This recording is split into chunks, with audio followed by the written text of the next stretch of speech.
Sorry, everybody. Sorry, it's just about time we kicked off, people. So if you wouldn't mind taking your seats.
Good afternoon, everybody, and welcome to day 3 of our deliberations for the long-term plan.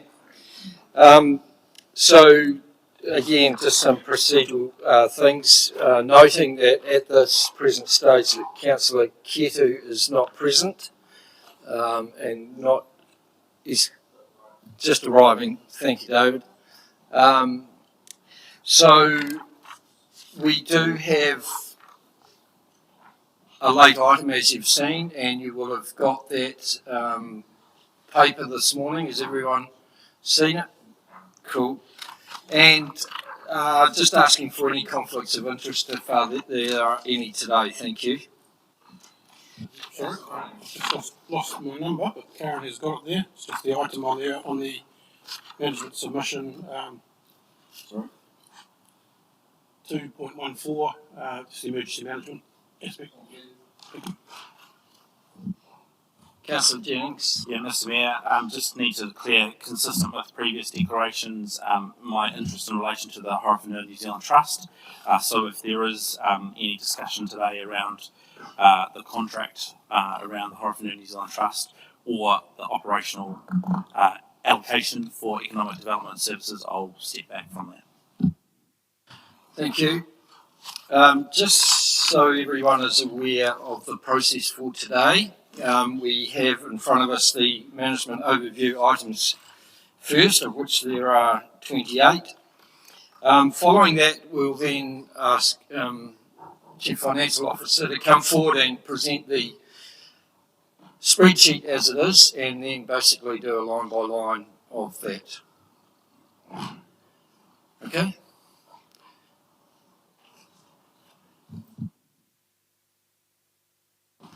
Any other items will be included in that space as well. All right.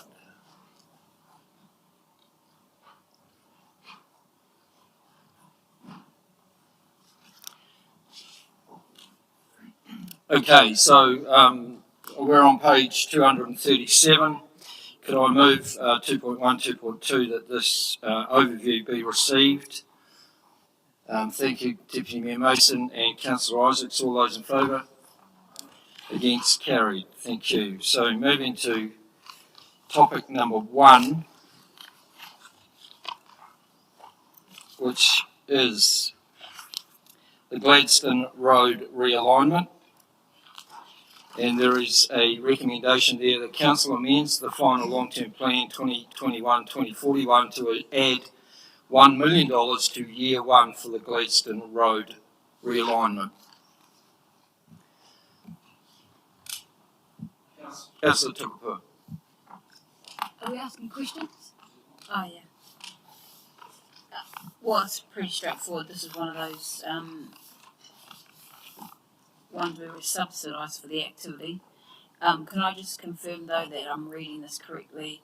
As a total project budget of $5 million, that means 3.4 comes from NZTA, and we're only paying 1.6. And yeah, it's not a...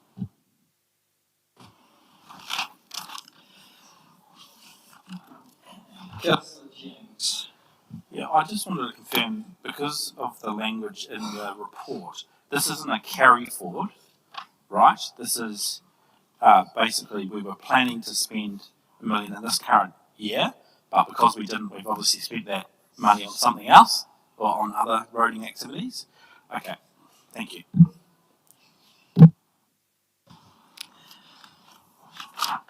So I am happy to move this recommendation that Council amends its long-term plan to add $1 million to year one for the Gladstone Road realignment. Do I have a seconder?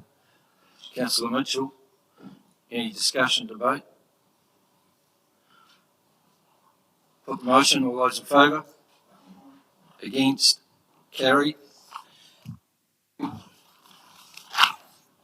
Topic 2 is property disposal program, where we have a recommendation that Council amends the final long-term plan 2021-41 to add $150,000 to financial years 1 to 8 inclusive, a total of $1,200,000 for the property disposals program. Councillor Tipperpur. I have 3 questions. First one is why 8 years and not say 6?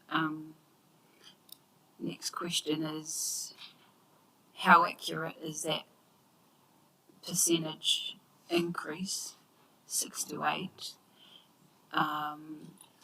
That's underneath the analysis. And then the third question is if we are going to have, or seemingly a long period for this, why we wouldn't, or why you maybe have considered employing the expertise, but contracting seems like the better option. None of that's in here, so those are my questions.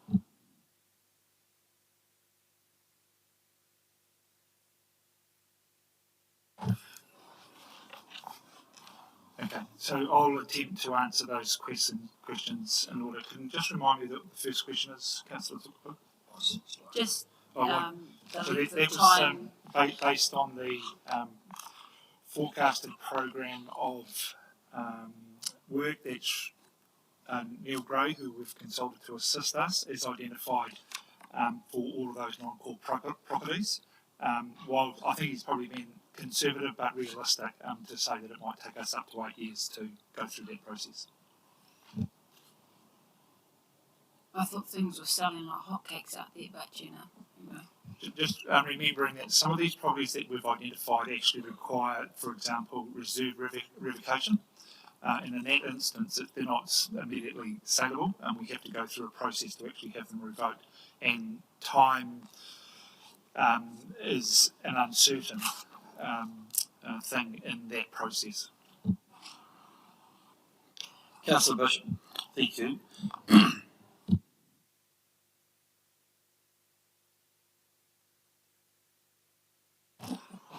The second question, sorry, Councillor. The anticipated increase, like that 6 to 8%, I just asked, how accurate. I mean, it's an anticipation, but still.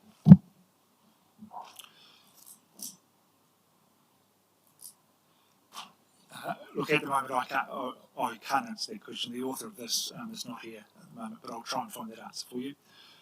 And the third one I recall was asking why couldn't we resource up in-house to actually deliver some of these. So the work that's required is specialised.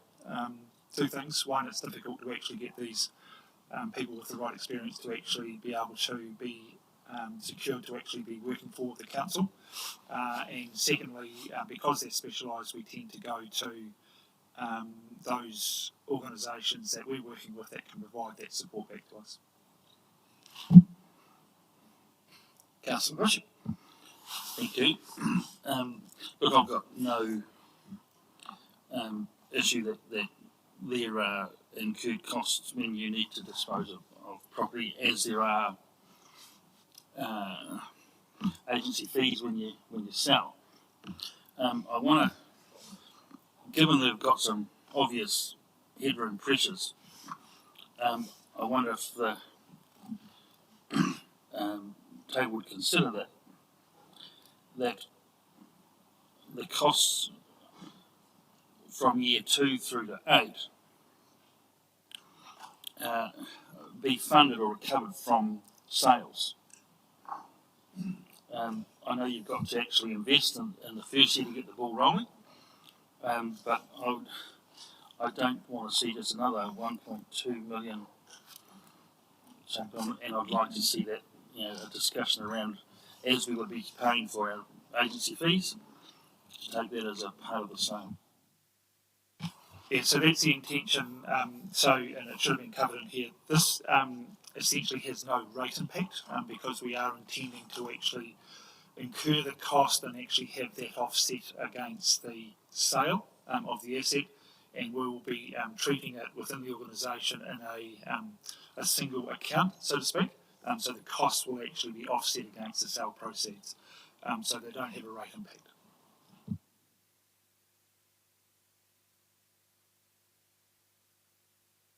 And in fact, the same applies for the next item as well. Councillor Jennings. Yeah, look, my question is pretty simple. That at the moment it's a fixed rate over the 8 years, and my question was going to be for both this item and the next was around whether actually there's a bit more of a front end effort needed, and so whether actually some of those numbers should actually be a bit more lumpier in earlier years. But happy to take your advice on that. Look, the whole purpose of actually having councils, the discussion around this is to ensure that we've actually got something in the budget that allows us to actually incur the cost. So whilst we could probably be a little bit more accurate in terms of the lumpiness, what we've determined here is based on that program that we've identified over the next 5 to 8 years, it's just evenly spread over that period. Councillor So is there no similar requirement to show agency fees to dispose of that property? Because you've got cost of sale like valuation and specialist advice. I would have thought that would just be adjusted in the net return on those proceeds, because we don't, well, it doesn't appear to be that we are treating the agency costs the same way. So the agency costs are actually incurred and recorded as an item in that single account at the time of sale. So it's largely just offset against the proceeds of the sale at the time. This work that we're proposing here with the valuations and the legal costs and things like that are costs that are incurred well before the point of sale.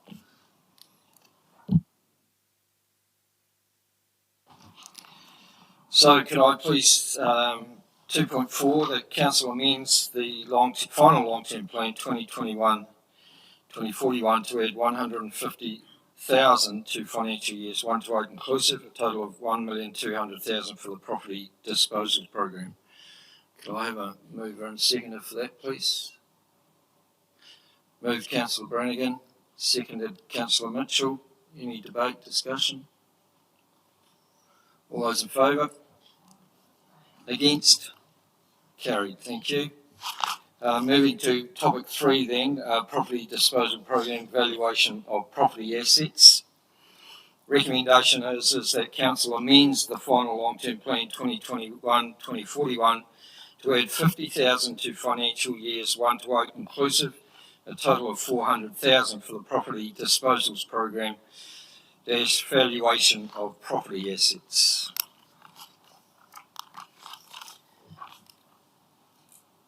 No questions? Could I have a mover and a seconder for that motion, please? Sorry, Councillor Tukapu. So, based on what Councillor Bishop said earlier about cost of sales and agency fees and things like that, I'm assuming then that this item and the one before it combined at 1.6 million is common and the going rate. It depends on the property itself.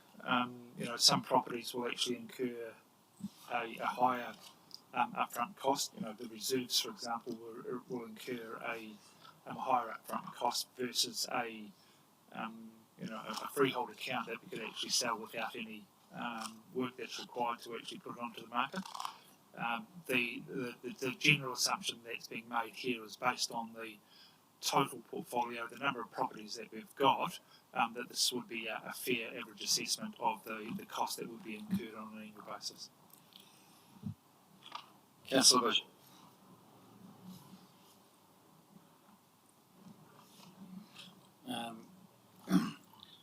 This is, 28 Durham Street. No, we're still on the valuation. Okay, sorry. Right. The marketing part, isn't it? Sorry, the valuation of property assets, topic number 3 is what we're in at the moment. Yeah, in the summary, it's Right. marketing. Okay, sorry. Okay. Just keeping in mind, everyone, that we are going to deal with topic number 23, which the estimated proceeds from the sale of these non-core properties is 19.79 million. So you've got to keep that sort of in context in terms of the costs, I suppose. Councillor Jennings. 15 or 19. So that was actually Councillor Tukapua and Deputy Mayor Mason stole part of my question, which is, there does seem to be a little bit of a misalignment between a reference to 15 and then the 19 under topic 23.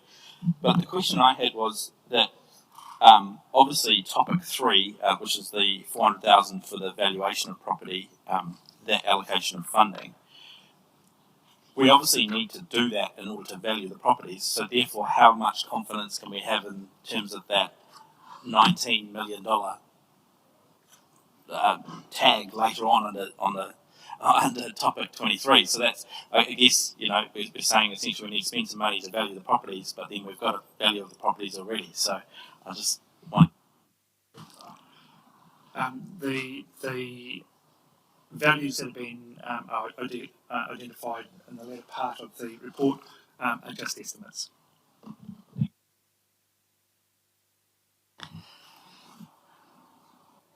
So what's the difference between the 19 and 15 million? Like, where's the...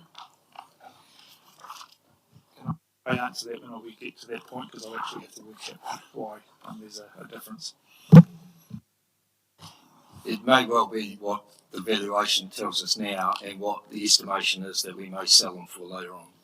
That's probably the easiest answer.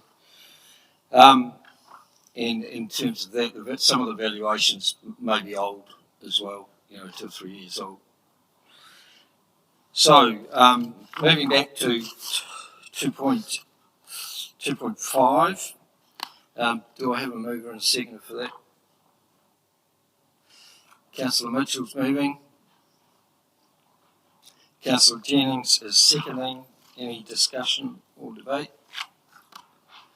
Put the motion, all those in favour? Against? Carried. Thank you. Moving to topic number 4, the rental income for 28 Durham Street. The recommendation is the council recommends the inclusion of the proposed revenue of $468,000 from 28 Durham Street in the final long-term plan 2021 to 41. Councillor Mitchell. I have a question. Is there a corresponding line for expenses? Because I certainly know having a rental is not just all income.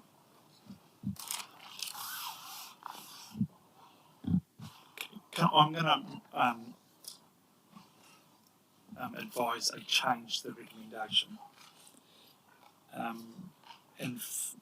That we would only include a rental income for the first 5 years.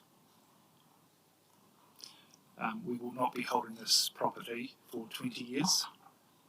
So with the leave of the council, I'd like to just amend the recommendation that we include a rental income on that property for the period 2021, 22 to 25, 26, and delete the remainder.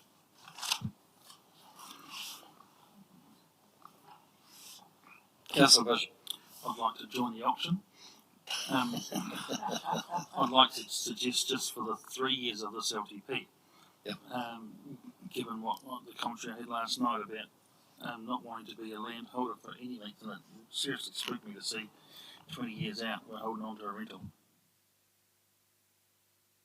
So the recommendation now reads: the council recommends the inclusion of the proposed revenue of $23,400 per year from 28 Durham Street for years 1 to 3 inclusive of the long-term plan. Just Yes, wondering if we've got a line for expenses, because even though it may only be for 5 years or 3 years, I'm sure that we're not, is it net or gross we're talking about?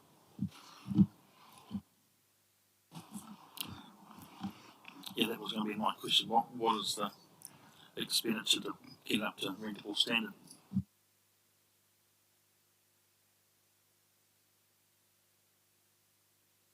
I'm going to leave the look to officers. Arthur?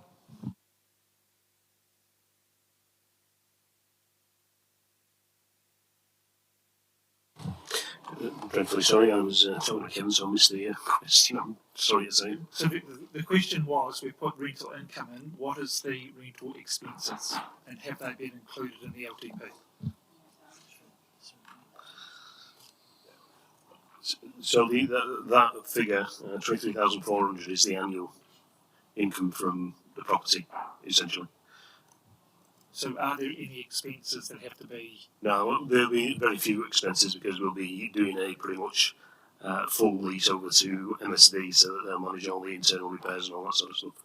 So there'll be very little in the way of additional costs. There may be some bits and pieces of repairs externally occasionally, but there won't be a great deal.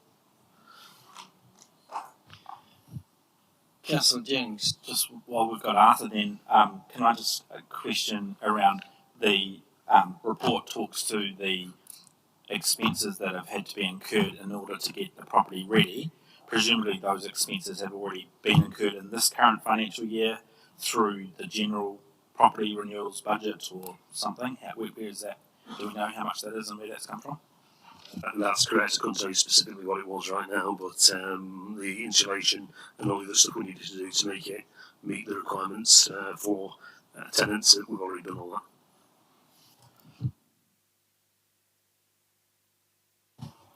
So, Councillor Mitchell, you're happy to continue to move that motion, the fact that it's been now changed? I wasn't moving it, but still. I mean, even rates need to come off. That must be about 3,000. And insurance. You know, it's that. That's not going to be our net income, is what I'm trying to say. Well,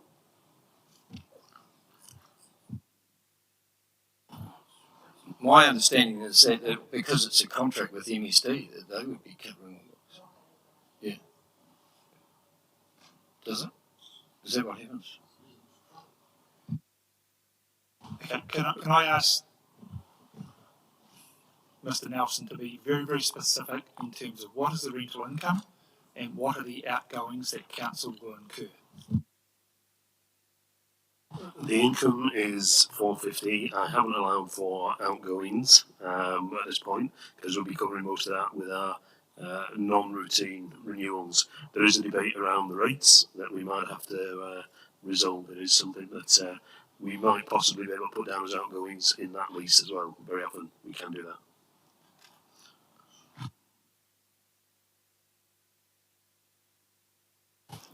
Okay, so question around insurance. The insurance costs would be a marginal change on the total insurance cost because that just goes and is added to our asset register. So we don't insure it on a line by line. It's a total portfolio.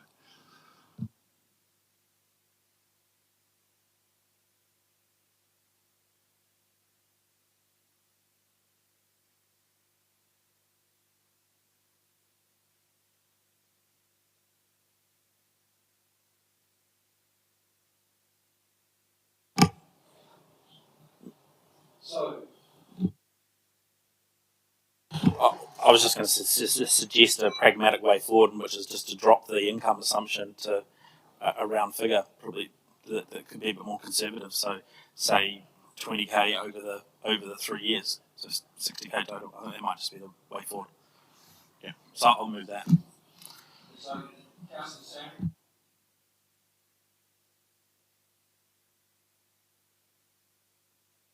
The council recommends the inclusion of the proposed revenue of $60,000 from 28 Durham Street in the years 1 to 3 inclusive of the LTP 2021-2041.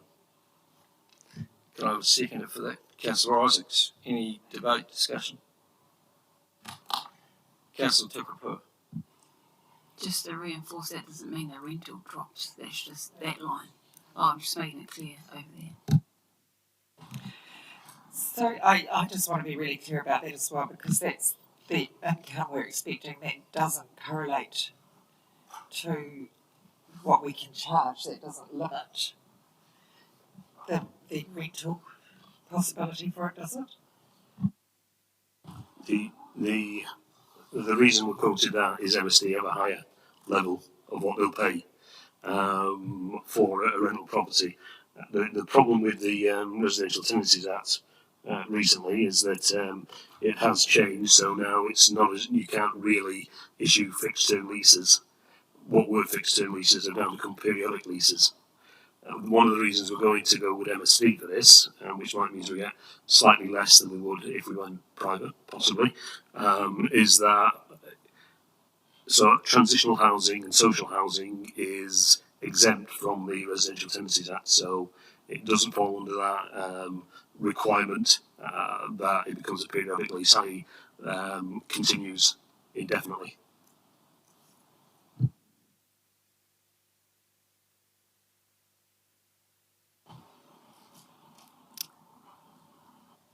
So the motion's on the table. All those in favour? Against? Carried. Thank you. Topic number 5, the Foxton Wastewater Treatment Plant upgrade. Recommendation there, the council amends the final long-term plan 21 to 41 to add $1 million to year 1 for the Foxton Wastewater Treatment Plant upgrade. Councillor Tukapua. Question, just like the previous item, there was a total cost of the project mentioned. It's not for this. Is it still 11.95?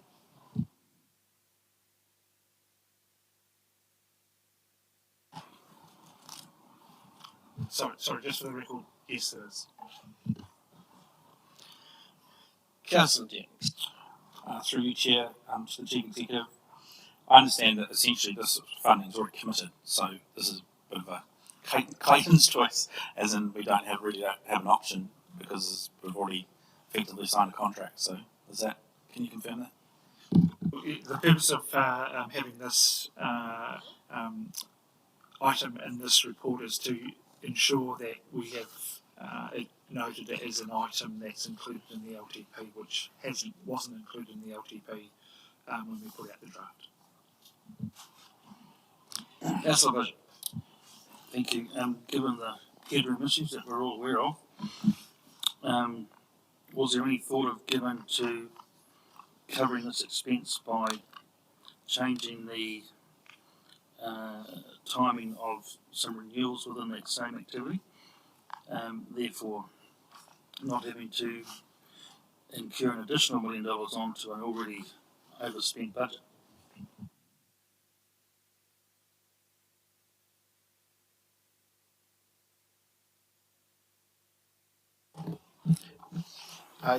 Through you, Your Worship. Yes, we have already moved around the whole lot of our renewals budgets and budgets for wastewater, water and stormwater to fit in what we could. This was what's required over and above those changes.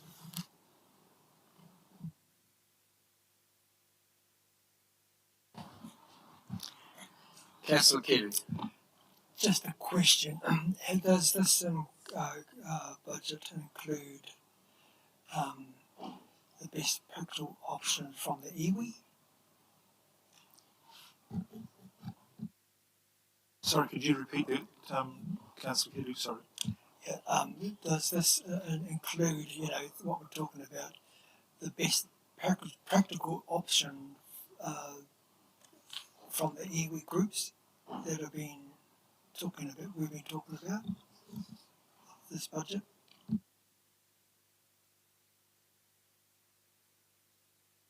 I'm not sure I understand the question, but I'm going to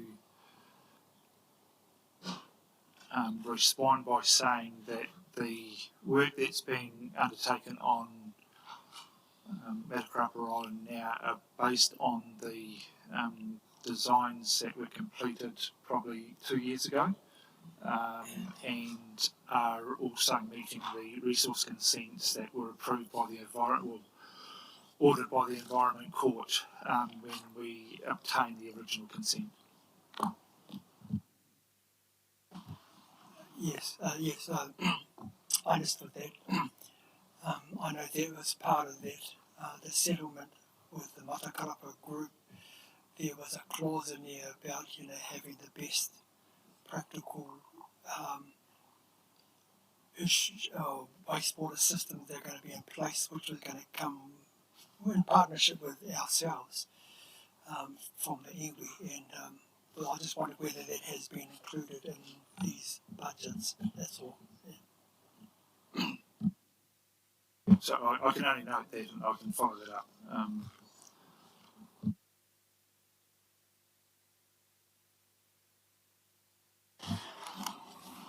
Okay, so 2.7. The council amends the final long-term plan 2021-41 to add $1 million to year one for the Foxton wastewater treatment plant upgrade. Could I have a seconder and a mover and a seconder for that, please? Moved by Councillor Brannigan, seconded by Councillor Allen.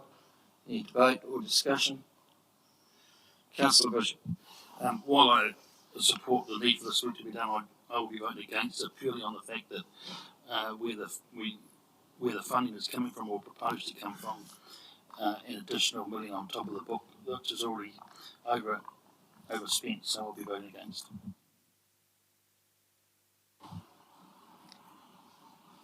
Any further comments? Okay, the motion is put. All those in favour? Against? Sorry, was you voting against there? Against? Okay, so the motion is carried with noting that Councillor Kedder and Councillor Bishop voted against. Right, topic number 6. Live-in wastewater treatment plant renewals. The recommendation is that council amends the final long-term plan 2021 to 41 to bring forward $1.5 million from year 3 to $750,000 in year 1 and $750,000 in year 2 for the live-in wastewater treatment plant renewals.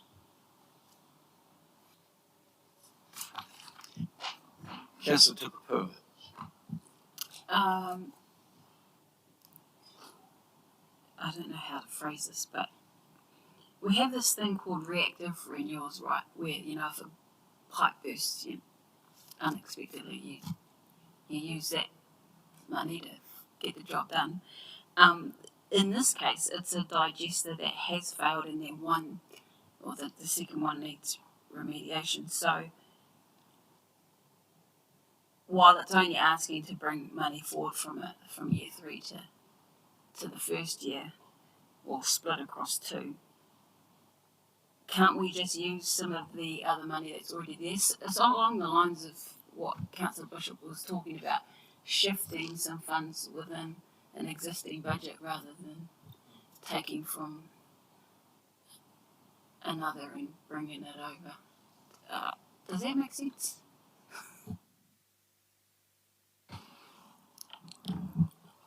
The renewals budgets that are for the wastewater treatment plant are already committed. So we've got the sludge tank needs replacing and all that. There's a number of things that need doing that can't be delayed. So we actually need to bring the money forward so that we can do all of that work that's required.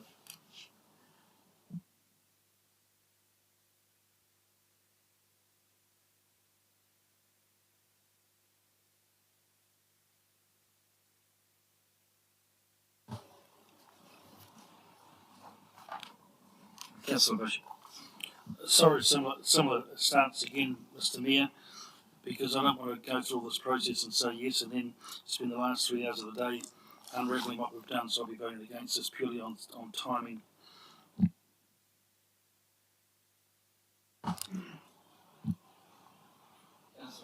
So just a question to officers, following up on the point made on 2 occasions by Councillor Bishop, and I'm hearing what he's saying. What really would be the consequence of delay? What would be the real consequence if we were to push it out? We can't afford to have a failure of the treatment plant, because the wastewater will still continue to come in, the raw sewage will continue to come in, and we need to be able to process it. So the risk will go through the roof if we do not do the required work to keep it operational. Councillor Bishop. So in response to that, what is the consequence of staying at 273%? Because I don't think it's a consequence, we just can't do it.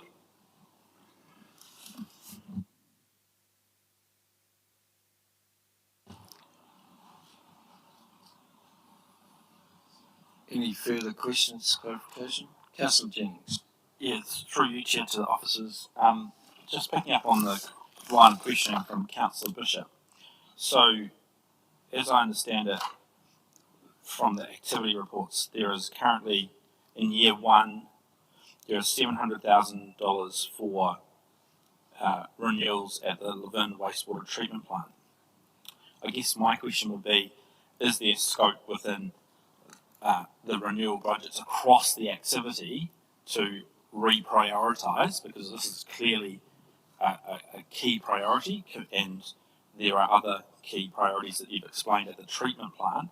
So are there other renewals within the broader activity envelope that could be delayed until year 2 and year 3?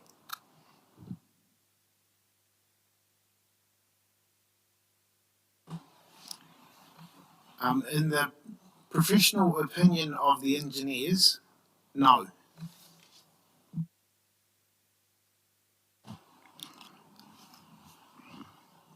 Councillor Bishop. I recall when this item came to the council table where the digest had failed, and we asked the question at the time, where's the money coming from? And the statement was it was just taken out of the renewal budget, which is exactly what we're saying to do, or to relook at the priority and the timing of these spends. And at that point, there was no trouble with bringing money out of the renewals budget into the digester replacement. So there's a contradiction there, I'm sorry, Mr. Mayor.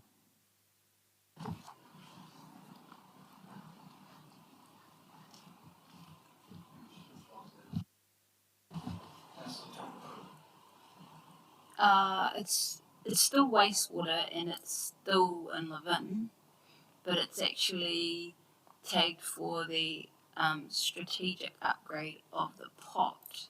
There's a few million in there. Can some of that come shift across, or like can we delay that one a little bit and fix the digester? Or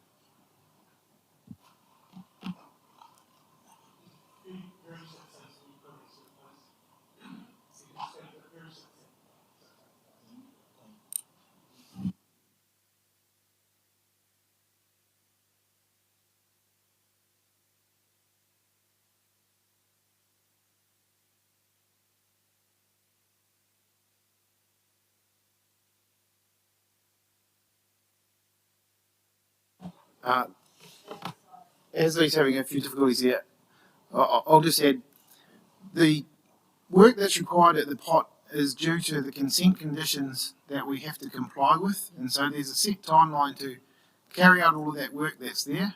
I don't think we can delay much, if any, of that work.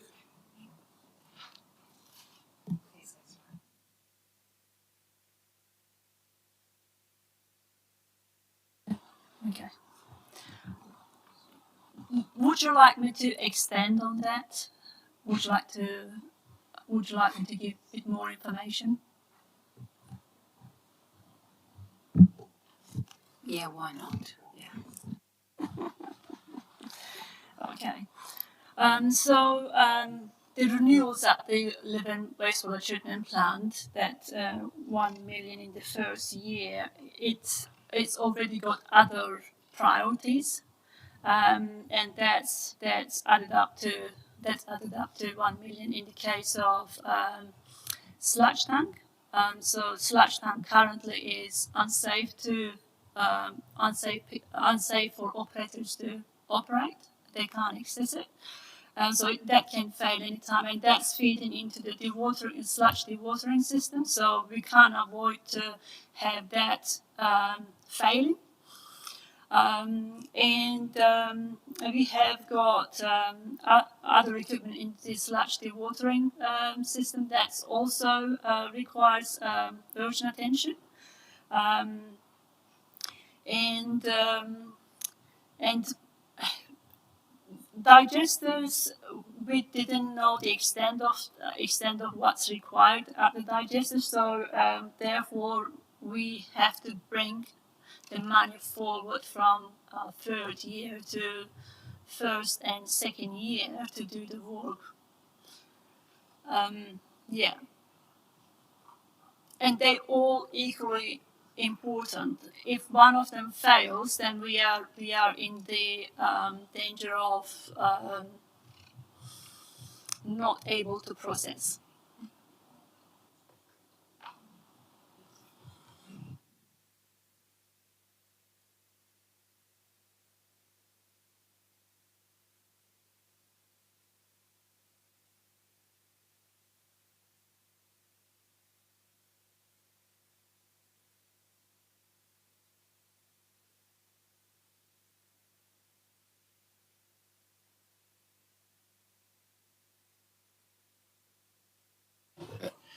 Councillor Tupapo, one last question. Just a hypothetical thought. Like we're all very hopeful about the coming announcement of O2NL and that we're going to get a designation. Let's just say hypothetical, we didn't and we're down the list. So Tareka doesn't come online as fast as we'd hoped. Can we shift some of those many millions, just some of that to fix that?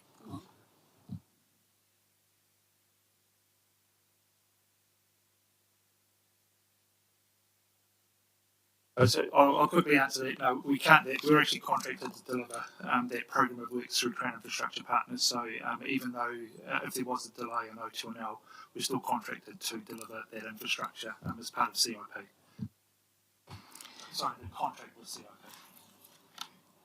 The other thing to note, I suppose, is that we did have $1.5 million in year 3 of the long-term plan for these. All we're doing is bringing it forward to years 1 and year 2. So it's still within our 3-year window of this long-term plan.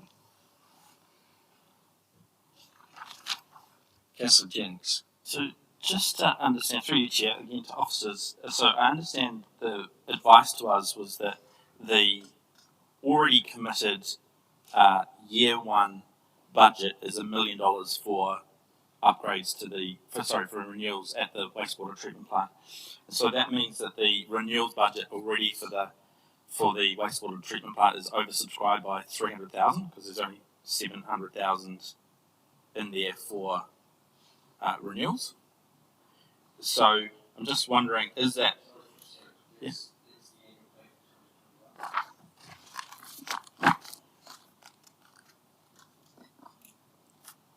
No, sorry, I'm looking here, page, what page is this?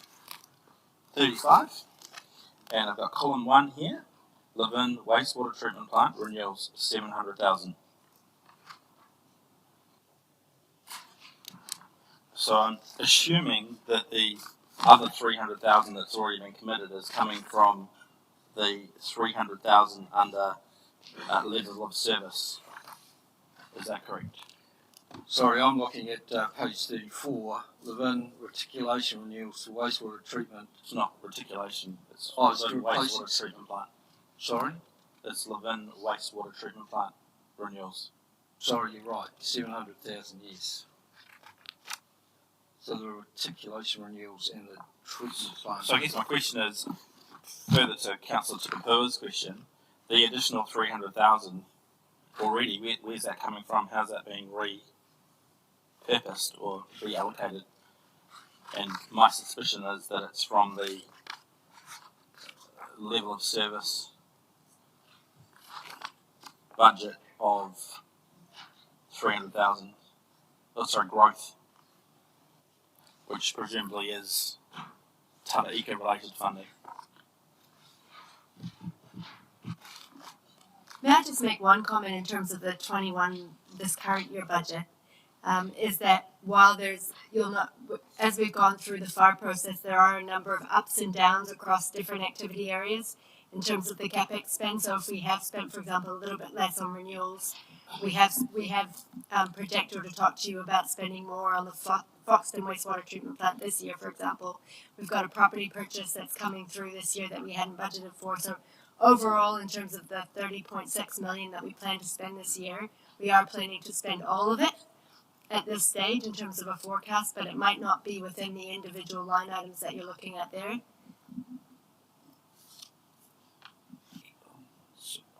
Sorry, can I just clarify just into that what you're saying is that overall the CapEx program is staying within the total envelope, but between activities, what's the are you saying that there are that in terms of activity budgets there has been overs and unders and we've So I'm going to just clarify the original point around the $700,000 versus $1 million.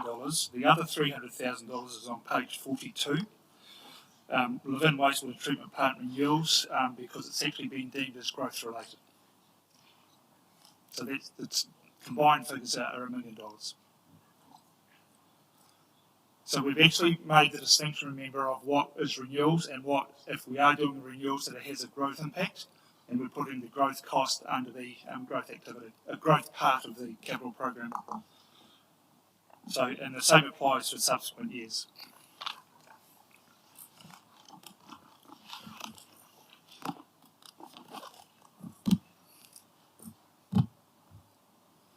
So, is there a mover and a seconder for this recommendation? Moved by Councillor Mitchell.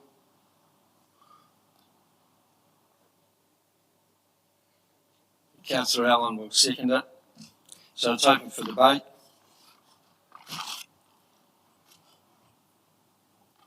Councillor Mitchell. Thank you. Although I understand where the other councillors are coming from and trying to rejig budgets so that we're being careful, I personally think that the three waters and roading are the areas that we need to be prioritising and keeping up to scratch so that they don't come down the road further along and bite us. So I am in favour of doing the work that we need to do here.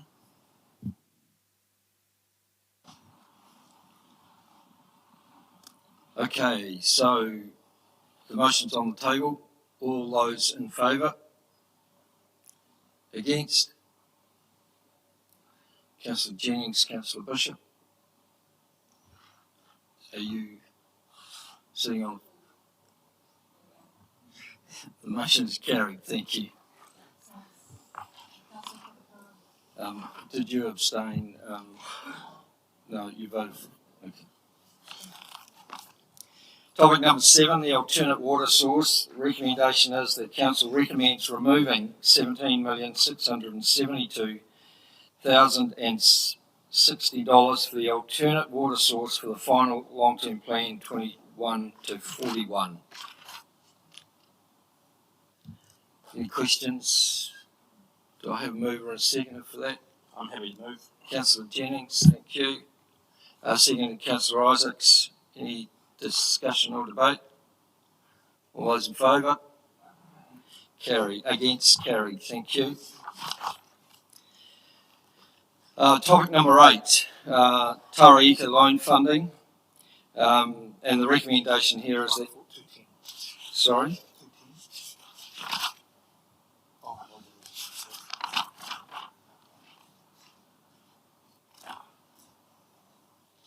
I believe that the recommendations in the report are, just misaligned to the topics.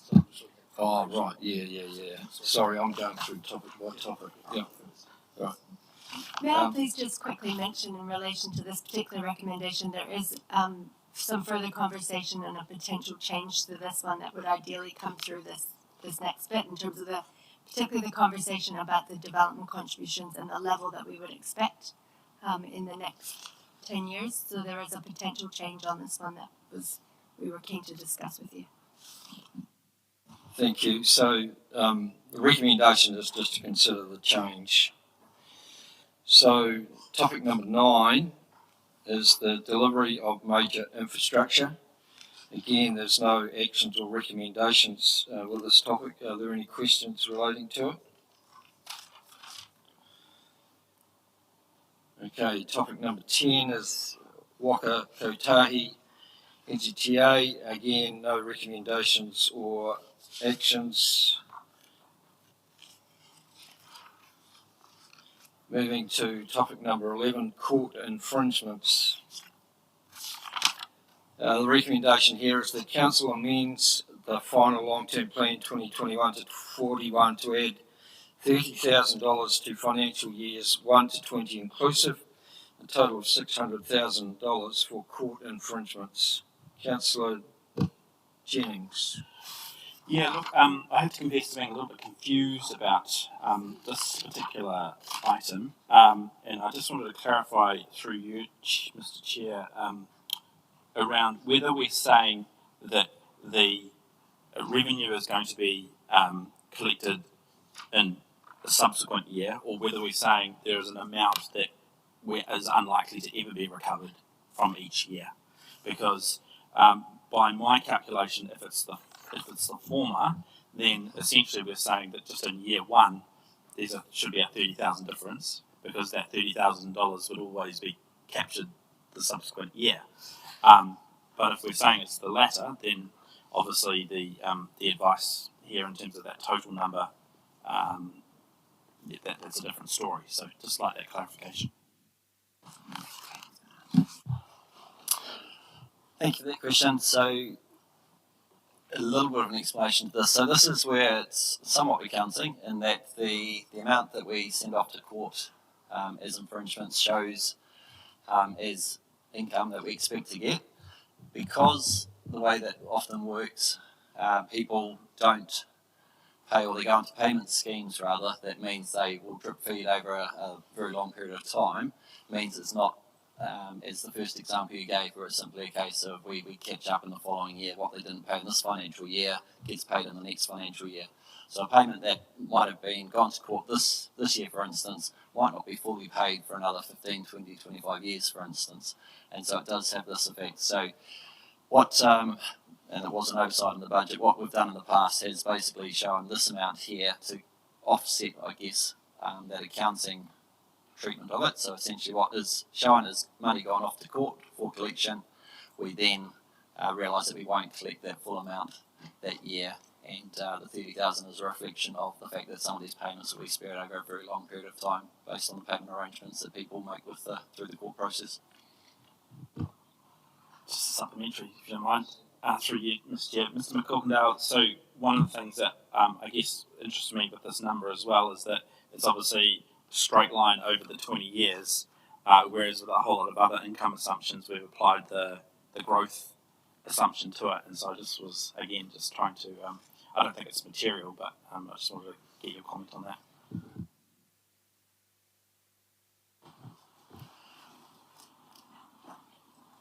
It is it's not an exact number.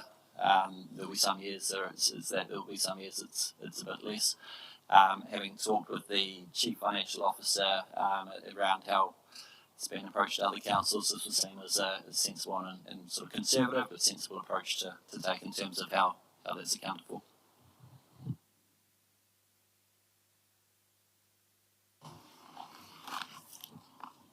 Councillor Tupuka. I was just trying to reconcile the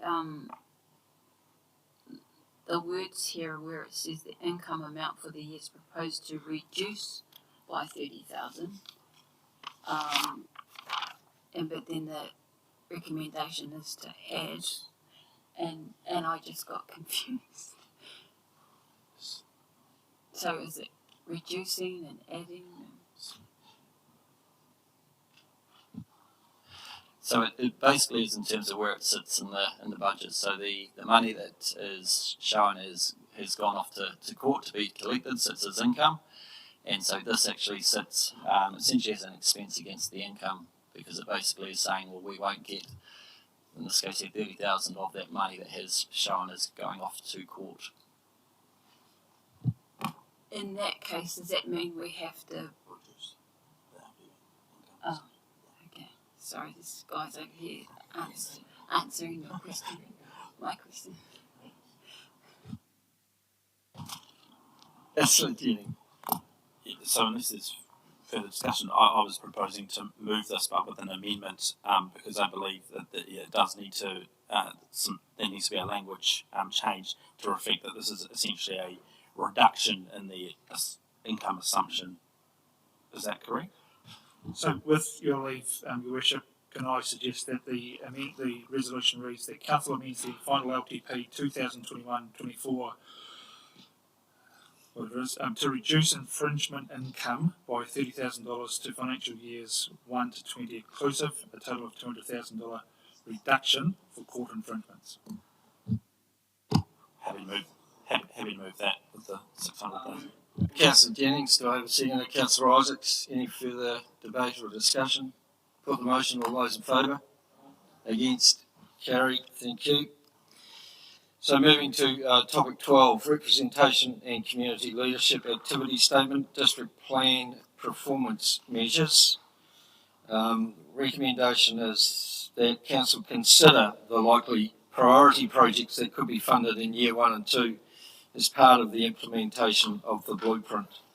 There's no sort of actions as such required, but just for topics. And if you have topics that need to be front, they will probably come up when we do the wash up at the end. If you have any topics that are priority. Everyone okay? Cool. So topic number, sorry, Councillor.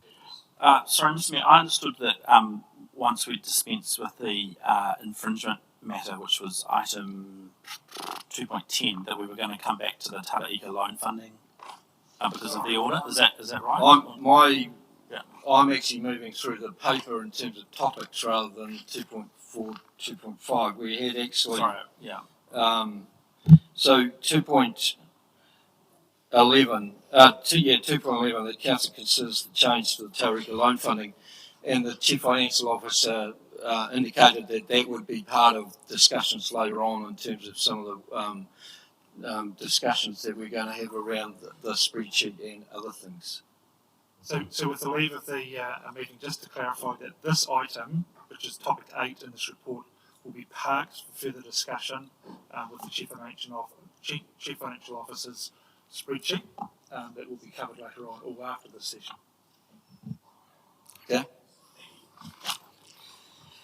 All right. So because the order of the overview on the front page is slightly out of order from the topic one, and that's why I was doing it differently. So we're now on topic 13, which is. Sorry? Councillor Allen. So just on topic 12 briefly, Mr. Certainly. Mayor. Thank you. So those projects that are identified, those 3 projects there, which I fully support, and I think we generally accept them. The only observation I wanted to make was in terms of it's good to have priorities, but the gap between the first 2, which are absolutely essential, and the third, for me, sits well below those first 2. So I just wanted to note that until the old story, until we've got a good story to tell and that sort of thing, it's actually about housing and the structure plan. Those things really sit firmly above in my mind. So I just wanted to make that point since Mr. D.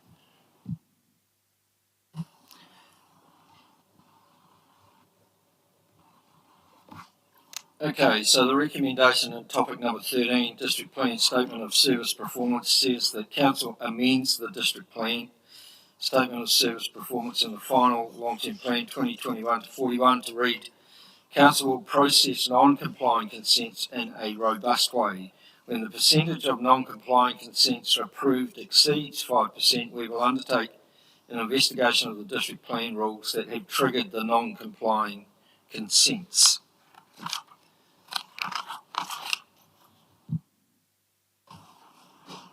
Is there anything further you want to add to that, David?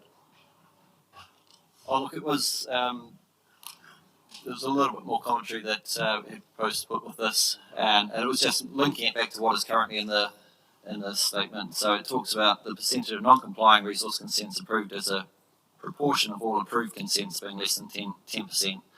And as we were going through the council mark process, they sort of identified we could improve that. That could give a perception that maybe once we got to 9% of non-compliant consents approved, that might stop us from wanting to approve the next one, which might be equally valid. So the key driver there was to say, look, when we see a non-compliant rule being receiving approval, that shouldn't be a bad thing. It might be actually a good trigger for us to look and see if that rule actually needs to be changed. So we've changed the wording there to make it more about the process that would follow once we see a trend there, and we've dropped that trend down to 5% as an earlier signal to make sure we are keeping abreast of these potential changes needed.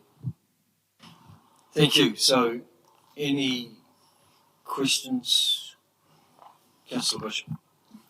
Thank you. I'm just concerned through you, Mr. Mayor, to Mr. McCulkendale, that given the phase that we're in and how notoriously long it takes to change a district plan, where the direction of the council and the community is at odds with an old plan, I'm just worried about putting pressure on those non-compliant.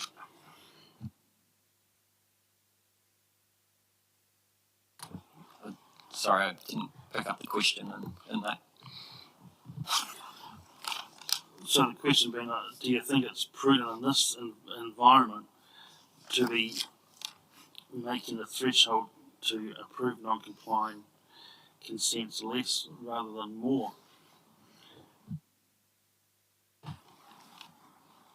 I felt it was appropriate because we would want to, I think we do realise we are going through a step change within the community and what's needed.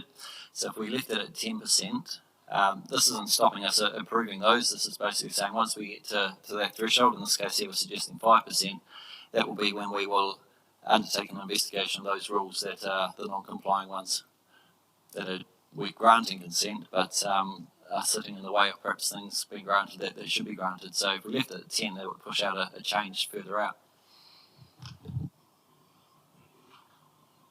Councillor Jennings. Yeah, through you, Mr. Chair, to Mr. Corkindale. So just to clarify, essentially this is a tool for us to raise a red flag that the district plan might not be fit for purpose if we're seeing that over that 5% that we're having to consent non-compliant activities. Is that the gist? Yes. Sorry, 2.13 then. Do I have a mover and seconder? Can't move Councillor Bishop. Second, Councillor Isaacs. Any further debate, discussion? All those in favour? Against? Carried. Thank you. Now moving to topic number 14, which is Emergency Management Statement of Service Performance, noting that Councillor Brannigan has left the table. Recommendation is that Council amends the Emergency Management Statement of Service Performance in the final long-term plan to change to read, Council's EOC and alternate EOC are fully functional designated staff, are trained and qualified, and Council meets its obligations under the Civil Defence Emergency Management Act.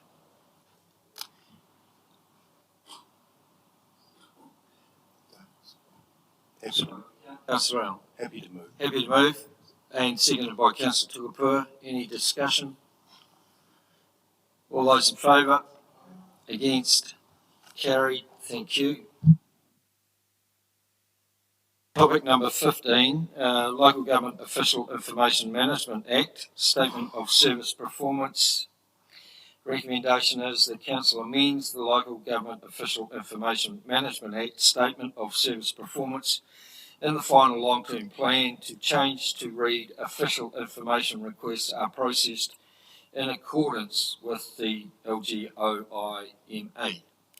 Councillor Allen. Really a question, I might be missing something here, but the SSP is basically saying we'll follow the law. Why would we have that?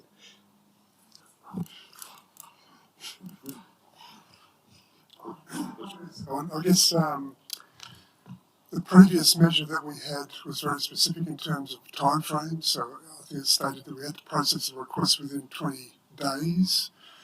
As we know, the Official Information Act covers more than just those requests that comes in for information. They cover LIMS and property file requests. So your point is quite correct in terms of we are compliant with the law. What we also changed though is the way we measure it. So previously, had we not responded to a request within 20 days, we had failed that. Holistically, we are processing a lot more official information than just those requests that are coming in. So what we're trying to do is say, in terms of legislative compliance, we're trying to be more compliant with the Act itself. So I don't know. So we do have a policy that says, we will comply with legislation, but essentially what we've said is there's a broad spectrum that the Act covers, which is more than just those specific requests for information that we get, and we're trying to comply with all of that. What we're saying here, though, is there are some circumstances where we won't comply, and some examples of those will be that we have gone back to requesters of information to clarify the requests or seek extensions and they've never replied. So that actual request has never been closed off. We close it off eventually, but we have to have a recording of that. So does that answer the... The answer to your question is...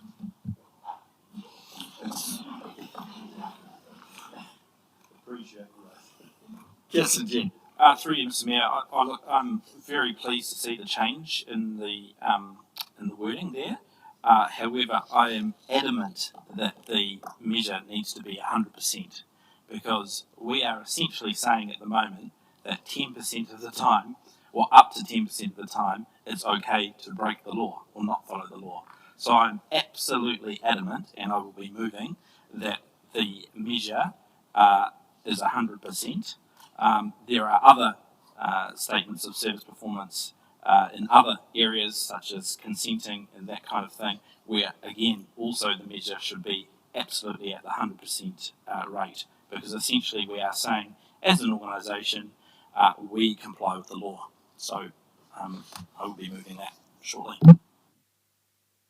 So there are, agree, I guess, the principle, but so some of the examples we haven't complied with is, for example, a Horowhenua might be due on a specific day, and that staff member is not available through illness or being sick. Subsequently, we haven't been able to get it on that day. We communicate with the person that we're requesting extension, but we can't get a hold of them. So ultimately, we haven't complied with the Act, but we've done everything within our power to comply with it. Therefore, we're seeking a margin of error.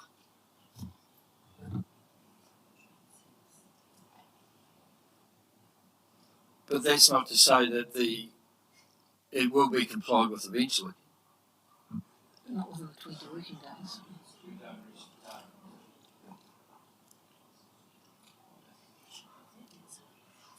Councillor Mitchell. Another question for Steve too. Are there times too when the sheer volume of Horowhenuas coming through would prohibit us being able to actually meet the law, meet the time requirements? We do have provisions where we can seek extension should we feel as though the capacity of the staff is not suitable to satisfy the requests within that time frame. So there are mechanisms through there where we can manage that. But yeah, there have been times where we have not complied, basically due to that specific issue in terms of staff capacity. So we try to follow the letter of the law, but as you can see by our historical performance, we can't always comply with it.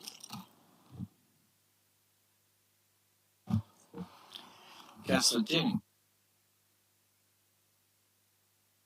I've got a quick question. Sorry, thank you. Sorry, Tim. Steve, does the law, this part of the law, allow for 90%? Is there a provision or mechanism within that statute that to set 90% is, or achieve 90% is acceptable within that legislation? No, not by the letter of the law, but I guess when you look at all things to deal with the Act, there is a fair and reasonable component to it. So when a complaint's made to the Ombudsman, as an example, when the investigation comes in, if we can demonstrate we've taken all reasonable steps to comply with the law, generally there'll be an acceptance that there is some latitude there. But in terms of what we're trying to get to, I guess, with the 90% is have just that no-fail clause removed like we had in the previous SSP, where as soon as we were late with one Lagoima, for a reasonable reason, we were non-compliant.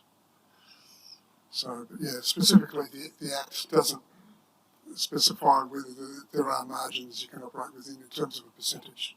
That's something we've tried to come up with here because there are tangibles and non-intangibles in terms of things you can measure.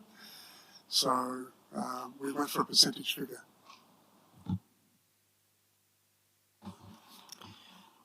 Councillor Jennings.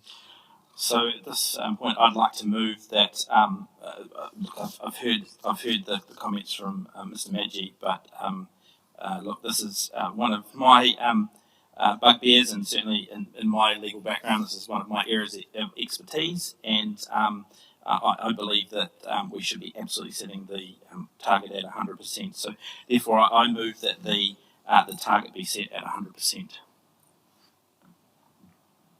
That the statement of service performance be set at 100%.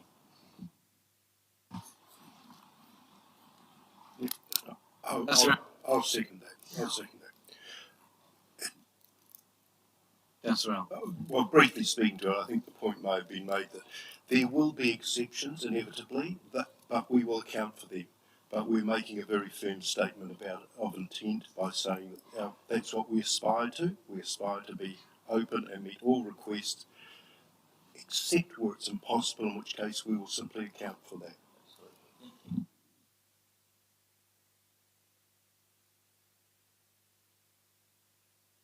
So just for clarification,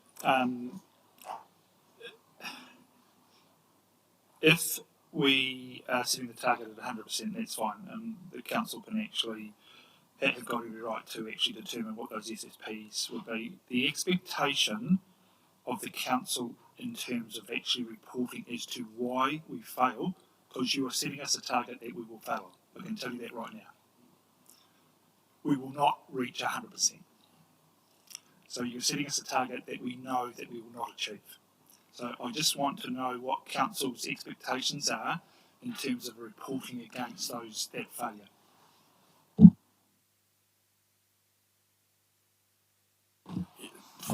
Councillor Jennings. From my perspective, as Councillor Allen said, it's simply an accounting for where do the failures sit. Because certainly, in my view, the measure is the 20-day measure is obviously one, but there are many procedural requirements, which is why I like the broadness of the language there. And from my perspective, the management of things like extensions and compliance with that 20 working days is down to ultimately communication. And so I'm absolutely of the view that in terms of as Councillor Allen said, this is something that's that should absolutely be aspirational. And if there is a failure, it is simply just an accounting based on some of the recording tracking measures that you're already using.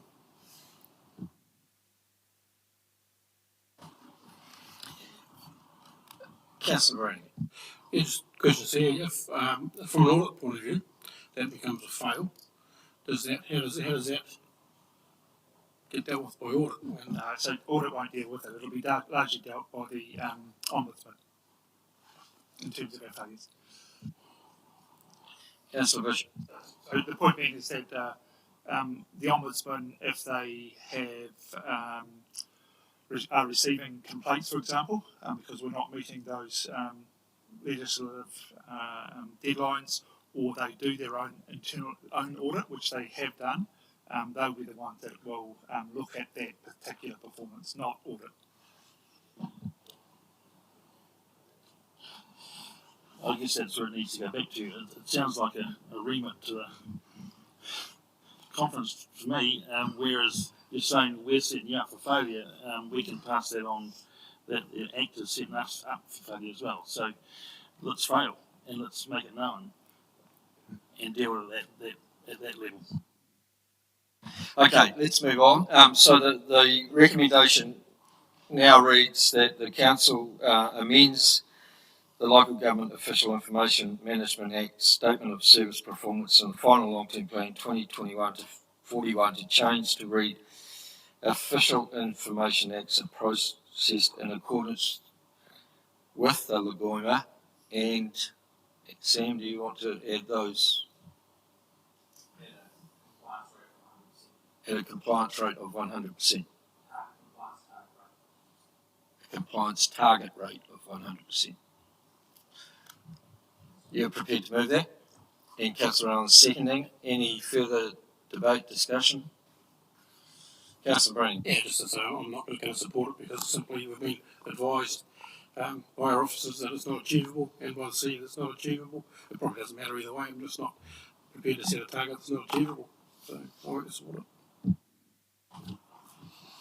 Councillor Jennings. Just a brief road reply then to Councillor Brannigan, which is essentially by not supporting it, you're essentially saying you're happy for council to break the law. So that's I don't think that's at all sensible or prudent.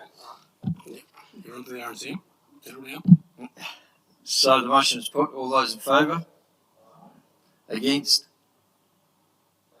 Councillor Breen. Carried. Thank you. Topic number 16 is the Jubilee Park splash pad additional funding. Our recommendation is that Council amends the final long-term plan to add $57,000 to financial year 1 and 2, a total of, 28,500, slight misprint in the agenda. To add 28,500 to financial years 1 and 2, a total of 57,000 for the Jubilee Park splash pad. Councillor Tupapua. Question. We sought to undertake a feasibility study. It's noted here that it's well progressed, but completion is reliant on other decisions. My understanding that study was bundled with the Live-In Aquatic Centre and Foxton Pool. 50,000 of that was specifically for Jubilee Park splash pad, but what was the overall cost with the three involved, and how much of that feasibility study is left or covered in that cost? Through you, Your Worship, the feasibility study for Foxton Pool is complete. The total cost for the three feasibility studies was $120,000 for Foxton Pool, Jubilee Splash Pad, and the Live-In Aquatic Centre. In terms of the next steps for Jubilee Park in the splash pad, the feasibility, it is feasible. We've done a hail assessment where we're ready to go with the request for proposal and tender once we've got the budget confirmed. So in requesting the additional funding, we would, once confirmed, like I say, go out to tender with the aim of the construction of the splash pad occurring over the next 2 years.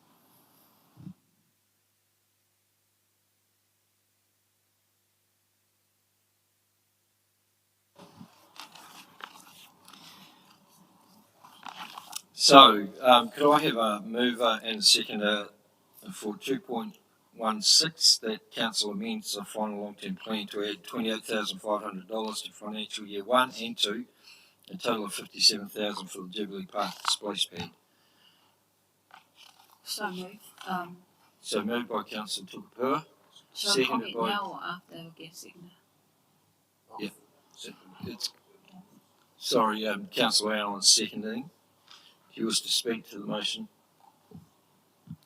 Yeah, while I'm not in favour of coming back round for more money, but overall, of course, we had an estimate there of 400,000, and in the draft LTP there was 253,000, and then it looks to be that at most it could be 310,000, which is 90 short of what we originally thought, which is great. So I hope that this 28,500 is not going to put people off. Please support the first district splash pad.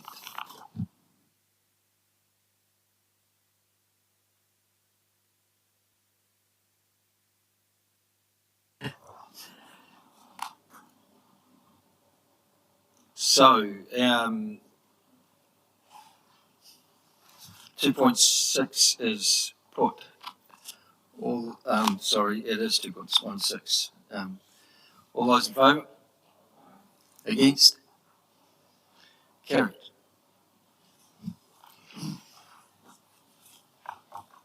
Topic 17 is Levin Sports Grounds, and there is a recommendation that council amends the final long-term plan 2021-41 to add $20,000 to financial years 1 to 20 inclusive, a total of $400,000 for the Levin Sports Grounds.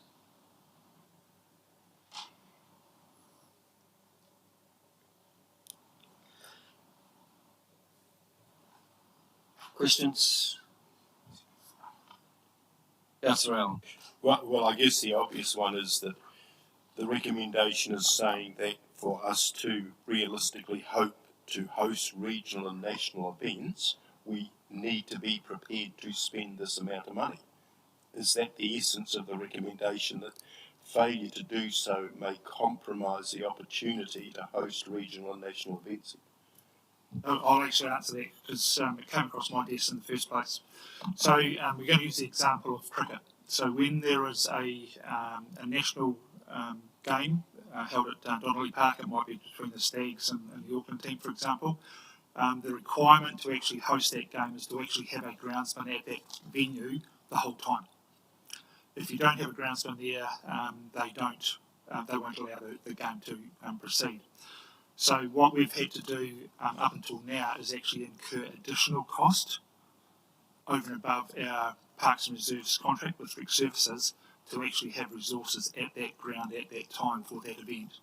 And it's not too dissimilar. It's largely the weekend activity, which we're not contracted to deliver, or we haven't got that included in our contract. So that was the main reason came through from the Kapiti Horowhenua Cricket Association, the risk of actually not being able to host games if they didn't have a groundsman on site. So it's not for events coming up, it's actually for events that are currently occurring. Deputy Mayor Mason. So just for clarity, because it does discuss an events budget, and we have had some, it says there the need to establish an events budget. That's actually for the practicalities of the event. It's not for coordination or planning or anything that would be involved in destination management type arrangements. Thank you. Councillor Tukapua.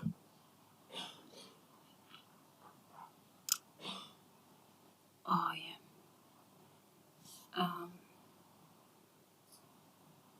Yeah, let me get back to my thing. This is your thinking speaking. There was some discussion last year, and while I absolutely support putting funding where high usage occurs on our sports fields, and I am a regular parent on the side of the sports fields down there at Donnelly Park and the support of those facilities is immense.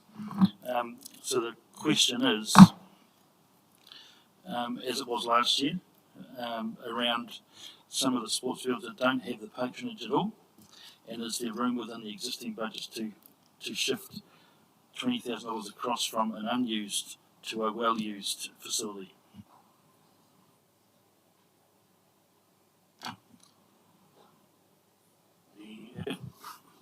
Through you, Chair. The areas that we don't use regularly, and areas, for instance, Horowhenua Park and Victoria Park and those others, we've already cut down what we would normally do on those sites and offset that into, should we say, supporting the higher venues, the higher rate venues. This specifically, and from, as the CEO says, the specific issue with this here is around the groundsmen. So we've already done that shift, should we say, from those low use facilities to those high use facilities, at any rate. Councillor Mitchell. Thank you. Could I just ask roughly how many days a year you would be thinking that you would need to have a groundsman on site?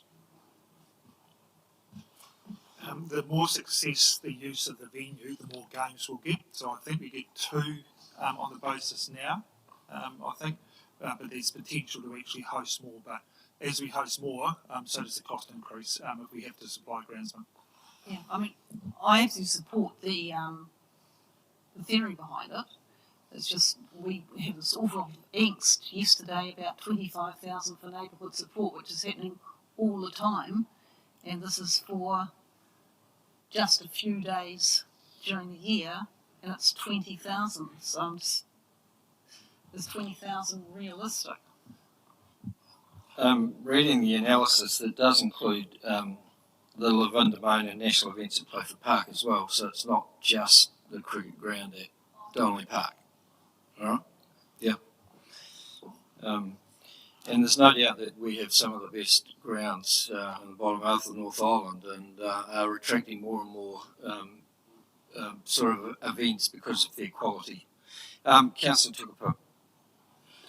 Just to double check then, so I take the point that cricket and certain codes are already in this space holding national events, so that's a given.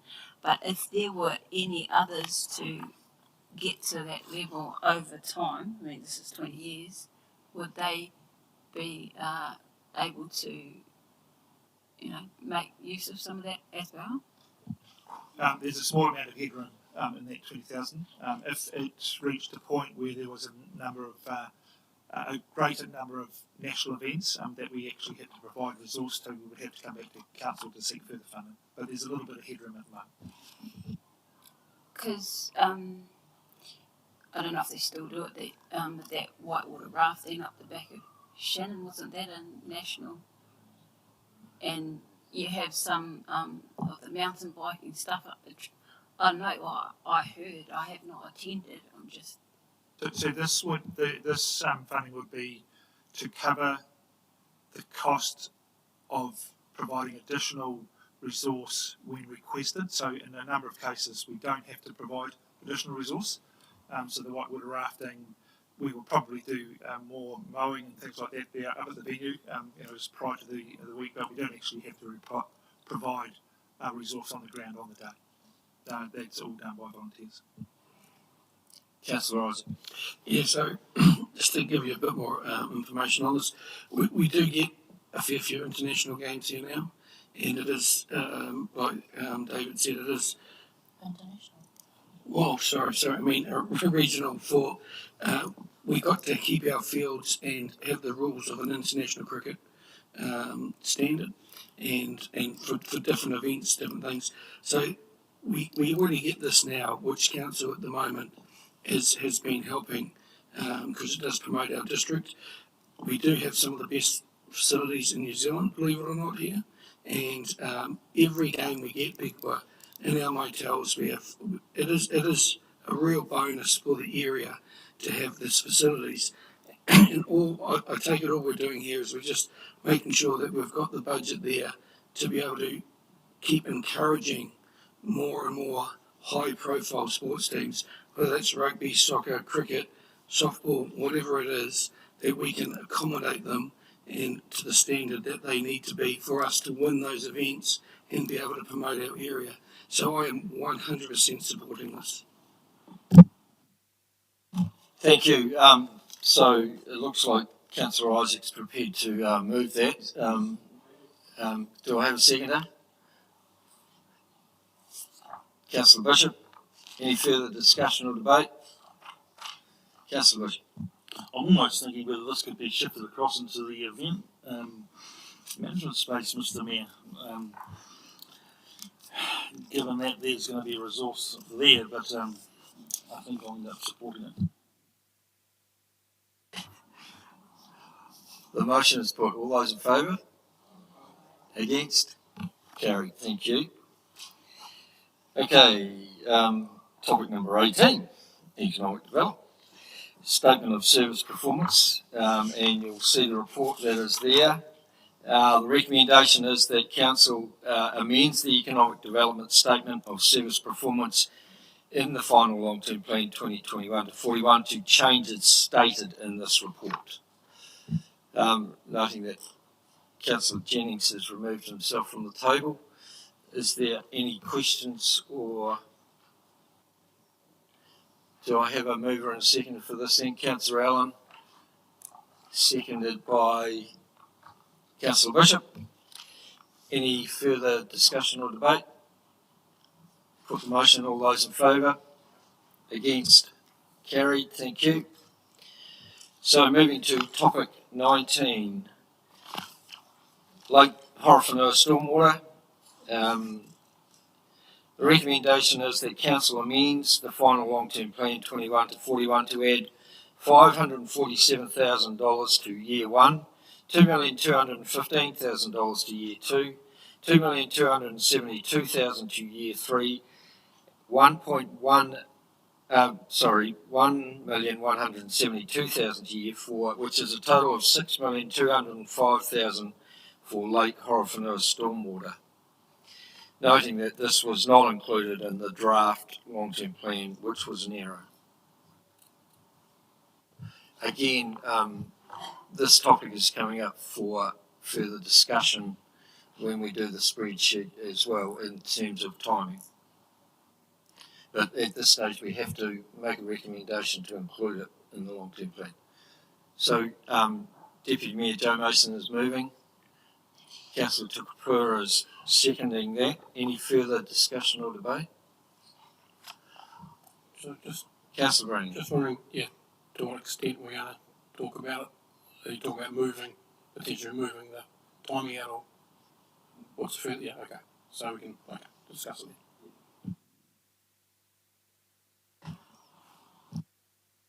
So I think it's important just to note for those people that might be listening that this is just the reinstating of budgets that were actually included in the 2018-2038 LTP. It was an oversight internally to not have the same figures included in the current LTP, so it's just reinstating what's should have been carried forward from the previous LTP.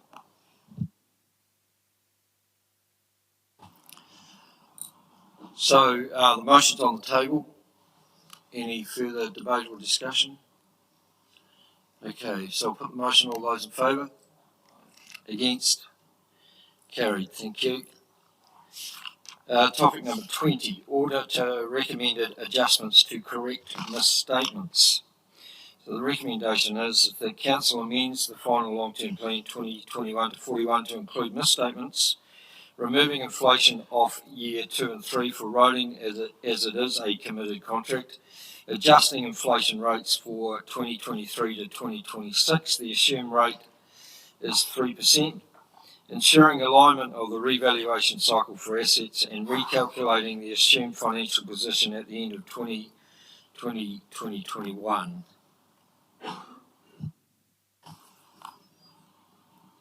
Jacinda, do you wish to explain any further, or has anybody got any questions around that? If we might just quickly note, Mr. Lucy, our audit director at the time when we signed off the draft long-term plan, he provided the mayor with a list of basically items that we agreed with audit during the process that we would make as part of the final long-term plan rather than continually making changes during their audit. So this is the compiled list of everything that they suggested. There's a bunch of different changes, but we've brought them up together into one as we've outlined in the description. What I would note though is in regards to topic 20 and 21, topic 20 actually includes the change in interest as well. So topic 21 doesn't need to be there on its own. Topic 20 also includes the increase in interest rates as well that was recommended.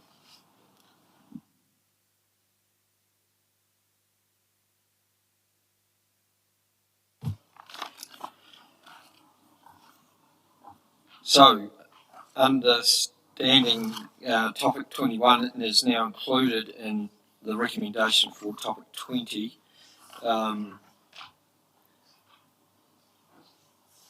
So 2.20 it is in page 238. Can I have a mover and a seconder for that? Moved Councillor Allen, seconded Councillor Bishop. Any further discussion, debate? Being none, I'll put the motion. All those in favour? Against? Carried. Thank you. Don't need to deal with 2.21. So we now move to topic 22, election costs. The recommendation is that Council amends the final long-term plan 2021 to 41 to add, and that should be $54,000 because there is already $82,000 in the budget to year two for election costs. Unfortunately, democracy means that we have to have an election, so you can't keep your jobs. Councillor Allen. A question possibly prompted by desperation, but is there an alternative to Election NZ that is possibly offering a deal cheaper? That's, I guess we have to ask whether there's any contestability. So there are two providers in New Zealand that we can go to. One is elections.com and another one is I just can't remember off the top of my head. But there's also consideration being made by government to actually shift it back to the Electoral Commission in terms of the election process, and we await some direction coming through from the Minister of Local Government. There is a small choice to actually go to get a competitive rate from another provider. Look, just to note, the main reason for the change here is because the DHB will not be having an election next time. So we would have normally paid around about $136,000, but it was offset by the DHB paying a portion of that election cost because they're covering the same area that we're covering. But because there's no election, we've had to absorb that overall cost. There's no savings essentially for elections.com. Councillor Jen. Through you, Mr. Chair, just a quick question to the Chief Executive or the Chief Financial Officer, which relates to, I understand we maintain a reserves fund for elections, for obviously by-elections and other things. I was just wondering why there's no provision, should there be reserve provision in years, for our long-term plan, years 1 and 2? I can answer that. We actually spread the rating requirement over 3 years.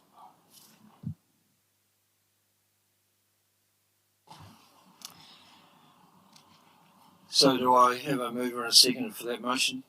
Moved Councillor Isaac, seconded Councillor Allen. Any further debate, discussion?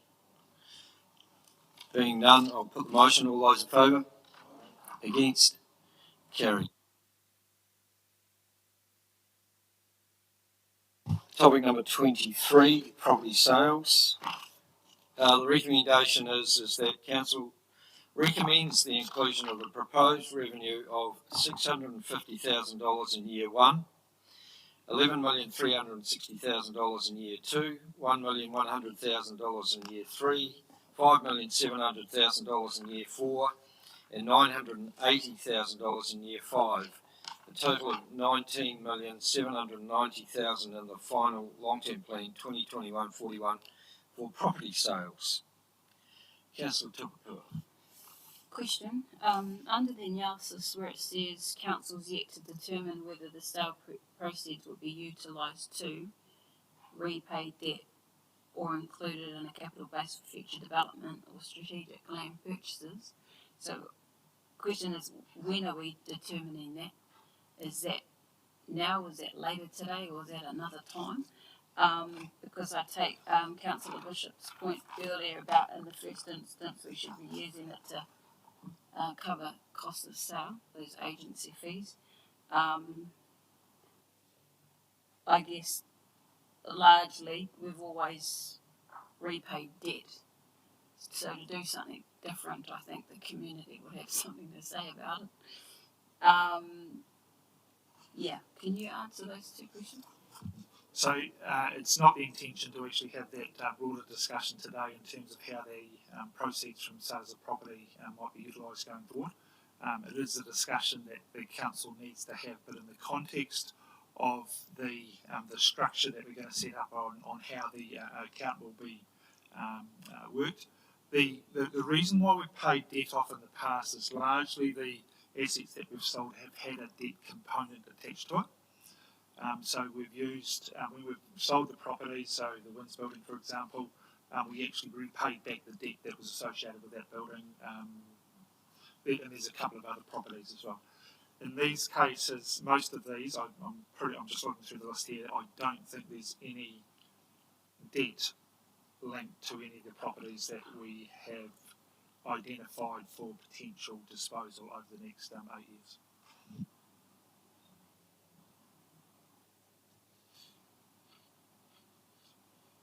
Councillor Roger. Thank you. So a couple of questions to the Chief Executive. So the first is, I guess this is the gross income. You're thinking that coming off that will be the cost of valuation and actually selling? The first question. So as I indicated before, these are our estimates. I would envisage that this would be the estimate would actually be recovery of those costs that we've actually identified. Okay, and second question. And I say that because I think these are probably conservative estimates. Okay. So the second question is, how sure are you that we will actually realise these sorts of figures in the time frame that you're given? Because it does have quite a big impact on our debt levels that we're going to be discussing shortly. So I'm just hesitant to actually, being a conservative by nature, to actually optimistically think that this is actually going to happen when you say it's going to happen to this extent.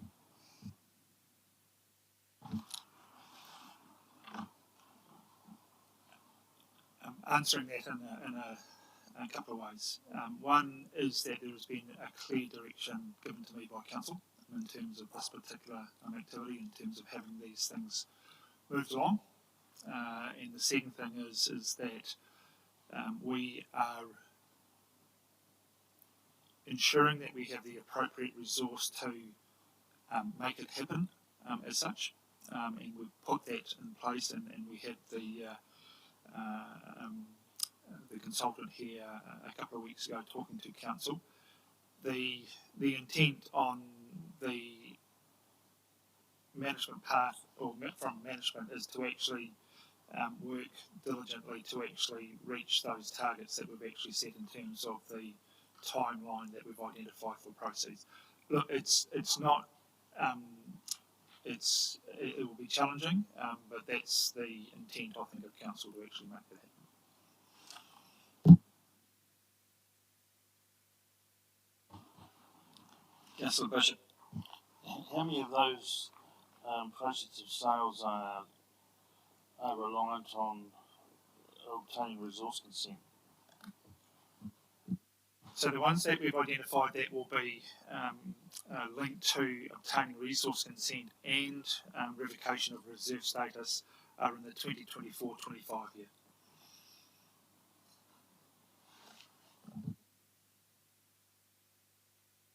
That's not to say that we still will be working towards getting resource consents on those land areas that we want to to sell in year 2, and that's why the figure in year 1 is actually relatively low, because they're straightforward, unencumbered, just straightforward sales.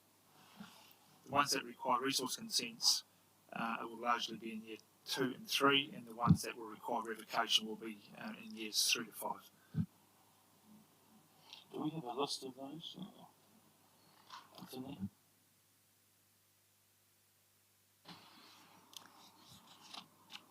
Councillor Mitchell. Are any of the properties here to do with the Foxton freeholding account? Yes, they are. So the total amount that was aligned to or linked to the Foxton freeholding account is 7.1 million. Okay, so that would go back into the Foxton freeholding account rather than come into Still be comes, available for us to use, wouldn't it? absolutely, yep. It still comes within 3 books. It's just tagged against the Foxton Beach freeholding account.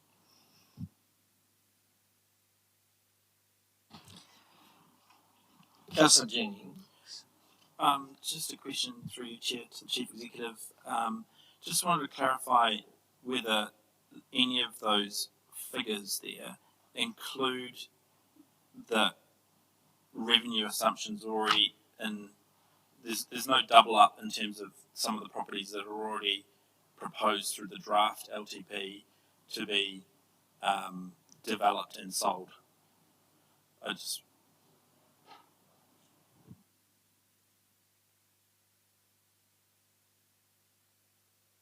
Can I come back and double check on that, because I'm not too sure whether we actually included a revenue line for the likes of Forbes Road or the Kilmeister block.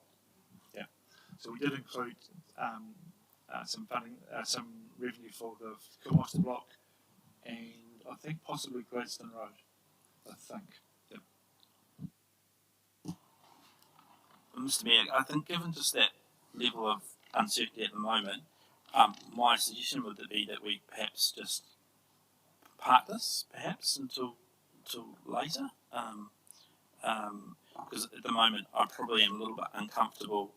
I probably could support that motion as it is, at the numbers that it is. I probably have an alternative view, but yeah, I was just wondering whether that might be best to just push this further down. But your hands.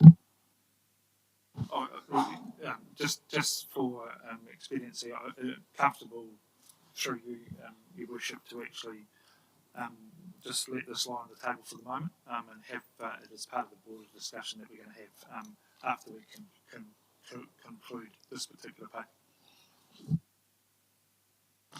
Okay, so topic number 23 we will leave on the table at this stage. Topic number 24, democracy support risk and improvement. Recommendation is the Council amends the final long-term plan 2021-41 to include funding of $150,000 in year 1, $210,000 in year 2, and ongoing for the democracy support risk and improvement additional role. That should actually read roles. It's not just a single role. Councillor Tukapu. Do you mean that this is 2 FTEs or 1.5? It'll be around about one. It'll be probably about 1.75 FTEs in total.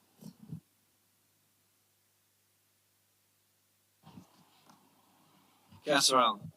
Oh, look, very briefly, I wanted to speak in support of this and to acknowledge the amazing work done by the organisation over the last 12 plus months, within very limited resources to meet the extraordinary demands upon the organisation because of growth, and also perhaps a more demanding governance structure, and I mean that in a positive way. So I fully support this, and again thank the organisation who have gone above and beyond the call of duty, I think, in many ways. Happy to endorse that. So,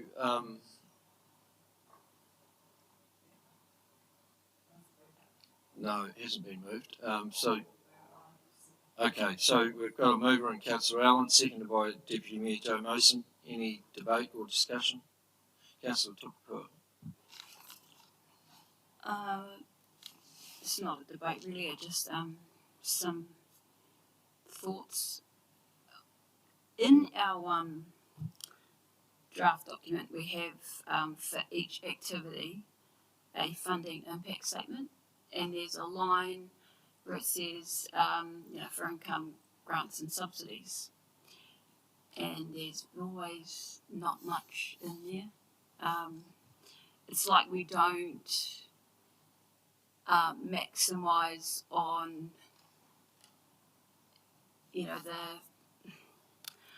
I hate to say it, but our community has, as we all know, high levels of deprivation, so we would qualify in many ways to a lot of things, a lot of grants from central government. And I think during the hearings there was one speaker who said, oh, you could have applied for this, but you didn't. You could have qualified for that, but you didn't. And you would have fit the criteria for that, but you didn't even apply. And we know this, and even in that recent COVID space, there was so much money that was thrown out all over the place. And how much of that did we, I know we've got the PGF and bits and pieces, and now Tareka, support for housing. But if we had a dedicated person, and I raised this in the annual plan process, that was just their sole job, was just to go through all those departments, uncover all those on offer, because as we know, they all work in silos, so if you're applying over here doesn't mean they know you're applying over there at the same time, surely. And we just got more grants and subsidies, or at least gave it a try, because I remember when we went for the stands in Foxton, we had a guy dedicated to sourcing the fundraising, and he just, that's what his job was to do, find some grants and monies and make our bill a little bit lighter. Well, why aren't we doing that across the board within these other spaces? And yep, you're asking for some more resource for this, so why couldn't we do a little bit of that?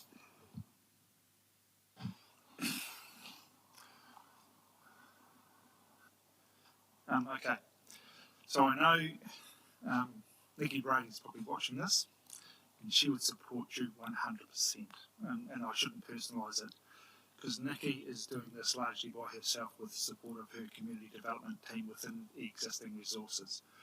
And it is quite onerous to actually put applications together for funding, whether it's through philanthropic groups or central government. It is a major exercise. And if there was support from the council for me to actually consider how we might support that particular activity to allow us to source more third-party funding, I'd be happy to go away and actually do a quick assessment on that if there was a willingness on the part of council for me to go down that path. Look, I know Nikki's probably watching, I think. She would very much support this. Look, we have done a lot of work getting funding. The Foxton Futures was a good example of that. The funding that we've got through for the libraries. Just remind me, Brent, what was that called?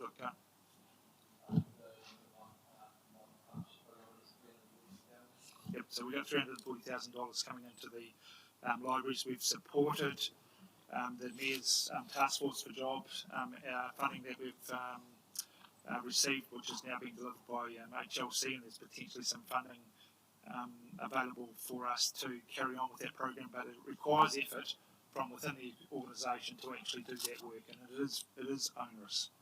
And it's not just the application that has to be put together, but it's actually the ongoing reporting to report against the progress and the milestones that we have. So if council's willing to wants me to go away and actually have a look at that, I'm more than happy to do that. Deputy Mayor Mason. Thank you. Through you, Your Worship, I seconded the first motion or recommendation and stay with that. I wouldn't like this to in any way impact on democracy support, because I think that's, as Councillor Allen said, vitally important, but I do see the absolute value in what Councillor Tukapua has raised, and I see members of our Parks and Reserves team applying for funding all the time and looking to sources where they can, further develop what we have in terms of recreational availability. The roading team, there's lots of availability for money for sheep pathways and the likes, and just having a very concentrated approach across the organisation that, as you say, quite rightly say, Councillor Tukapua, draws it all together, I would support that as well, additionally. So just a text, I am and do.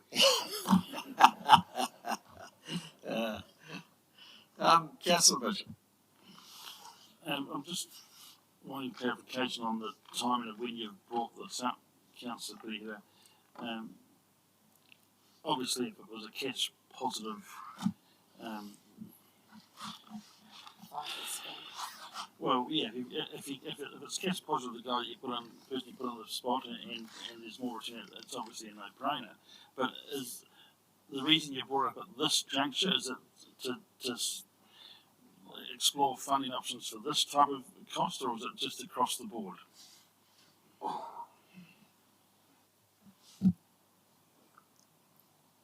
It is across the board, and it's to have that dedicated person that is their sole role to make those applications, because as you hear, they're onerous, but it's a concentrated effort, and it can pull them all together and obviously prioritise and look across those, not just central government but other large funders out there, and make the most. And yeah, we might be successful in a few $1 million every year for different things, and that person's role you're only paying, what do we hear, $150,000.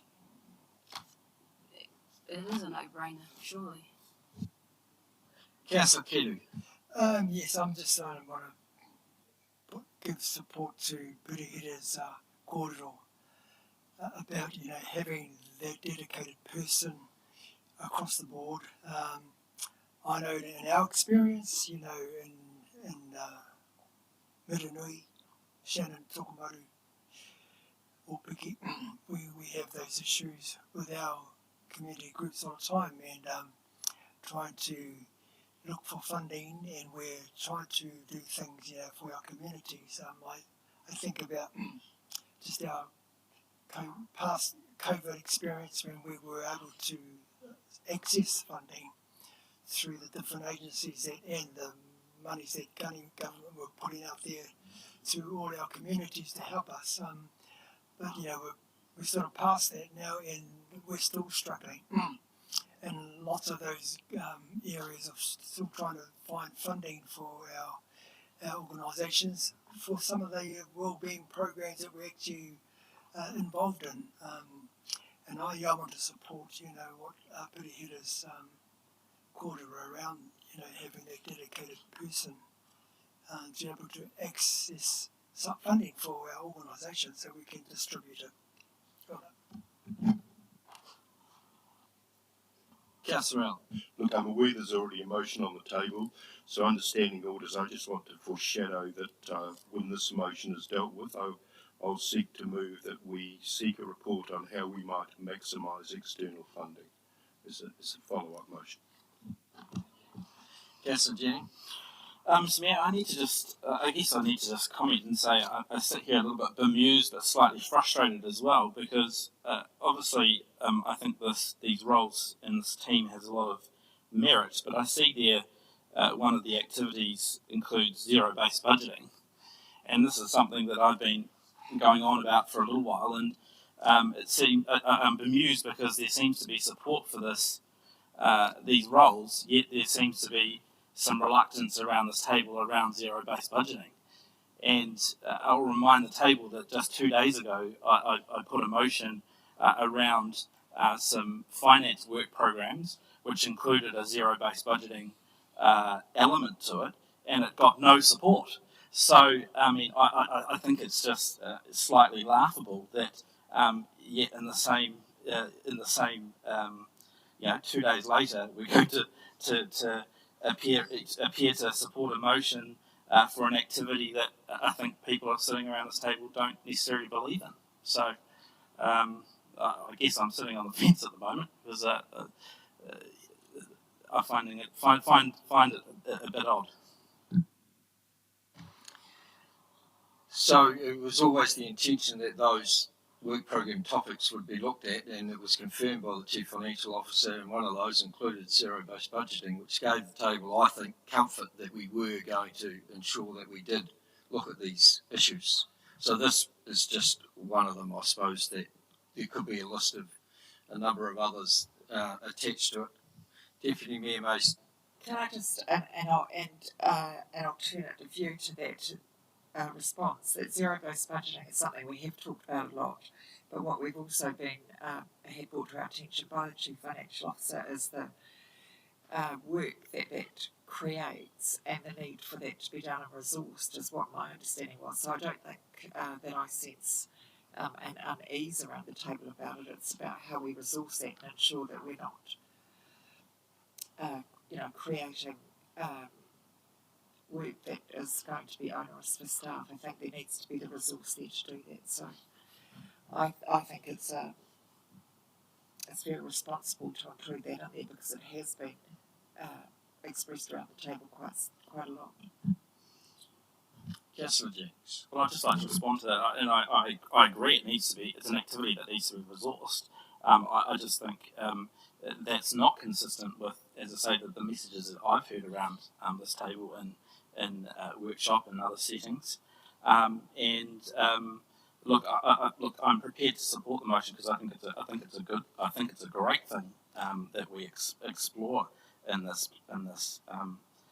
explore that activity. And I guess the only other thing I'd say, Mr. Mayor, in response to your comment, is that ultimately, we've got to remember that governance sets the direction. That's been one of our issues over the last 18 months, is I think we haven't been doing a great job at doing that.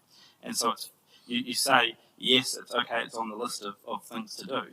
Well, this table can give a very clear direction very easily that these are activities that we value and that we think are important and that we want to prioritise. And I simply don't understand what's wrong and why people are so opposed to actually locking those very important activities in as part of the work program. And I suppose that's exactly what we're doing by making sure that this gets noted in our recommendations in terms of this support for these positions. So I have a mover in Councillor Allen, a seconder and Deputy Mayor Mason. I'll put the motion. All those in favour? Against? Carried. Thank you. Councillor Allen. Mr. Mayor, further to my foreshadowing, could I move that we explore how we might maximise external funding opportunities? Do I have a seconder for that? Councillor Tupua. Any further? Quite broad though it was, but you get my point. Yeah, we do. Yeah. Do you want that? Can I just note Councillor Bishop's observation as well? Part of that assessment will be determining how we could best make this cost neutral. And there are means that you can do that. Some Cost positive, please. When I say cost neutral, it's no rate impact, but benefit back to the community. And well, it actually might be a rate benefit if we can offset any of our existing costs. But every attempt will be made to look at how we can make it cost neutral. Yes. I just want to further clarify that we have the community development team who have remember Catherine Pollock's presentation, community support, and she talked about how they support organisations, community groups to seek third-party funding. They assist in that process and they help through programs to build the capacity of those groups so that they can be sustainable, things like that. But the sorts of dedication I'm looking for funding is the big stuff for this council, so we can. For example, I remember mentioned a few years ago that the Ministry for Tourism, they had all this money out there for cycleways. Well, we didn't apply, we didn't get none, and we could have. And that's just one example of many. And so I see this role as doing all of that, going and bringing it all together and assisting. So, yeah, roading team, they're doing their thing, but there's that focused support to get those things across the line. So one program that is, I think it's called the Housing Infrastructure Plan or Budget. There is funding available to support infrastructure development that supports housing. But again, there's a huge exercise to go through to actually apply for that funding in the first place, or identify the opportunity. So that would be a good example of those big picture ones. Yeah. Just to add to that, I mean, the Whalo Lotu renovations of the Pacifica Church is another great example of where we have bothered to put the applications in and be successful. Interesting to note that at a meeting I was in recently, officers of another territorial authority had been told by their officers that they were not to seek funding from other sources because of the amount of time and resource it took, because they just couldn't fit into what their capacity of the time. So it is a challenging role and does need dedicated service to it. So the motion is on the table. All those in favour? Against? Carried. Thank you. Topic 25 is the financial strategy and work programme. The recommendation is that Council amends the final long-term plan 2021 to 41 to include funding of $100,000 in year one and ongoing for the financial strategy and work programme.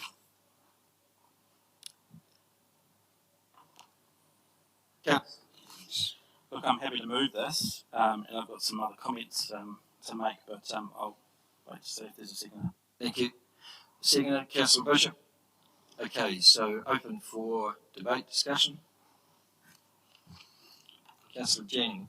Well, look, again, I mean, I think this is very much needed. I think earlier in the week I did put that motion around getting governance to lock in that they wanted to do a rating review and an affordability review. There wasn't support for it at that time, and I hope by supporting this motion and committing the resources to doing that other members will come on board and acknowledge the importance of those.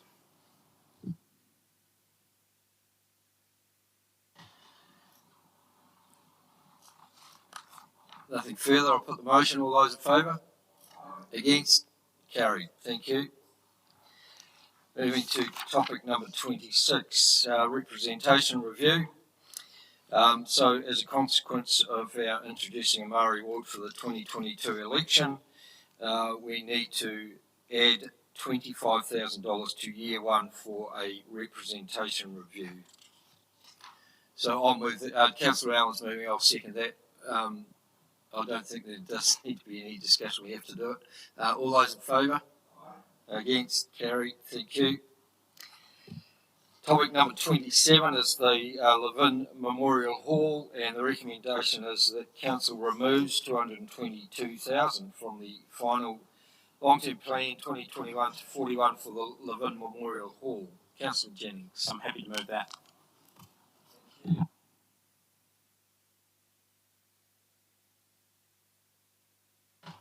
Any further discussion? No, I'll put the motion. All those in favour? Against? Carried. Thank you.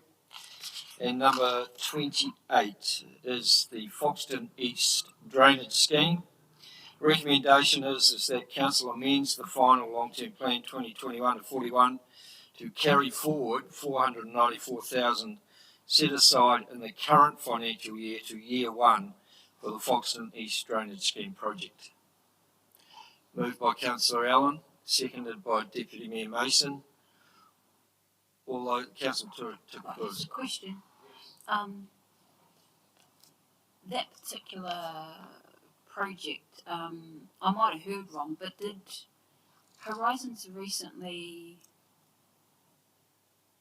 decline more funds in this space, or put on hold, or what did they resolve recently, or is it unrelated? So, yeah, so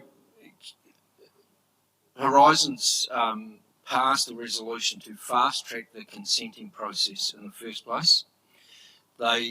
In doing that, they had a existing funding of $2 million sitting in a fund that at the time was being unused, which they thought could be used for this project. Now that was not passed at that meeting. They voted to have a working project meeting around it, so there was going to be further discussion as to whether that $2 million would be added to the project. It would reduce our input into the project to the $500,000 rather than the $2.5 million that we were originally budgeting for.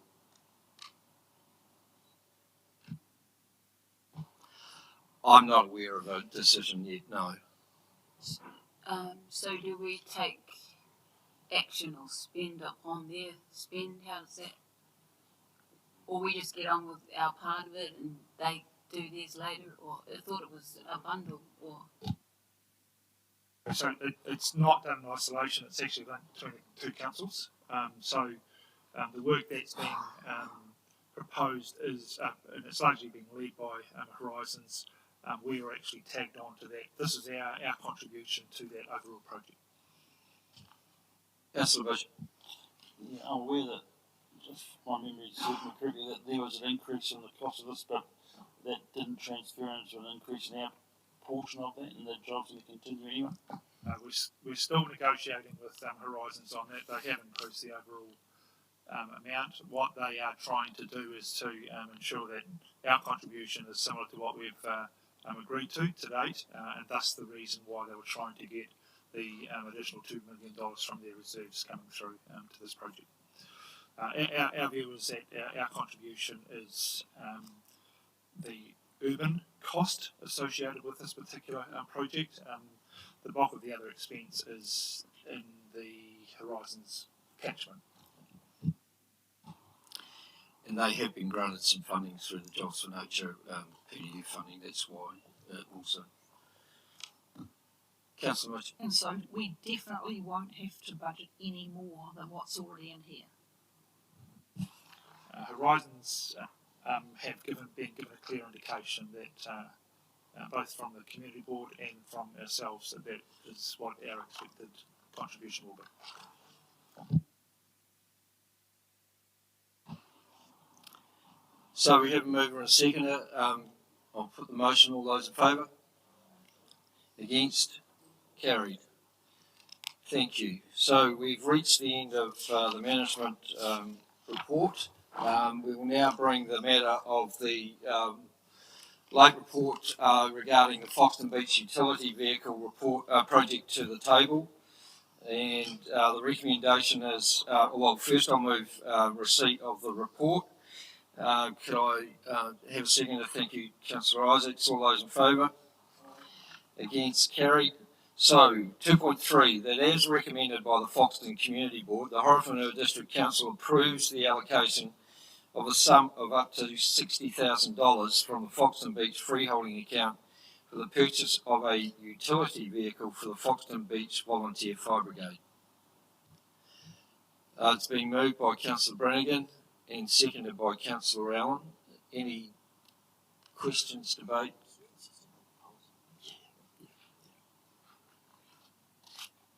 Councillor Brannigan. Yeah, this is just a few comments if I can. This is a cool little project actually. It's been on the ether for a long time, and it was never been achieved for a number of reasons. But the opportunity came up when the Foxton Community Board approved funding or part funding for a vehicle for the community centre recently. to offer that lifeline to people, more vulnerable people in the community, to get to medical appointments, Palms North and etc., which is a lot of the work they do.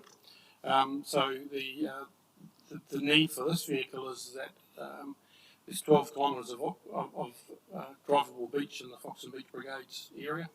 There's a lot of forestry that they've had a number of fires in and can't get the appliance into. Small fires that can turn into big fires. Medicals down on the beach, all the history stuff, and a myriad of other incidents they get involved in and called to assist other emergency services over the course of the year. I think since 2015 there's been 52 calls to the beach, and a large number of those have required the brigade members to either use their own vehicles, because the fire appliance cannot go on the sand for obvious reasons, or commandeer other vehicles, public vehicles that might be in the area at the time, which you can imagine is less than ideal. This vehicle will be equipped with all kinds of medical equipment. It will be equipped with a pump and 250 litres of water to put fires out that are threatening the parabolic dune fields that are along there. Obviously, if a fire gets in those, it becomes a major very quickly. So there's a myriad of reasons why the vehicle's been identified. The obvious question will be, no doubt, from some members, and quite rightly, why don't FENS fund this? FENS fund the fire appliances. Brigades are open to do fundraising and achieve some extra things, of which, like council, FENS then became the asset gets invested into FENS, so they ultimately become responsible for it, but they don't have the capital outlay for it. And added, I think, point of interest for this project is the fundraising efforts of some grade members in conjunction with Jason Davey, who runs Fox and New World and has become a very avid supporter of the community, and twice a year runs fundraising events, which raises large amounts of money for clubs. Surf Club in Fox and Beach recently, I think, received $10,000 from a quiz night that Jason and his staff organised. And the fundraiser for the community was a golf tournament out at Foxton Golf Club. It was a very enjoyable day, and it was opened by the mayor. He wouldn't play the first shot, but never mind. That'll be next time. And out of that became an auction night. The auction later in the day of donated goods from various businesses all around the district and region, and the realisation of $30,000 of funding from that one golf day to accompany the potentially $60,000 from the freeholding account. It's been approved by the community board unanimously, so just hope it gets supported. So just a bit of context. Thank you. Okay, the motion's on the table. All those in favour? Against? Carried. Thank you very much. So we will have a break. I know you're keen and eager to get into it and don't want it, but I'm sure we need to have a break. Yes, I'm sure.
Sorry, we're just waiting for Jacinda to get her laptop up and running.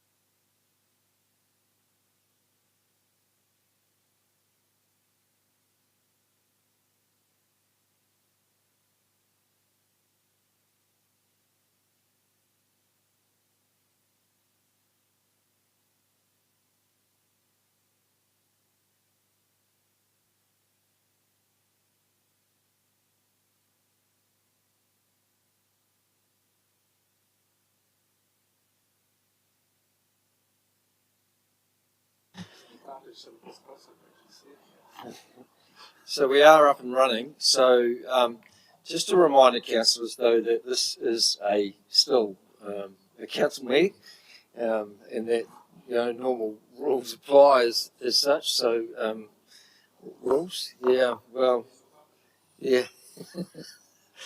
So I'm going to hand over to Jacinda now, and we'll go line by line, and then we will obviously revisit the topics that we haven't discussed as we went through some of the management overview as well, that will probably be included in here as well. And just a heads up around Taraika as well, that this is around the funding of the Taraika infrastructure. It's not about the end result or what happens in terms of that, because at this stage we can't make any assumptions, nor can we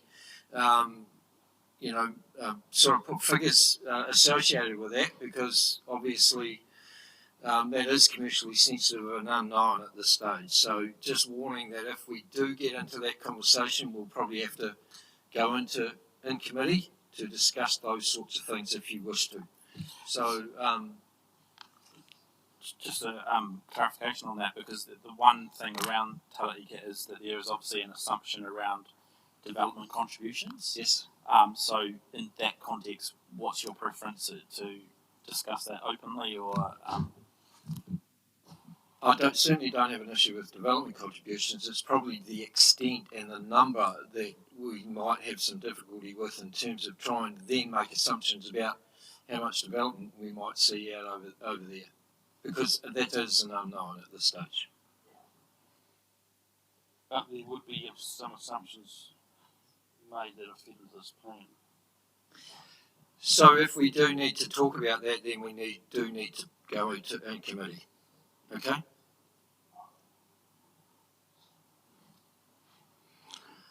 So. Thank you, through you, Mr. Mayor.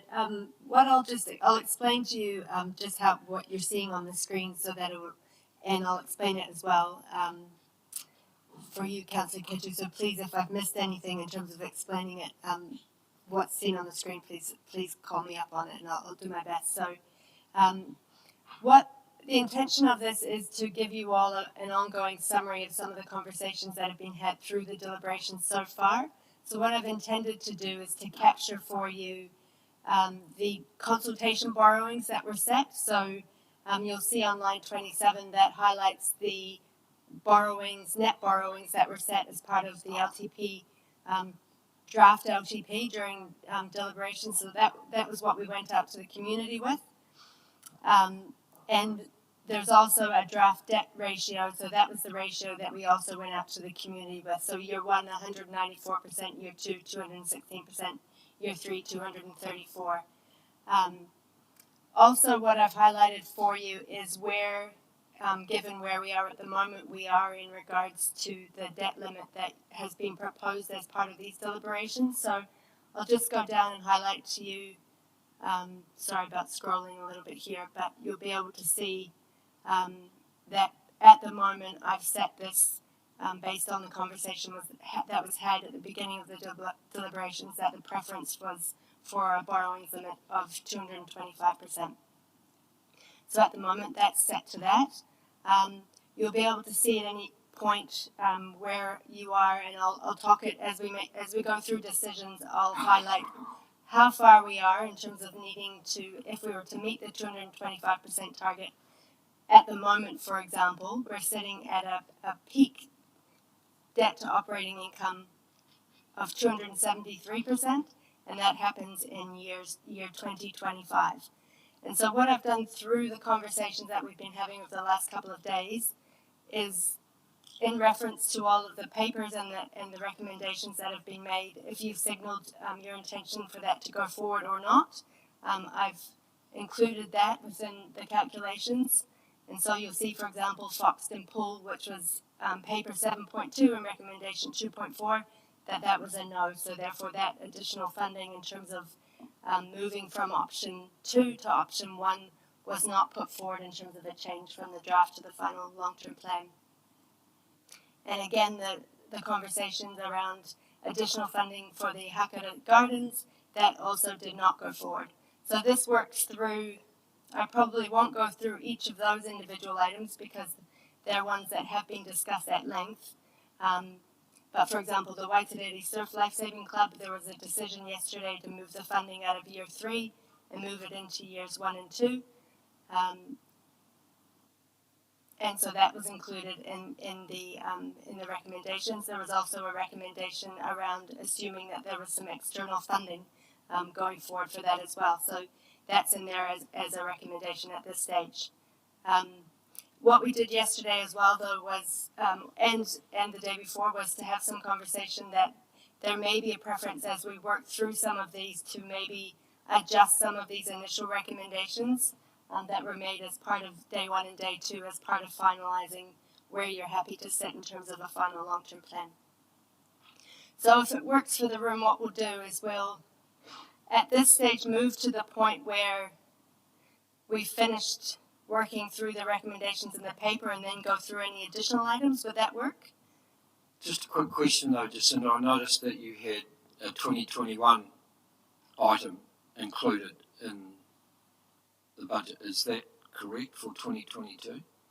Line 44?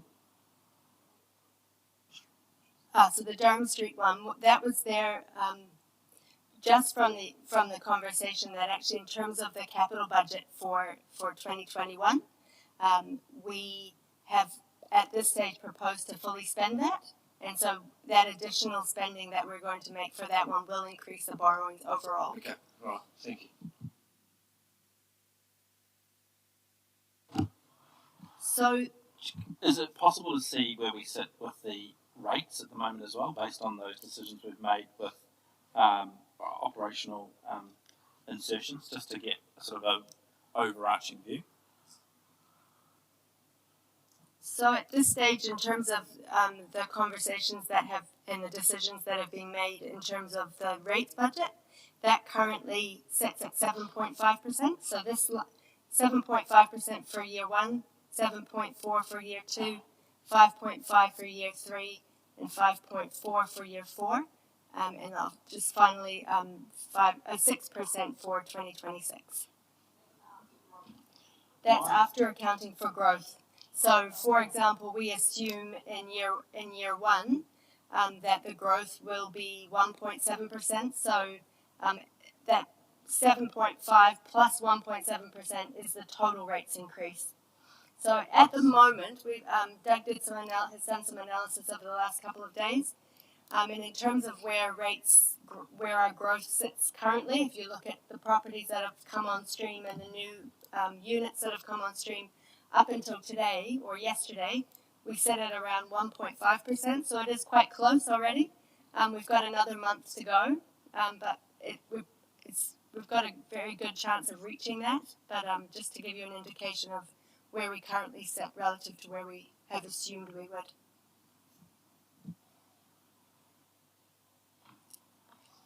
That was going to be my question, sorry, about how much of an assumption is the first year's growth.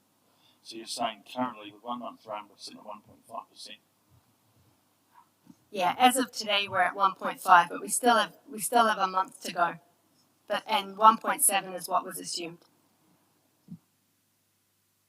If, for example, we wanted to say that we think we're not going to get any more growth, for example, which is very unlikely, but if we were to use it as an example, then the rates increase after growth would go up to 7.7. But that's, I think we're probably in a safe boat to assume that we will reach that ratepayer growth of 1.7.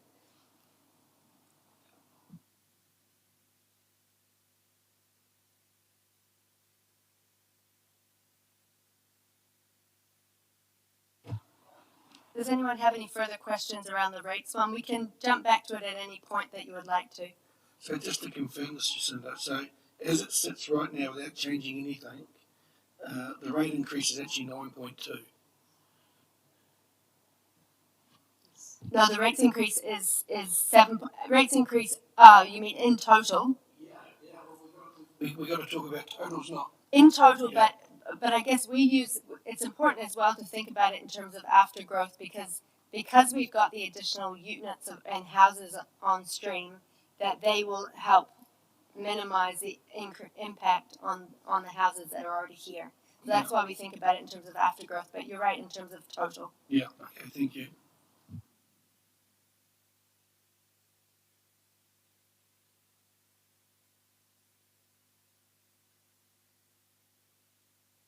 So maybe if it works in terms of this conversation, we can either have this now or we can have it at a different point. But there was some conversation at this around this table around economic development and the funding that's related to economic development, and there was There was some conversation about potentially increasing the funding, both from a borrowings or capital perspective and from a rates perspective. So I don't know if there was anything from a council perspective that you were wishing to put on the table as part of. Would it work to put anything that you've got in terms of rates items that haven't been brought to the table yet, that maybe we raise them now? So just before we move on, and I misled you yesterday when we actually put this $100,000 in. My understanding, based on some feedback that we got from Catherine Lewis after her presentation, is that the total amount that they were looking for was about $350, and we assumed that about $200,000 of that was capital. That's not correct. It's only $10,000 worth of capital, and the remainder is OPEX. So split into two areas: $160,000 for the FTEs that might be associated with to build and implement the strategic plan for the events management strategy, and $180,000 for the contestable fund. So both of those are OPEX. I misunderstood that. I thought there was $200,000 worth of CAPEX, but it's only $10,000 worth of CAPEX. Now, what did that do?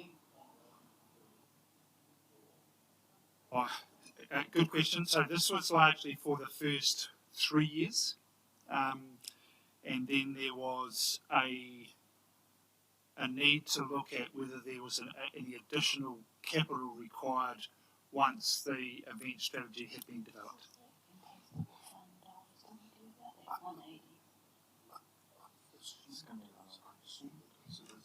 So unfortunately, that has a bearing on your top line in terms of rate increase. If you increase it to the 340,000, which is what it should read, not 100,000.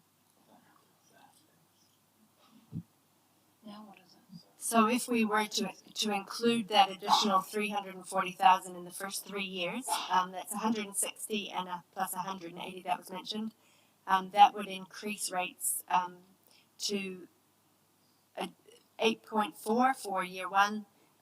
After growth rates increase 7.3 for year 2 and 5.4 for year 3. So the total is, like Todd pointed out, is 10. I'll add an extra column for you so you can see it both ways.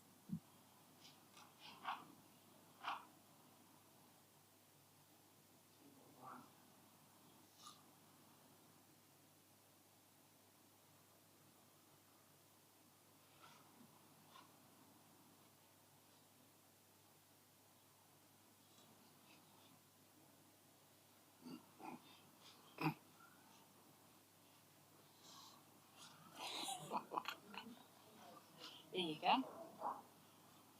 6.7 to 10.1.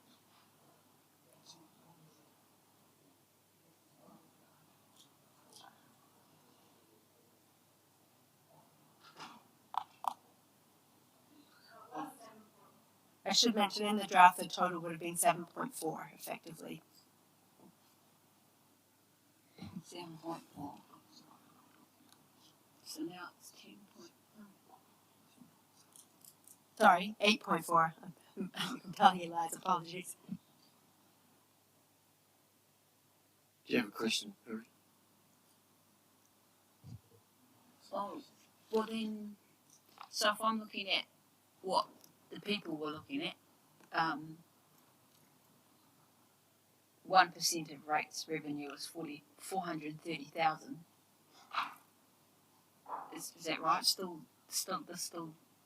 yeah. And then, so if we even wanted to try to get back to what we proposed, we would have to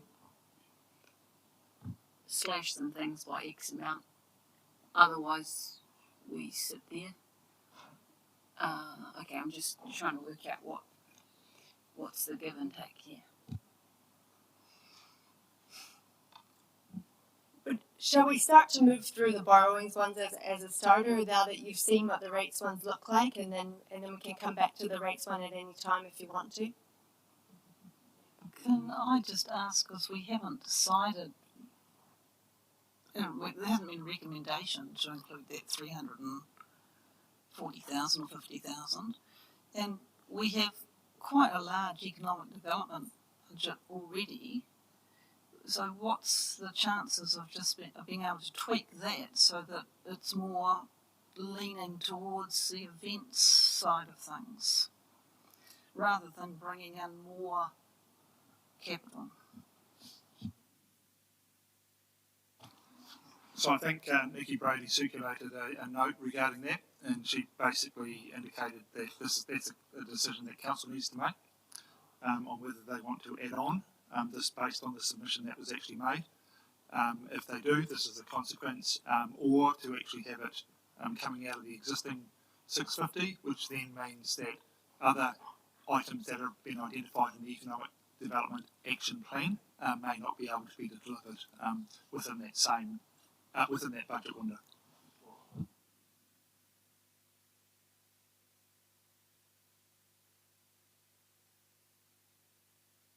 So, But that would depend on how we formulate a contract then, would it? So, I mean, they've got to agree that they will take part in that destination management type event.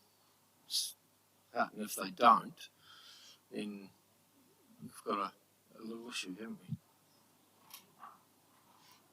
so before I voted on something like this, I'd actually want more information, I think.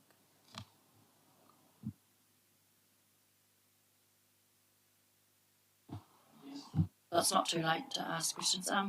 So with the events coordinator we currently have, do they fit into this concept, or are they able to fit into that concept then? And maybe just employ one other or half a person or 3/4 of a person? No question. Yeah. I'll answer rather than putting Brent on the spot. The existing, council employed event coordinator largely assists in the community events and those events that are actually run through the community hubs and things like that. If this was actually put on to that, it would be an additional resource required to actually, we're at capacity now with that individual.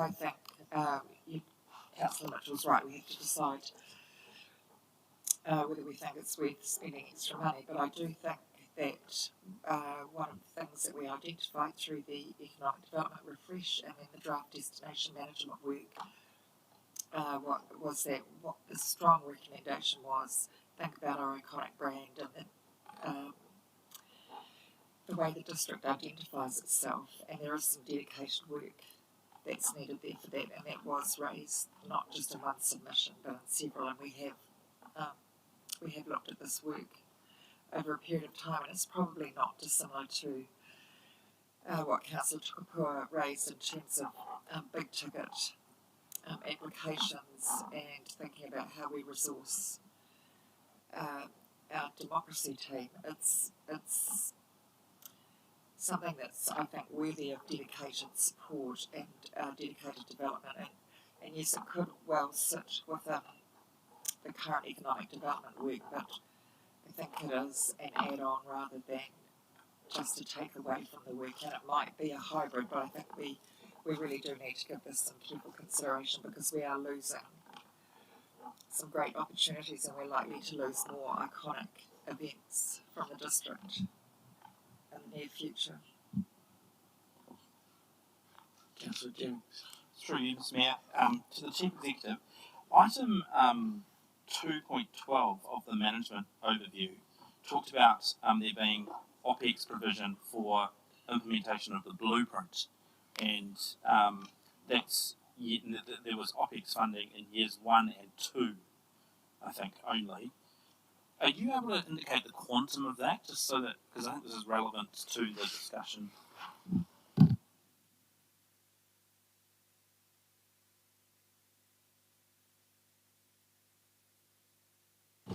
It's in the first paragraph of that summary under topic 12.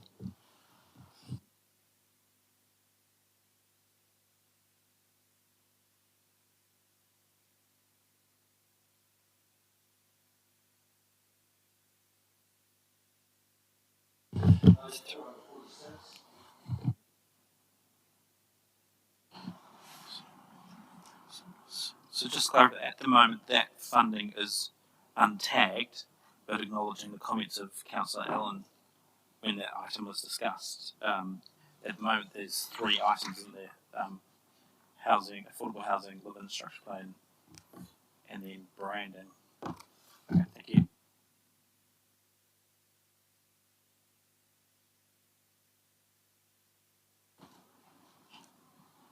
Councillor Allen. I think we've just got to make a decision. We've got an envelope at the moment, economic development envelope. I know there's questions and uncertainties around how this fits in, but if we work within that cap and say that we will consider this submission in terms of how it sits within that defined budget which exists at the moment, and just move forward. Doesn't mean the issue's dead. That means the issue has to lie on the table for 3 years plus. So that's a thought, just a moment. So what Councillor Jennings seems to be suggesting, if I'm reading it right, is that some of that blueprint money could be used for this. Is that what you're suggesting? Yeah, I was just doing some fact finding to understand what is the currently uncommitted OPEX funding that already exists within the envelope that's on the screen, and just thought that might be relevant to the conversation in terms of what that then gets tagged to. David, have you got any comments on you've listed 3 priorities there. Had you identified how that might be broken up in terms of those 3 projects? No, not at a detailed level. I think in terms of the live-in structure plan, we have been, probed to understand what we might be able to contribute towards that. In my mind, that was sort of around about the 100,000, which would be for year 1. So that would leave, if that was what was allocated, that would leave 200,000 to be apportioned across other things for year 1. The top priority there being the affordable housing one. There will obviously be more detail that comes back to council around that. When we briefed council around that previously, there was some considerations which we signalled to council around whether there is full cost recovery of a process like that, or whether there is the incentivisation of it. Also around whether or not there's a potentially an enabler or facilitator type role to encourage and help people navigate through that and other processes. So there's a few different details within that, which is why I haven't put a figure around that. As we bring this process back, you'll provide some further guidance on, where you see the benefits in pursuing that. Councillor Tukapua. Are we going to make this decision before we start shifting this yes and no's and whatnot? Is that the direction Well, we're going with? this is part of the yes and no decisions, Okay. yes. Well, in that case, at least from an email that I'm reading, we all had a copy of it. So 160,000 for 1.5 FTE, 180,000 for a contestable fund, and 10,000 for a capital fund. Total of 350. There is an existing 650, so in total, if it were to go in that direction, that's $1 million. Destination management, yes, I support in principle that pitch. I might call it that. But I'm not so certain around the 180 in its entirety just yet. That's probably the only part that I would have reservations about at this stage. I get it, but to just, receive one submission that says, wham bam, here it is, and then we just go tick, tick, tick. Oh, no, I'm not comfortable with that without more information and understanding how this is all shaping towards our story, the narrative that we haven't landed on exactly. We've got like the food story and other bits and pieces. There's still work that Nikki's doing. I want to see how this all aligns before we just go, yep, here it is. So I just signalling that's where I'm sitting at the moment. I'd rather go hybrid. Otherwise, I would just completely vote against it.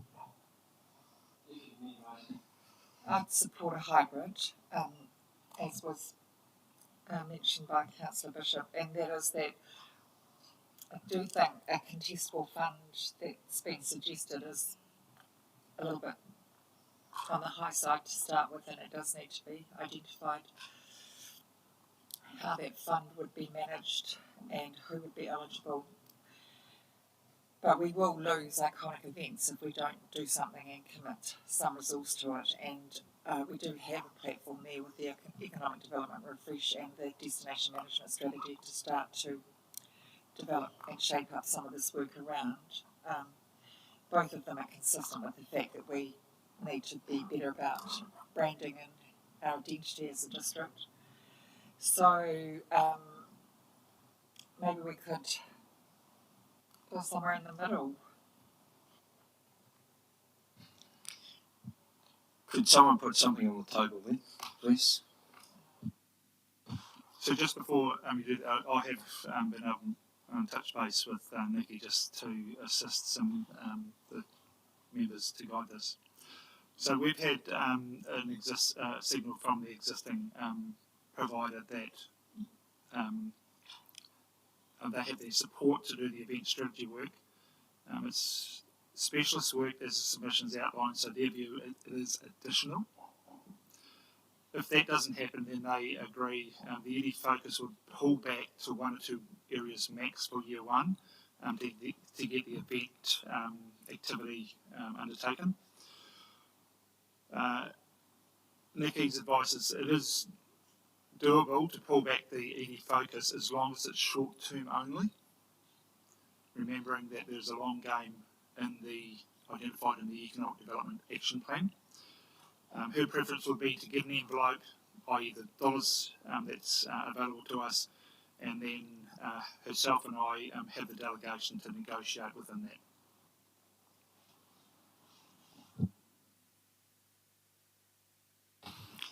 So if reading that right, then 340,000 plus the existing 650,000 equals $1 million. So what I suppose is that we need to then decide how big that envelope is.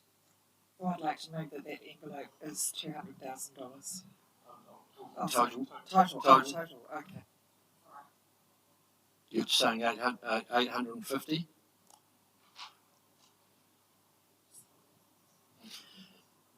So are you prepared to put that in a motion as such?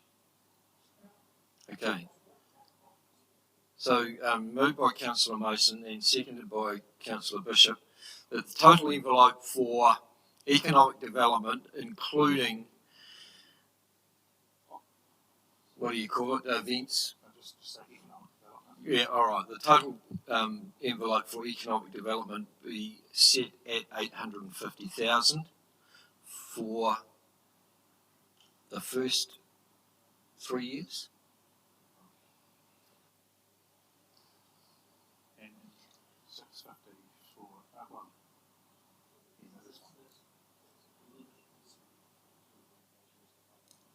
Right. Yep. So when the contract is rewritten, there may be some. Yeah. So just to note that envelope is, and thank you, and Nikki will thank you as well. So what it does not mean is that all of that might actually be with a phone provider. There might be elements that are actually done in-house and things like that. So, but the envelope is set, and we will have to work within that. Any further discussion or debate about that? Councillor Tupu. So yeah, I'm far more comfortable with that. The existing 650 plus another 200 for what seems to be a good thing, and potentially that's only 30,000 of what might be a contestable fund for them to start off with. But I guess why I have another part on the side here is I think yesterday when we discussed the community grants and funding and whether granting another group an increase could deduct on that 160 we already have, and then that was a potential 180 and exceeded what everyone else has to share for this, and then we've just passed 20,000 for living sports. I just think events. I'm just trying to understand. We're going to cut our community support one, or we have to cut some things today. I just look at the bigger picture and I just think, yeah, I wasn't going to go for it, but I would support that. Okay, so the motion's on the table. All those in favour? Against? Councillor Mitchell is against. Motion's carried.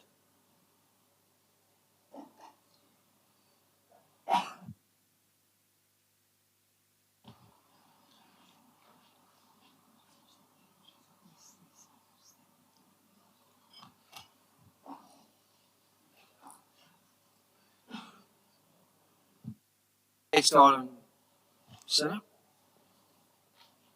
Thank you. So through you, Mr. Mayor, what we'll do, if it works okay for everyone now, is we've on the borrowing sheet, this works through all of the decisions. So we're now at in paper 7.13.8, or item 8 was one that was discussed in relation to Taraika, and we raised through that conversation that it would be better that it was raised as part of this meeting. So in regards to Taraika, when we went out with the draft, we had a conversation that we assumed that 25 million would be funded externally. So what we're proposing through this is broadly that that assumption is best to change and that be brought back into borrowings. But also in regards to that, the development contributions, of which are approximately $10,000 each just for the Taraika bit, will be funded over a period of time that we'll discuss in more detail as we get into the assumptions at a later date. But in a broad, when I say at a later date, as part of a briefing at the end in terms of any more commercial sensitive items of this assumption. But in a broad sense, we've assumed a relatively conservative uptake of that land over a period of time. So it's where I've also mentioned, you'll see up the top on line 26, Taraika borrowings in the first year makes up roughly 5% of the borrowings in terms of debt to operating income. In year 2, 13, in year 3, 24, 28, 24, but then it starts to drop down. So it peaks at 28% of debt in year 4, and then as that's expected to come online and the infrastructure is built, that will start to reduce the debt as those lots are picked up. So I'll leave it at that in terms of a conversation about whether council is comfortable with that.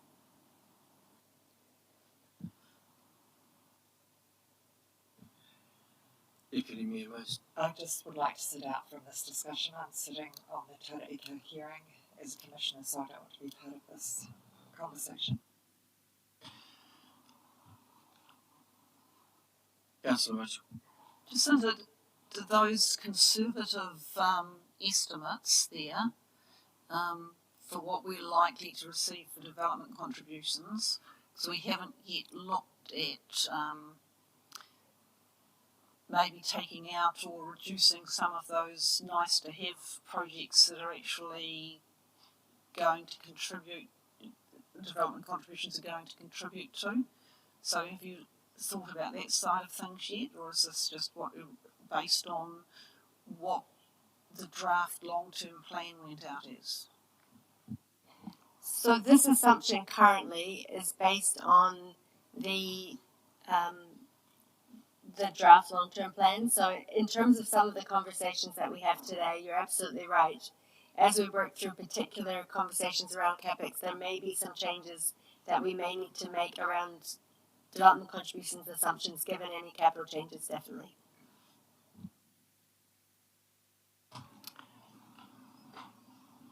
Sorry, and Brent might be able to answer that. Those debt levels for the first 4 years really can't be altered in terms of the progress of the work that we are undertaking over there. That's correct.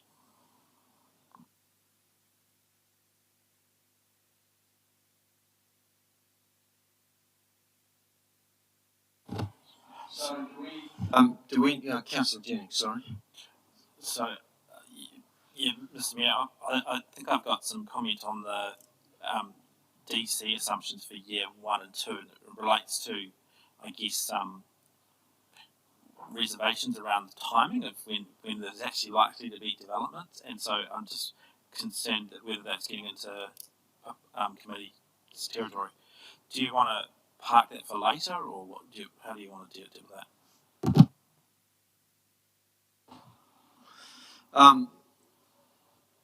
But in terms of the borrowings, is everybody understand that and are comfortable with that? Do we actually need any resolution as such for those, or that is in the long-term plan already? It would be good to have resolution on this one, particularly while the capital program, which this relates to, is in the long-term plan. The assumption around how it's funded in terms of it needing to be funded by borrowings or not, in the long-term plan, it was assumed that it would be fully funded externally. So I think it is important to recognise through this that that will no longer be the case. That it will need to be funded by debt initially and then repaid through development contributions over time.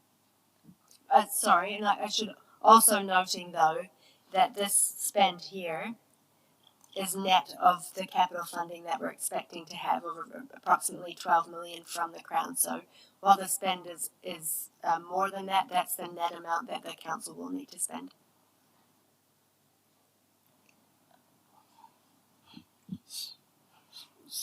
Councillor Jennings. And sorry, through you, Mr. Mayor, just so I'm crystal clear, essentially these numbers are to give effect to the auditor's recommendation around the source of the funds. Effectively, they do recognise audit's concerns, and while we initially had some thoughts that may be achievable through the draft long-term plan process and the considerable amount of work that Brent's team did, it became apparent that it is a very complex process to try and get that through. We gave it a good go, but in terms of an assumption now, we think it's prudent to assume it from a borrowings perspective. And those numbers that you see there in terms of the net funding requirement, they tie exactly to the Crown Infrastructure Partners Agreement in terms of what we're needing to pay out in any particular year. Councillor Bishop. Thank you through you, Mr. Mayor Jacinta. So the $12 million you mentioned, that's that $12 million that we're already aware of that is not repayable. It's the grant that was coming through from CRP.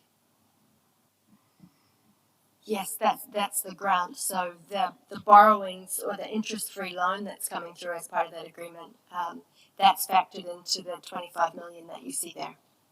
So we will have some interest benefit in a sense that through that borrowings, but it will still be on the council's books.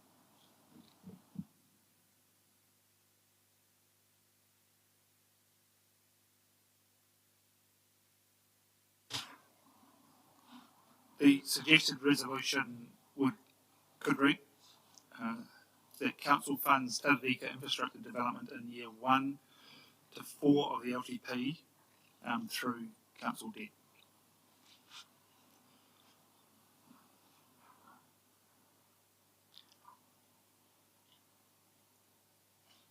Everyone clear on that? Any questions on that?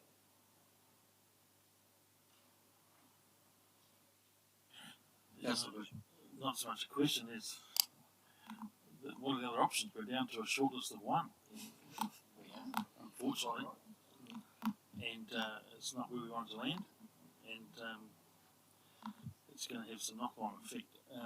Question, please. So what does that mean for the current CapEx program? What's the level of CapEx? Have we got a line in there that can show that? So that was included in the council's capital program, that Taurika was. So it was included in the total capex number originally. If you just leave me a minute, I'll grab that capex number out of one of the hiding sheets and put it up on the screen for you. Yeah. Councillor Jen. Yeah, sorry, just another point of clarification. I'm sorry to be a pain. So one of the big chunks of Taurika spend is under the land transport activity, and so there's about 12 million, I think, over the first 3 years. Does that correspond with those numbers? So you can't amend the sequencing or scope of any of those projects? That's correct. So would someone like to move and second our option? Reluctantly, yeah. Well, like I said, we've got no option, Mr. Mayor, so I'll move. So moved by Councillor Bishop, seconded by Councillor Brannigan. All those in favour? Against? Carried. Thank you. So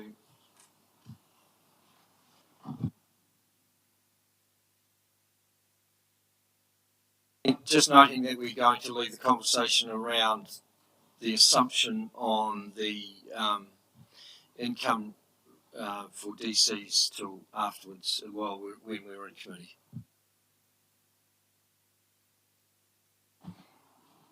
So these next ones are just highlighting the decisions that were made earlier in relation to the Jubilee Park splash pad, Lake Horowhenua. So is it did anyone want to pause on this one? In terms, there was some conversation in earlier meetings around potentially changing the timing, so I'll leave it with you, Mr. Mayor, to decide whether you... Councillor Mitchell. Yeah, I'd like to explore changing the timing, but I'd like to ask the Chief Executive, you must have some idea about the work program and how it's going to fall, and is that first option with the Y under it actually going to happen, or could we go with the second option?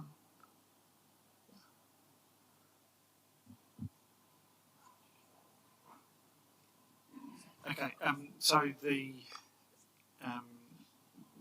what I've indicated to the council previously is that we're working with the Horizons Regional Council on a catchment strategy around stormwater management going into the lake, so which includes the Arapata, the Queen Street drain, and also the, was it called the Pātaki? And our contribution to that program of works is largely around the Queen Street drain and the contribution that we have indicated in the updated budget is the contribution that has been indicated as required by Horizons Regional Council as part of that work.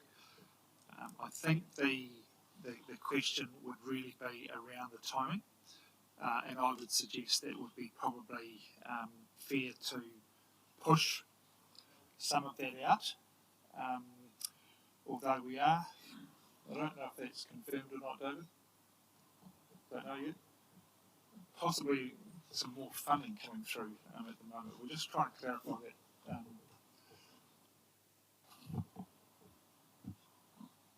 It seems like it was an announcement today from David Parker. So for some additional funding for Lake Horowhenua. So we're just going to try and get confirmation of that. So that actually does potentially have a bearing for us going forward. But my suggestion would be, if I can just give myself a moment, because I can't read that one, I'll look at this one.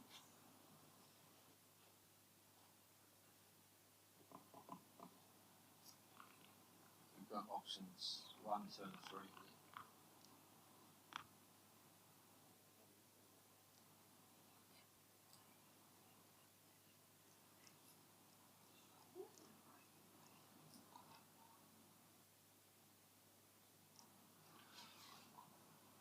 So my suggestion would be, if we could just to increase option 2 by $500,000 in year 2, 3, and 4. Increase $500,000 in 2, 3, and 4, which would be a net then a reduction of $1.5 million on the $3.2 million.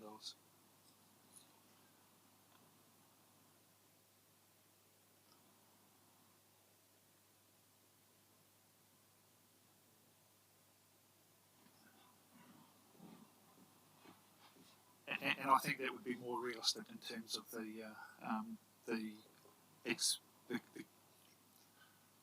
expenditure timing, or the CapEx timing.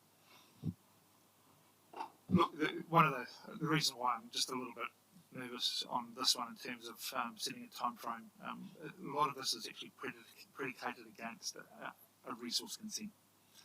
So we're going through that process now, and that's largely why we need the funding in the first year to go through that consent. What we haven't identified yet is what is going to be the mitigation in terms of that stormwater management going into through the stormwater through Queen Street drain, which will then determine what it is that we're actually going to deliver as far as that CapEx that's been set. But we'll work with Horizons on that. So there's a lot of water to go under the bridge first before we can actually identify specifically what the design components are going to be. So, Jacinda, I take it that is everyone comfortable with version 2 of that? So we're looking at 500,000 year 1, 1 million in year 2, 1.5 million in year 3, 1.5 million in year 4, and 1,705 in year 5.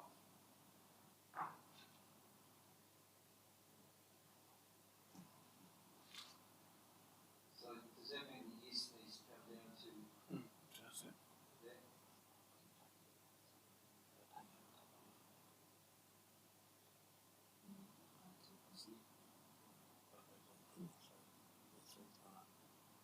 Councillor Brannigan, you had a question? Yeah, to see, given everything you've just said, I recall in the previous LTP, Councillor Tukapura, I think, brought this to the table, and we had a figure of, I think 5.5 at the time came up. I'm not sure where it came from. I'm not sure what the science around it was, but it was throw a figure in there. Given we're in very different times, as we know, in terms of debt ceilings and growth and the costs, are those figures, or do those figures have a bit more science around them, or are we? I think you understand what I'm saying. Yeah, and is there any movement on those figures in terms of what the top line means. Is it realistic? Is that money going to be spent? And I also understand the political pressures around this whole subject, but I think it's just a question that needs to be asked: is where does it really sit?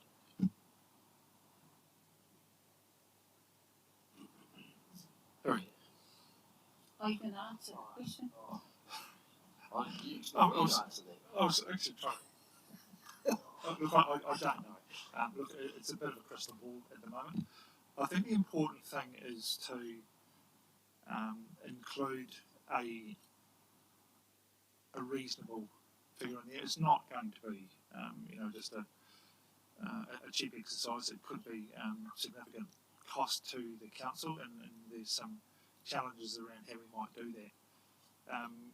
Probably, I would say that the timing thing is probably one where I think it's going to be more likely to be the latter part of the third year, latter part of the first 3 years of the LTP rather than at the beginning that we're actually going to incur the cost. Look, 3 years ago we put that budget in place. In that 3-year period, the cost could have actually gone up, or the estimate could have actually gone up. So I think it's reasonable just to keep it as it is. Councillor Tupu. Well, I'll start by saying, yeah, okay, and go with your new version.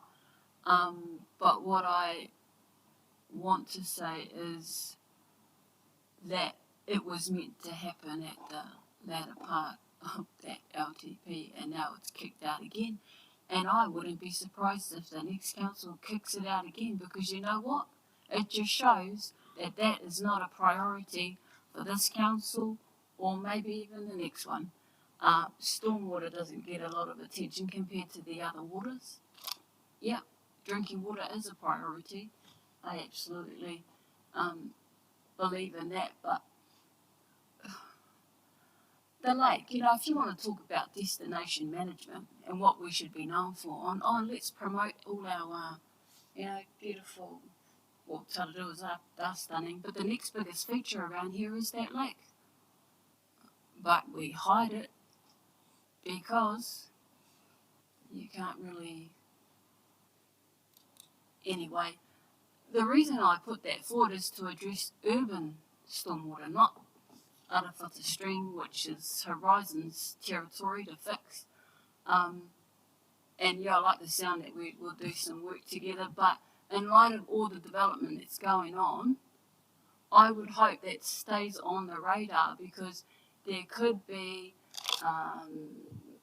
because we haven't developed even a design or put much thought into what the treatment might look like. We don't even know where a place to reserve, the step process before it goes in the lake, if it's still going to go in the lake or if it's going to be diverted somewhere else. So I wouldn't like for us to keep pushing it out without keeping that in our minds, that whatever we're doing in this urban area, that we still leave room for this to happen if it's going to be year 3 or beyond.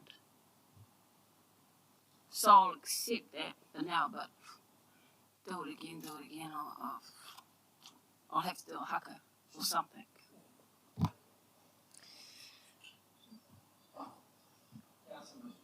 So I don't think we're going to have any choice with the National Freshwater Policy Statement, and we're going to have to up our game and get that sorted out.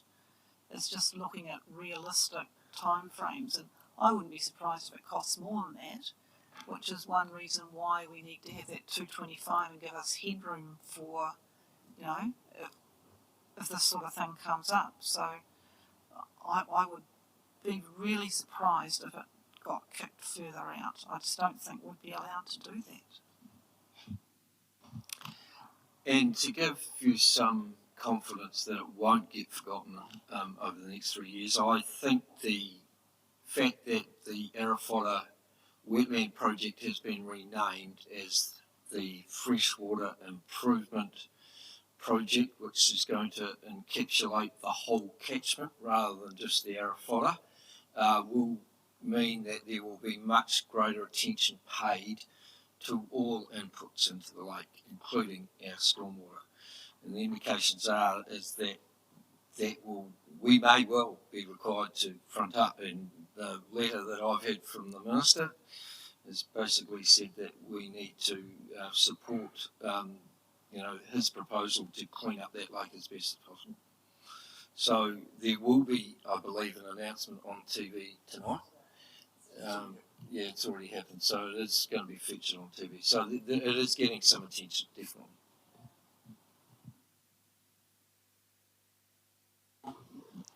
In that case, therefore, we need to have a motion to accept, if I said those figures correctly last time. Would someone move and second that, please? Councillor Brannigan, are you happy to, is anyone else happy to see? Councillor Mitchell, any further discussion or debate? All those in favour? Against? Carried. Thank you.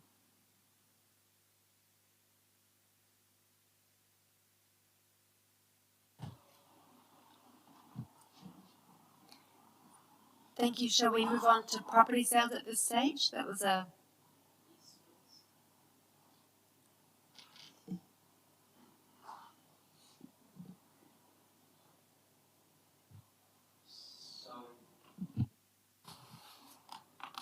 No? I was just going to suggest that we are on the conservative side with those sales, and maybe the 11 million we halve it and see what happens to the figures, and then put yes.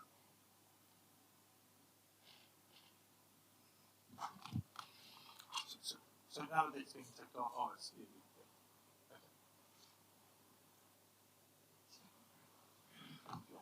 you want to use my KPI, that's fine.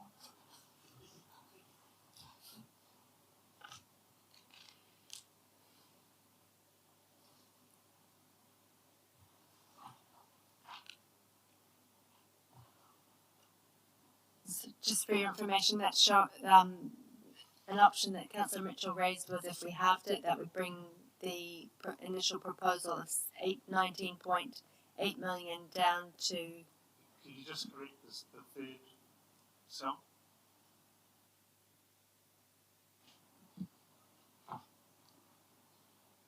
So it's not half the 19. It's not half.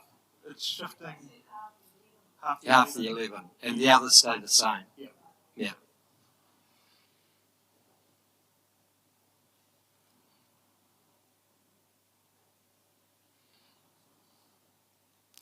So that brings our total down to 12 million, does it? Or 12 point something million? 14.1. 14.1. Okay. So just are you wanting to reduce the total amount that we're getting from, or just the timeliness? I was just trying to be conservative and see what it did to our debt ratio. So that 11 million seemed to me would be wonderful. It would be like all our Christmases come at once. But, so just if we reduced it slightly like that, what would it do? So our debt ratios are starting to look a little healthier. So instead of one of us saying what it might look like, what's the CEO or someone's view about is that achievable, David? The 11? Do you think it's like? If there was a preference to actually look at the timeliness of when that might be received, my preference is to actually set that close to $20 million target over the period, but maybe just spread it back towards the back end rather than reducing that amount. So I just wonder if we could put in a third line that just shows if we kept the 19.7, but we would increase the third year by half of the amount that we've actually reduced.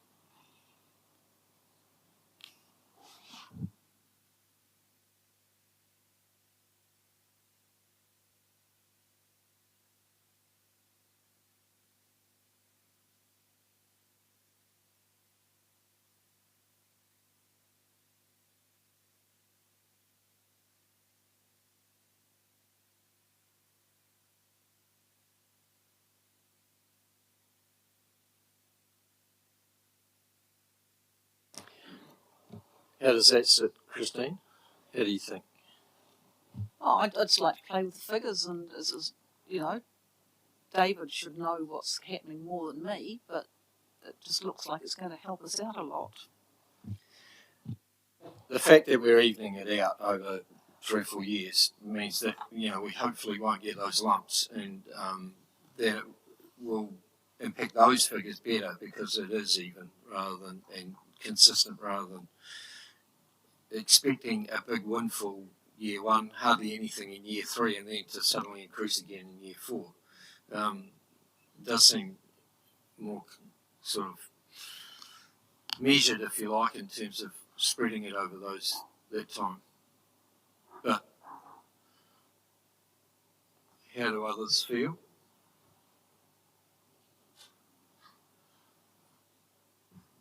We've Councillor, thank you. So we've turned on option 2 and option 3, but we actually haven't turned on option 1 yet to see what it does to the. Can we do that, please?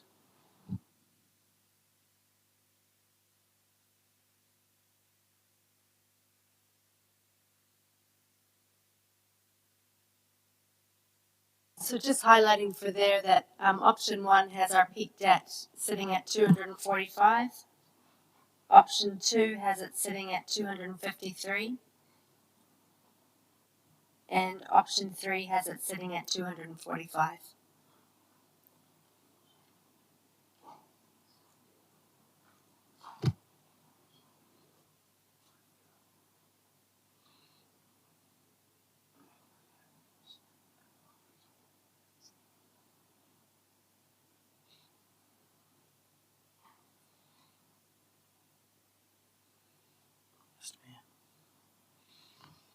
Councillor Jennings. Through you, Mr. Mayor. Question relating to current financial year. I think in the annual plan we had a assumption around property sales of about 5 million, I think it was. And I think I recall reading that we were tracking okay on that. It was something like 3.54 million. But I just want to understand the consequence of if we don't sell the full 5 in the current financial year, presumably that translates through to a higher starting point. Yeah. Yeah.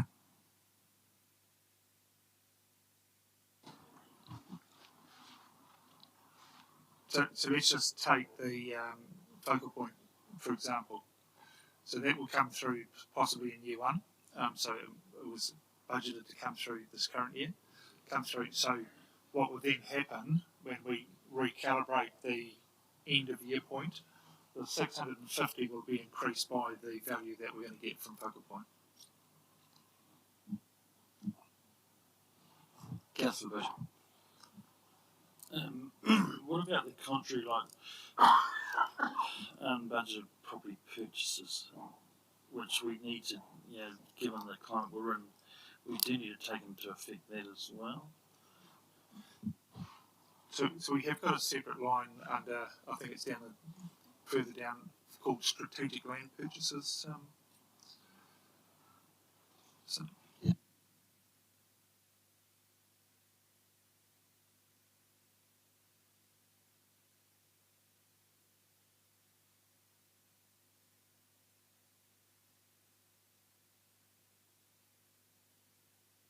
Councillor Jennings, just quickly in regards to your question around the property, the assumption for this year, we had assumed 5 million.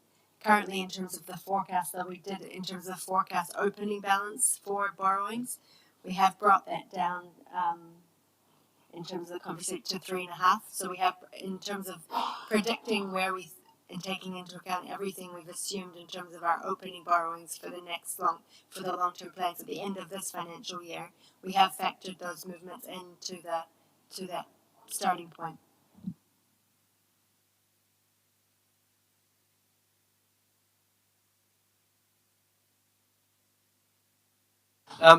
So,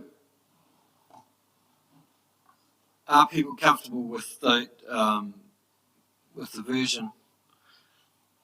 Can you just go back to where we were, Priscilla? Which version are people most comfortable with? Is the question I need to ask. 3. So it's been suggested at 3.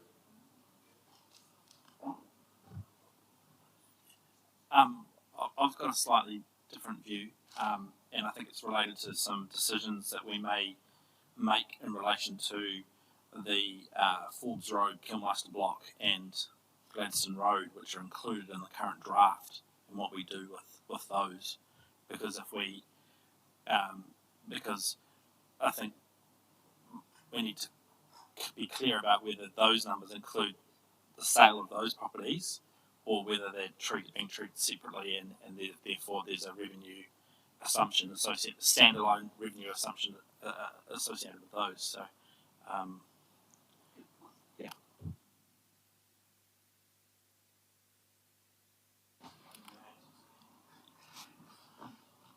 So just for clarification, Jacinda, what we need to know is what we've actually included in the draft LTP for the Kilmeister Block and for Gladstone Road.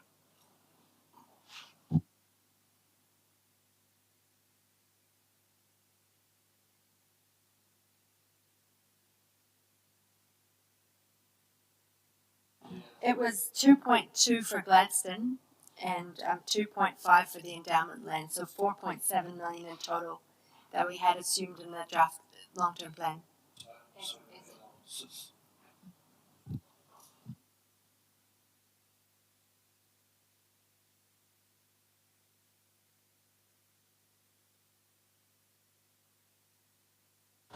So was that net?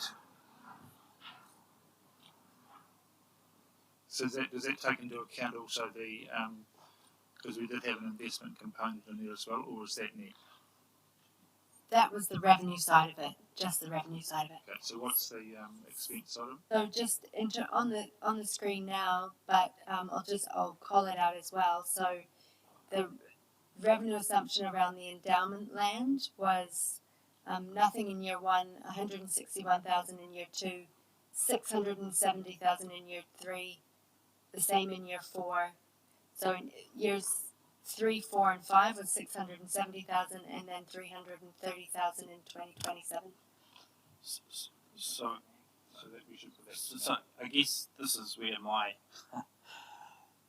thinking and concern lies. That I think totaling up what's in the current draft LTP for development of the Forbes Road land and Gladstone Road is development costs of 9,359,000. So the associated revenue assumption seems to be out of kilter with that, because you'd think that we'd be making more revenue than the cost of developing it.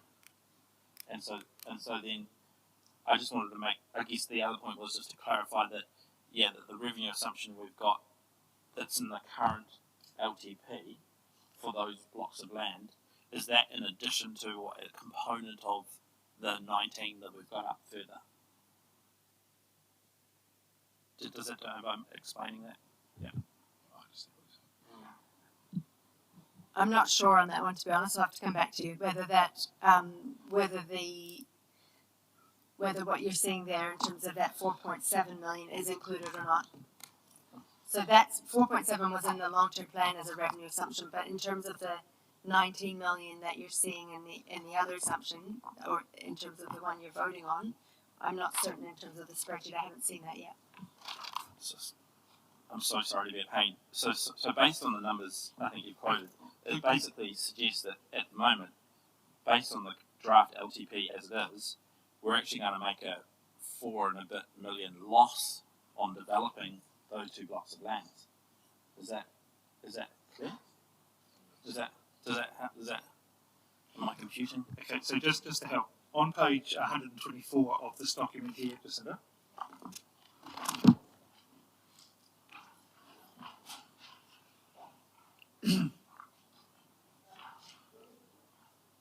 first 2 lines is CapEx there for Gladstone Road and the Endowment Land subdivision.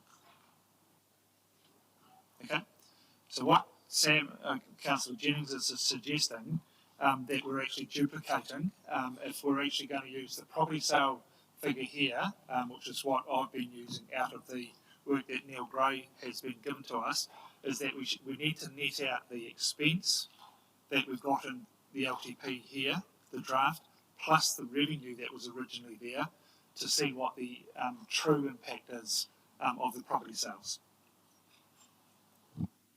Yeah, so if on the screen at the moment we have, so this in terms of what the conversation, Chief Executive, just in terms of the capital budget, that was 6.2 million, so that was over the first 3 years.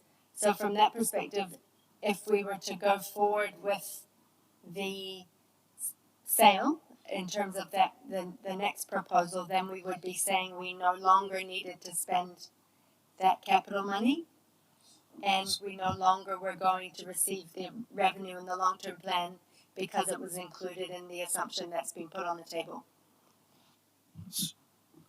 So just to clarify, I guess I was looking to move some things around around these particular items, and I don't know if you want me to foreshadow those now, but I was going to move that we remove the capital provision for development of the council-owned Forbes Road land, and I think that totals $6,159,400, and that we instead resolve to dispose of that land with a consent, and so therefore there would be a need to resolve for an allocation to consent that property. And just clarify, I think I had that down as a provision of $800,000 for expenses related to the consenting of the land in year 1. So that there's that one. I mean, I think we should deal with them one by one.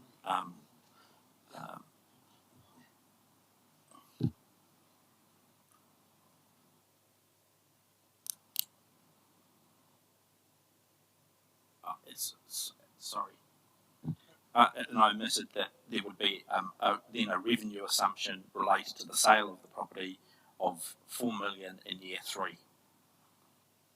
So there's removal of the current development capex, inclusion of some expenses for consenting, and then inclusion of a revenue assumption in year 3.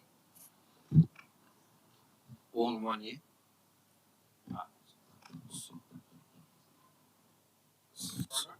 Sorry, I was proposing the expenses would be in at least year 1, potentially spread over year 2. I was going to take some advice on that. And then the revenue would be in year 3. Because it was going to be sold as one lot, right? So Councillor Jennings did earlier provide what he was going to come forward with. So on the screen you'll see line 71 to 74. His proposal is there in terms of each line that he's discussed. So that was in the long-term plan. There was an assumption of 2.5 million in revenue coming in from the endowment land. So that's removing that one. And that means that we're adding that into borrowings because we no longer have that revenue coming in. 800,000, which he mentioned in terms of consenting costs in year 1. Removing the capital expenditure that's currently in the long-term plan, which is 6 million over 3 years, roughly 2 million a year, and then if I have that right, 4 million in year 3 in terms of proceeds. Yeah. Councillor Murphy. When I asked, a little while ago, I asked the Chief Executive how much of his sales was Forbes Road, and I thought you said 7 million. Is that correct? Yeah.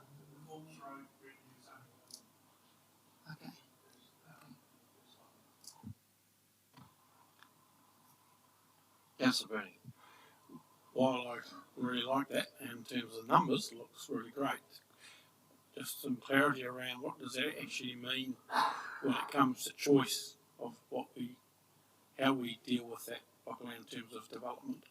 And if I float something like, if there's perhaps another development pretty close to there that might want to partner in some way, does that, by making this decision now, does that limit us to any options we might have to actually do something on that land in terms of development? Does it simply mean all we can do is consent it and sell it? And while I don't have a problem with that, I'm just worried about whether we actually pigeonhole ourselves and doesn't leave us any other options, because there could be better options come up. That's what I'm saying, or other options that we need to consider. Sorry, excuse my ignorance, but what other options are you thinking there?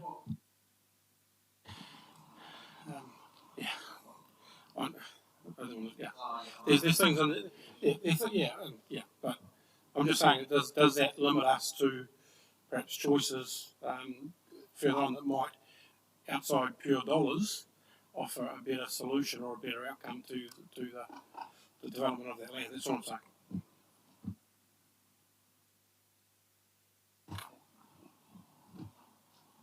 Councillor Jennings. Can I just clarify through you, Chair, that with the model as it is currently, has that got any property sales above turned on? Could we just check that? I just wanted to. Good question. It does. So could you just turn that off? Is that possible? Yeah.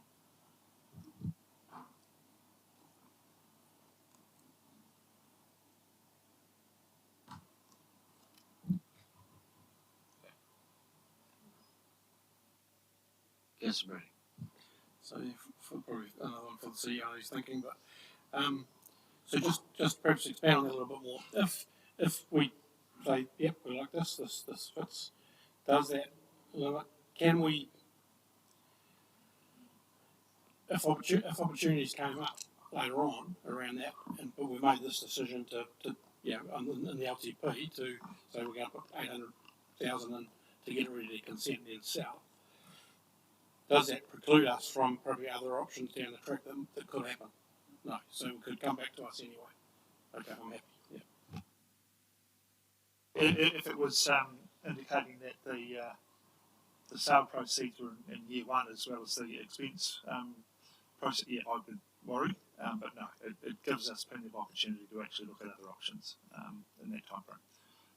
The key thing is the identification of the getting it to consent stage, and that still provides us with a number of options. So, Sam, did you have? Would you like me to move? Yeah, well, I would. That. Yeah, well, that's what I'm asking for. Yeah. Yeah. So you're happy to move that as?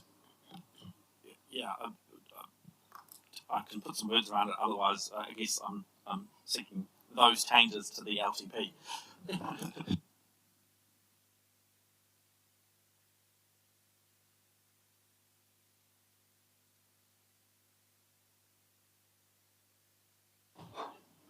We're moving that the endowment land at Horowhenua Block, is that what it is? I think I had the land as development of the council-owned Forbes Road land. But we call it the Kilmaster Block, don't we? Yeah. So just to clarify, in the LTP, it's endowment subdivision Forbes Road extension. Right. Okay. So the recommendation is that we alter the property projects line of endowment subdivision Forbes Road extension from the 6.159,400, which was spread over years 1 to 3, to an expense of $800,000 in year 1 to consent the project, and then Don't need consent, just 800,000. 800,000 for expense. And then a revenue income in year 3, or a revenue income of $4 million anticipated in year 3, or just in year 3? Year 3 of $4 million. Yeah. Yeah, that's right. Okay, so just if those that have got their book, what that means is that on page 124, we're changing as the Mayor has indicated, the two, and the rats and mice, so that's been taken out, substituted with $800,000 in year 1. And then on page 128, on year 3 of the LTP, proceeds from sale of assets would increase from $1.7 million to $5.7 million.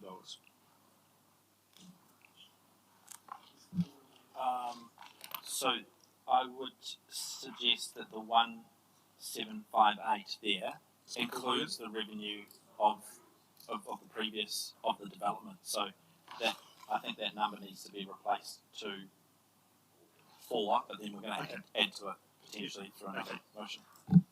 All right.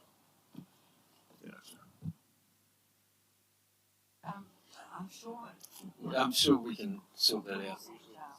Okay, Just so quickly referencing though on the spreadsheet, what I've done is included, if it works, a new paper called 7.14 effectively, and I'll label each decision 7.4. This can be decision 2, and any change in each year is referenced there. So that may, if just in case that helps in terms of the. okay, so Sam is moving that. Someone, Councillor Isaacs, will second that. Any further discussion? I think it's probably just important just to flag to the potentially people watching, hundreds and thousands of people watching, what this is about is basically saying council is not going to play an active role in developing the land and then selling individual properties within the development. What we're looking to do is use our in-house expertise to consent the property so it's then ready for sale as a package. Yeah. All those in favour? Against? Carried. Thank you. I assume then you've got a one for Gladstone. So we've got a second one for Gladstone, 260 Gladstone Road. And so the proposal there is that there is, I believe, provision for $3.2 million for development of that council-owned property. So I'm proposing to remove that from the LTP and instead provide for $400,000 for expenses related to the consenting of Gladstone Road land in readiness for sale in year 1, and then a corresponding revenue assumption of $2 million in year 3. Okay, so just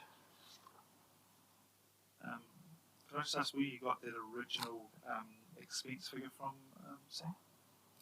Because I'm referencing page 124 of the LTP. Oh, right. Top line is. Oh, you're correct. Sorry, that's an error on my part. So that's only $1 million. $1 million.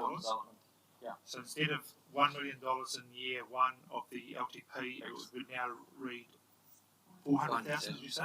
Correct. 400,000.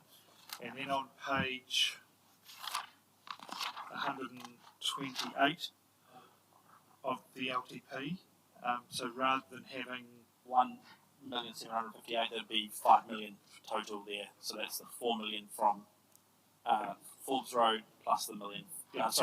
Plus 2, so $2 million. So it should be $6 million. Yeah. So it would read, rather than 1,758 in year 3 of the LTP, it would read $6 million. Okay. So, do I have a seconder for that motion? Councillor Bishop? Any further discussion? I'll put the motion. All those in favour? Against? Carried. Thank you. So just under a moment to Sorry, I just need to make sure I've understood that. So that this first year we had some capital funding of $1 million, which we're removing. We also had proceeds assumptions of 1.2 in year 2 and 1 million in year 3. So I need to remove those as well. We had the consenting costs of 400,000 in year 1, and then proceeds of 2 million in year 3. Is that correct? That's right.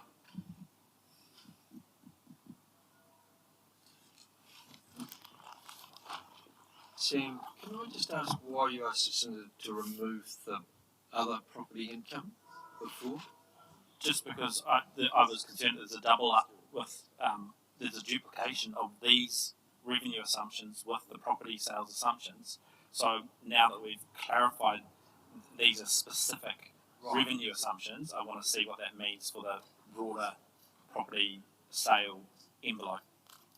Yes, does that make sense? Yes, it does. I just wondered. So we can go back to those now? Is it, or are there further? That's me done on the property. Okay. Yeah. So if we were able to go back to the 19.7 million in total.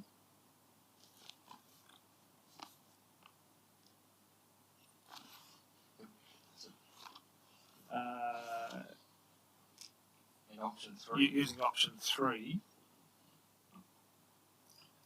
it would mean, so in the $19.7 million that I provided, the Gladstone Road Reservoir revenue in year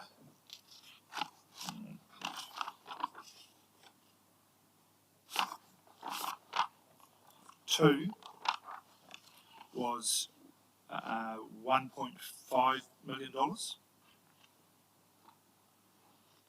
So just reduce the total here by 1.5, and the revenue from Gladstone, from Forbes Road, Kilmaster Block, apologies, in year 4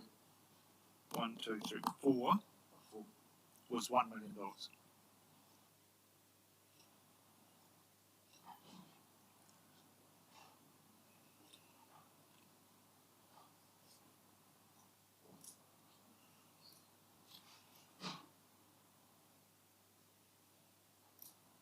What is that total now?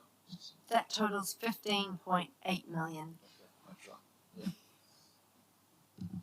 right. Yeah. So based on that though, then the total property envelope estimate, the value estimate has just increased. Yeah. I'm not sure if I'm comfortable with that, and I think we've probably got a pretty good idea about rats and mice of what can be sold in year 1. Year 2, I think we've got some clarity around some particular properties. It's probably year 3 where the bulk of the disposals are likely to occur, given the work that's been commenced through our consultants. So, I think the main thing there is just need to note that the estimate that Neil Gray provided to us in this summary that I derived the 19.7, a very, very conservative figure of $1 million for Forbes Road. So I don't think you're too far out, Councillor Jennings. And the fact that we've spread it over that time gives us hopefully a little bit of flexibility, and no doubt we'll be monitoring this over the next 12 to 18 months pretty closely.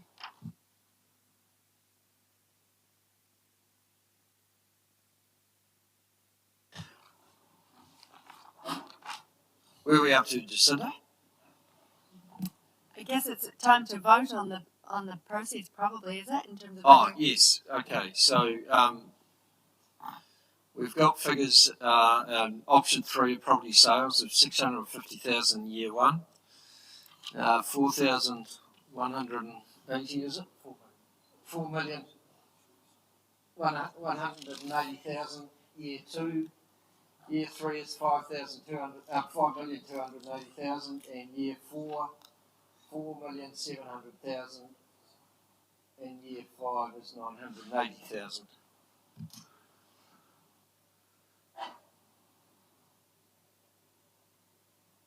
You look You're not happy? I might be the only one, but I think my personal view would be I'd like an option 4 which reduces the amount, particularly in year 2, because I think we've got to be more realistic, to be honest.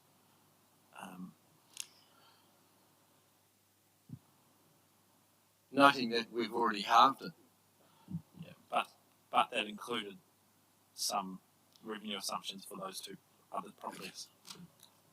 One of them, yeah. It was Western Road. Without seeing that sheet again, is there some lumpy good sales in that year 2 which makes that quite doable?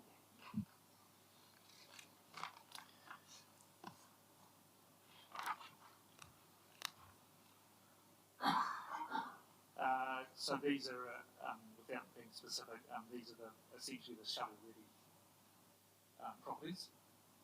So, for example, the Gladstone Road Reservoir site's in there.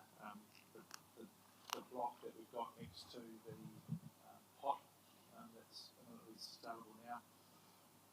The buffer that we have around another location out on Sen Road. The recreation park that we've actually got in Levin as well. Yeah, so those are the quite big lumpy ones here. Yep.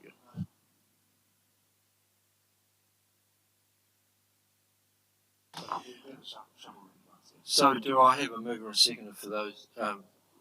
Councillor Bishop has moved it. Councillor Branning is going to second it. All those in favour? Against? Carried. Thank you.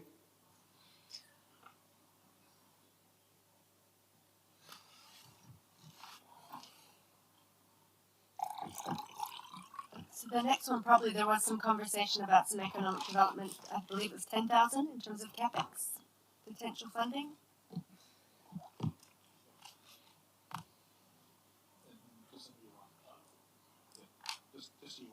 Just year one. Yep. So that can I just speak to this? So this is the 10,000 based on the submission that we received. However, there was a broader conversation I'd had with Deputy Chief Executive Nikki Brady around the need in terms of our own district signage and other sort of that kind of infrastructure, and that there was no scope within existing capital budget lines for that type of activity. But if that's something that can be potentially, if there are existing budget lines that could be repurposed for that need, then there's no additional need for additional. Possibly an annual plan item in year 2 as well, because we'd have to go through an exercise of determining what that might be. Yep. Moving on.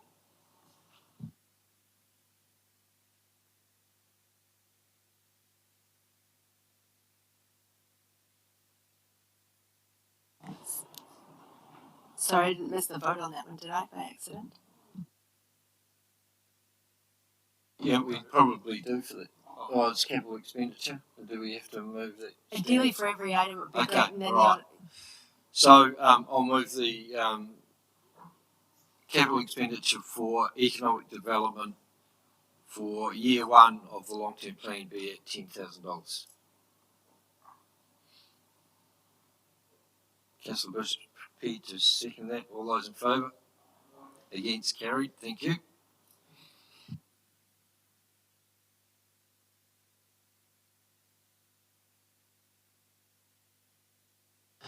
Sorry, Jacinta, the line above where it says, you said general property renewals. Too sharp, I just couldn't remember the answer, so I cheated and flicked over it so I could go and ask the question.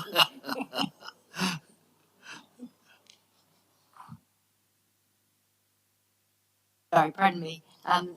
So this was in regards to the general property renewals. We had some funding in there for the surf club, So that was no longer needed, so that's just to recognise that.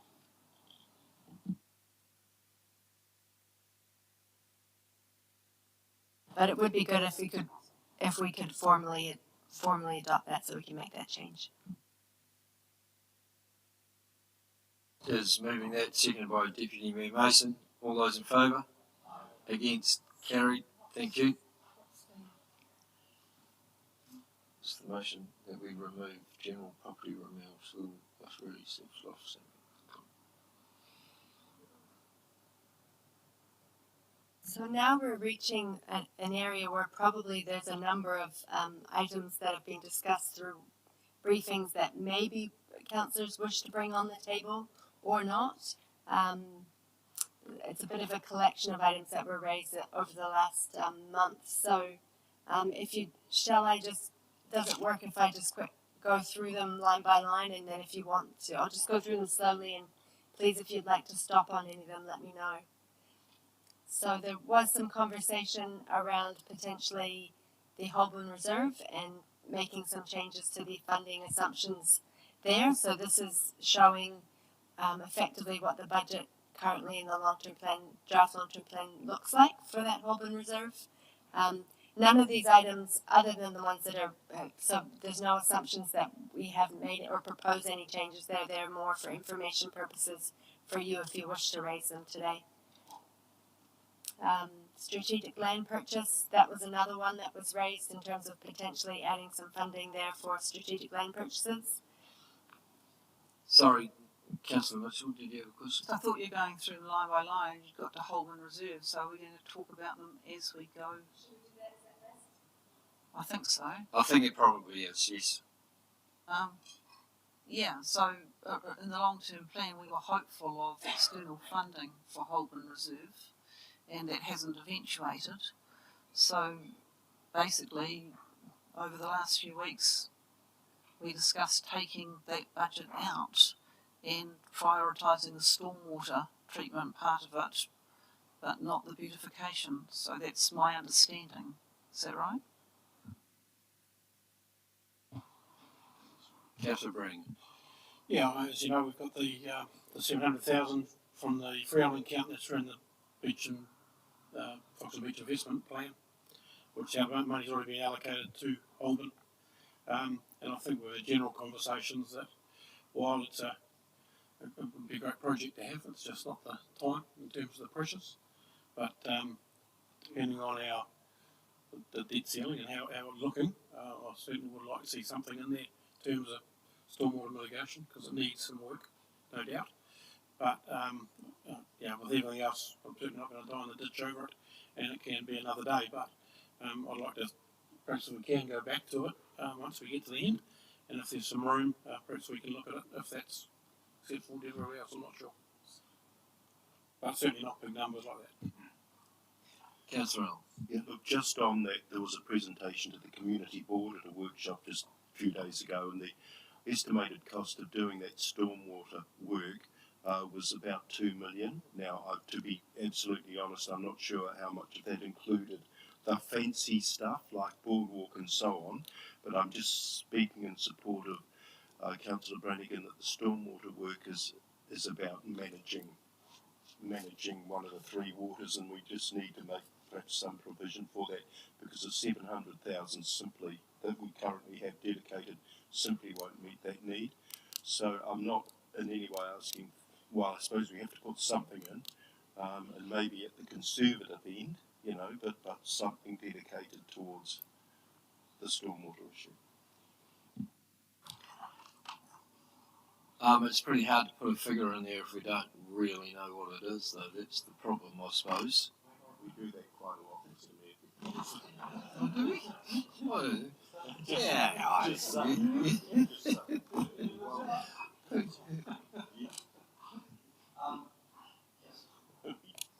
There already is, unless yesterday that point I raised about Foxton and Leven being bundled together, there's already for stormwater. So it might be stormwater Foxton, not Foxton Beach. So it's page 56. And it's 300,000 in the first year, 155 in the second year. No, it just says Livin and Foxton. Yeah. I'm just asking if it's stormwater. It's definitely wetland, like riparian planting, water quality. So it's relative. I don't know if it's same or could be used, but I'm just saying there's something there. I don't know if it's for that specifically.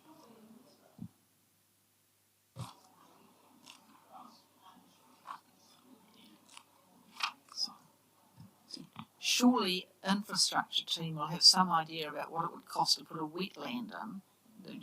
Just digging shallow ponds and filling them up with that sort of plant. So, as Councillor Allen touched on just before, we had a workshop at the Community Water Monday night.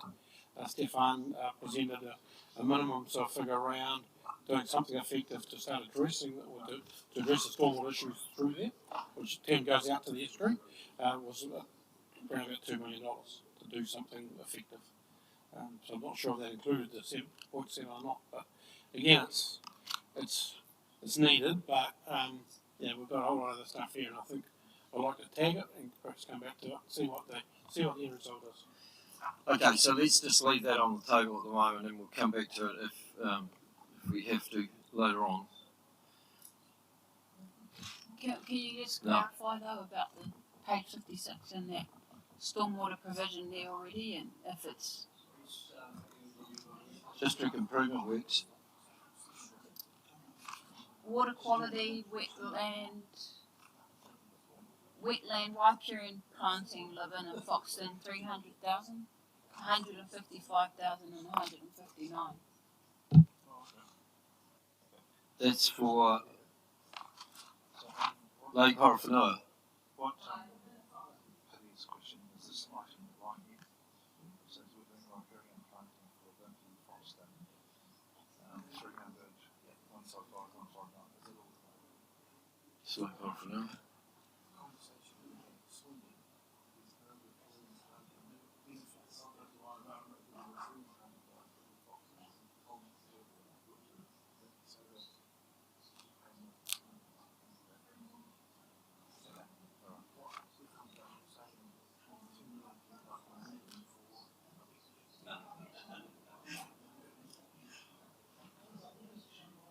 Okay, so I can provide some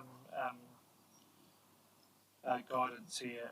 So the first thing that I just want to refer to is page 6, and when we finalise the LTP, 56, sorry, there needs to be a slight wording change.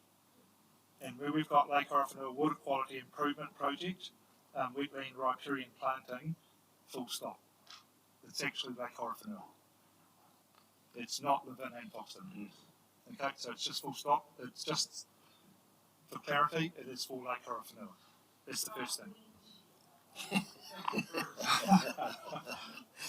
She was going to give you $10. Yeah, so look, the advice there is that the riparian planting will have a minimal impact on the Horowhenua Reserve. It needs a wetland development, so that's quite a separate exercise. And I'm just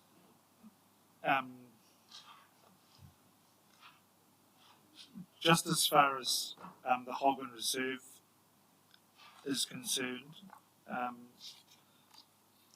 that my understanding is that the elected members actually want that line 69 turned on.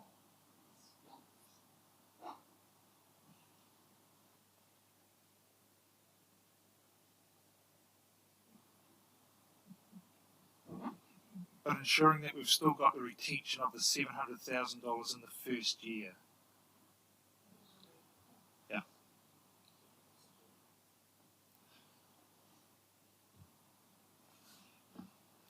Look, there is some budget in the roading activity for some stormwater management on the road itself. There is also some funding for some shared pathway development within Horowhenua Reserve as well, which is in the budget separately. But there isn't the big amount of money available for the wetland development that Councillor Brannigan is alluding to.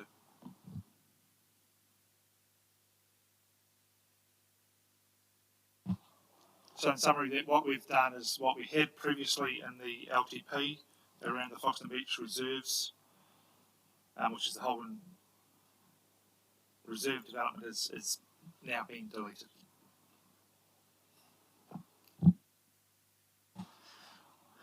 Okay, and as you've seen, the $2 million there is at the moment just for further discussion later on, if need be. Well, let's just when we have that conversation, we can talk about timing at that time. All right.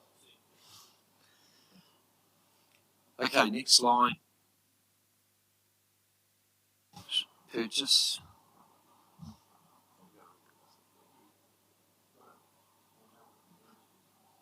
Huh? Yeah.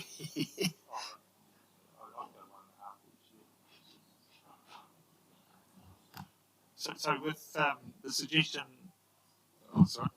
Just checking, are we coming back to a vote or are we waiting on that? Councillor Brannigan wants us to come back to the Holborn Reserve project later on, and we will finalise that then. All right.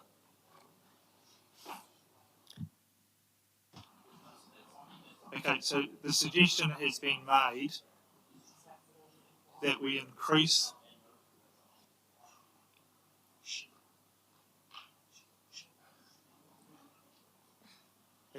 the strategic land purchase amount to $1.5 million for the first 3 years of the LTP.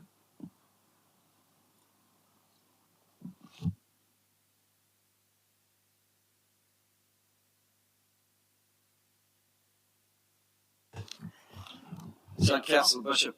I'm happy to move that in light of last night's discussion, just with some realistic reflection of what we're looking to do over the next few years.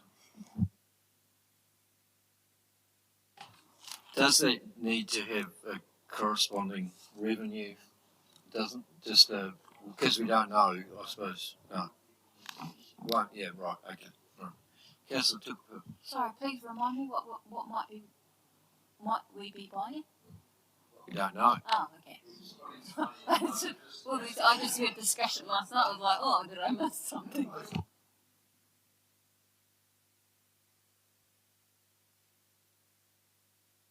So the recommendation is that we increase the strategic land purchase process, or instead of being $500,000 per year for the first 3 years, we make it $1.5 million each year for the first 3 years.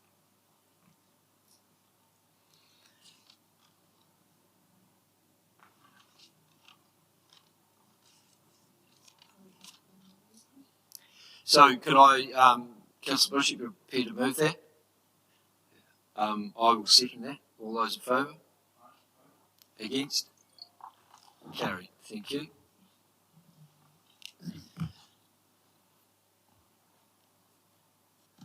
That's your slush fund. That's a slush fund now. Yeah. Okay, the next one, Donnelly Park. So there were a number of options discussed, but I'll leave it to the table to put forward any options they wanted to discuss further. Can we spell it right first?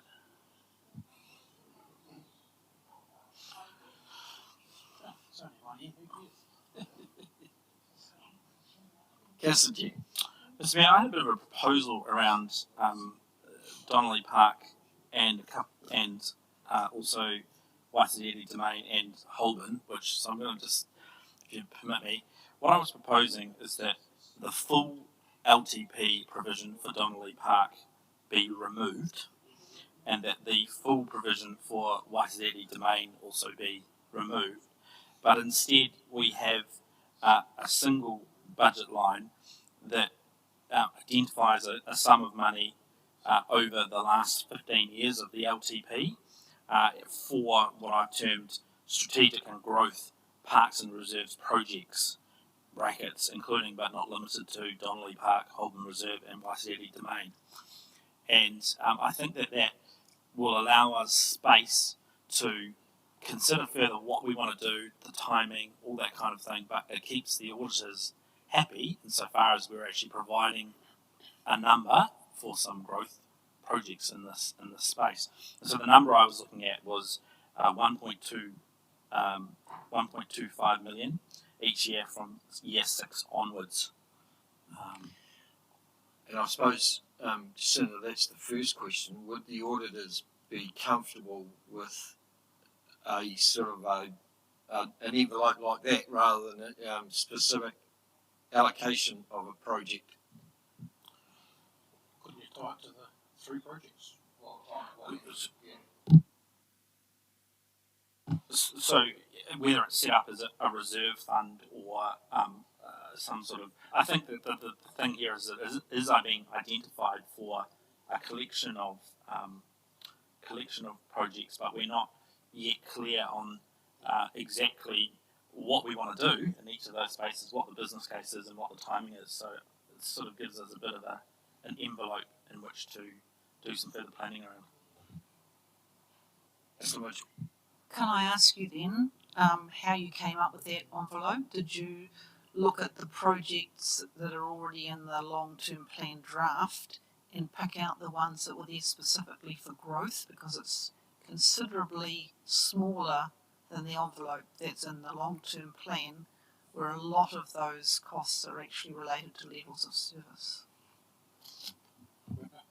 Yeah, so it wasn't particularly scientific, Councillor Mitchell. It was looking at the total across all of those projects in terms of all of the splits across levels of service and growth, and I guess getting a sense of also the different stages that we've been informed about through the feasibility reports, and sort of the envelope of around $20 million was kind of where I saw sort of things as being at least the sort of bare minimum of what we need to provide for in terms of a contingency. But look, I'm not wedded to that number. That was just something I wanted to put on the table as a concept. So happy to take your suggestions around that number. Just quickly around the issue I would maybe see is around development contributions and the fact that you're making an assumption around growth, and if from a developer's perspective, if they're coming in and being asked to pay a particular amount but it's not identified to a particular asset that's being built, then that may be a challenge. The auditors have given us some challenge around assumptions for groups of projects, but from a budgeting perspective, I wouldn't see it so much of an issue, more beyond the development contribution side, I think, in terms of challenge from the development community if we couldn't explain or outline what exactly that assumption was built on. So can I just ask a question in response to that, which is, so by, even if then, so maybe if we remove the word including but not limited to, and you actually isolated 3 projects, but you said you don't know exactly what the split is going to be across those projects or the timing, would that keep people happy? Because essentially you're still saying through the DC policy, it's district-wide catchment, isn't it, for community facilities? So You're saying you're still going to do, for example, you're still going to do Donnelly and the other ones, but the timing of which ones and when that would occur may differ? The timing and the quantum of exactly how much you're going to spend in each location is unknown. Because all we've got at the moment on the table is some feasibility studies that have indicative costs based on stages, but we haven't even as a council agreed whether we agree with the plan, the timing, the staging, whether there's other hybrids in that, whether we want to bring different stages of forward, all that kind of stuff. So I feel like it's too premature to put in particular numbers around stages in here, and that's why a more sort of generic, this is as a minimum amount that we think we will spend on these projects over this period of time is sort of the preferred approach.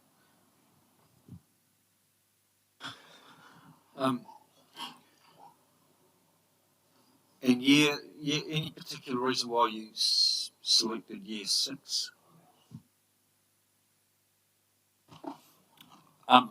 Having looked at the projects, I think the bulk of the funding was coming for a lot of the projects was coming in that window, but also it acknowledges that within this term and perhaps the next council term, there's going to be some decisions potentially around what the council wants to do in those spaces, and so it's essentially building us some time, I guess.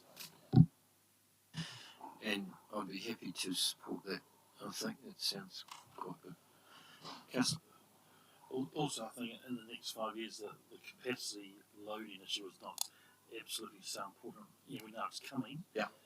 But as we've seen with our sports offerings around the district, where a in vogue sport will race off and get a facility and then fall away and another one pops up, it'll give us a chance to just gauge what the future requirements really are. Yeah, and adding to that, given the Holman Reserve matter, the intention around Holman Reserve was always to address stormwater mitigation issues and water quality going into the loop. All the rest of the stuff was a fantastic plan, and any other day you'd grab it 2 hands if you could. Is secondary. So in terms of the quantum of what we're putting up in here, I'll be looking for some longer term stuff around those stormwater issues and water quality into the ecological values into the loop rather than the beautification. So it's certainly not $21 million.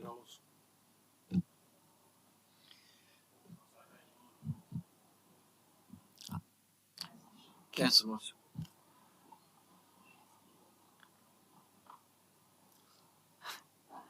Okay, so I absolutely support the idea of reducing the envelope and pushing it out.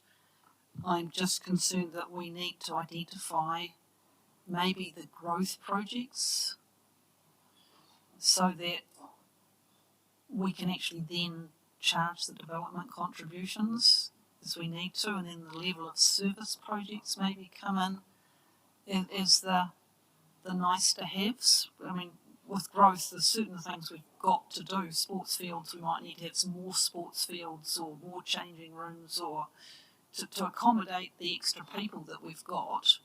But the actual levels of service things, maybe they could be looked at a bit later, just for certainty about charging DCs. So, had we given in terms of our DC policy and growth, had we given a percentage allocation to projects 70-30 or whatever it is in terms of that? So that growth portion may not be that difficult to pull out? We have it all sitting here, yeah. If we can, so proportionately, in terms of the 1.25 million over the 14 years, 15, would that be possible? Can I just... Maybe if we just work on that one for a little while, so just to clarify though, so we've got Donnelly Park and which other one? Waitadere, okay. Sorry, Sam. Yeah, just on that, and again, while I like it, what's the realities, David, obviously around the 1.25 per year over a long period of time? What can you actually achieve with that?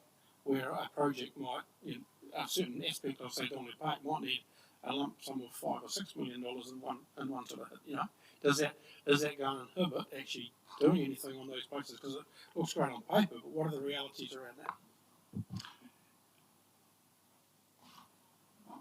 The practical application of this would be, and I won't be here when it happens, but you would actually say your window of, say, a 5-year spend is equivalent to about maybe $12 or $13 million.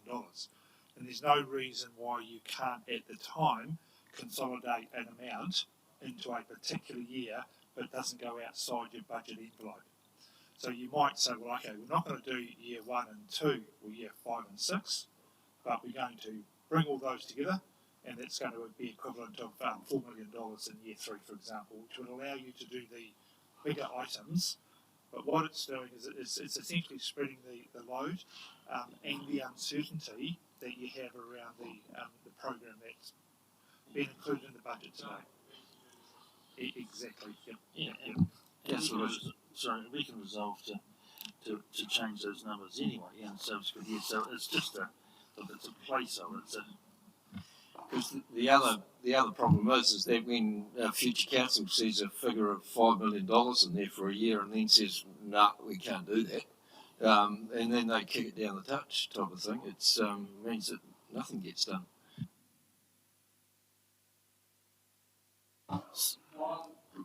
Sorry, Mr. Mayor, I just needed to clarify in terms of the concept I put on the table. For Waisiri Domain, I was looking at removing the funding from, I think it's years 8 onwards, because there's some early years 1, 2, 3 that needs to remain. Yep.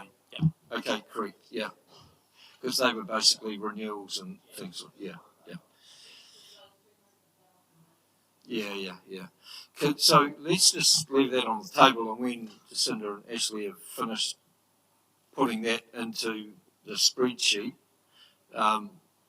sorry. Can we just ask for some clarification? There are quite a few different conversations going on at the same time. So at the moment, if we have Donnelly Park, which this currently in the budget there is, over the 20-year period, there is 36 million in the budget. So currently I have that coming out. I have Waitarere Domain, I have years 1 to 4 staying in, because there was conversations about that being more from a playground perspective. And then there is 4.7 million currently that's planned to come out. But in exchange for that, from years 1, 2, 3, 4, 5, 6, there's to be 1.25. Is that what's being proposed? That's the number I put on the table. It might be that others want to revise it up and down. I mean, I think we're coming from a total envelope of 55 million. So that's Holborn, Donnelly, and Waisiri Domain, I think. Is that about right? So that would reduce the overall program by 22 million at this stage, based on that proposal.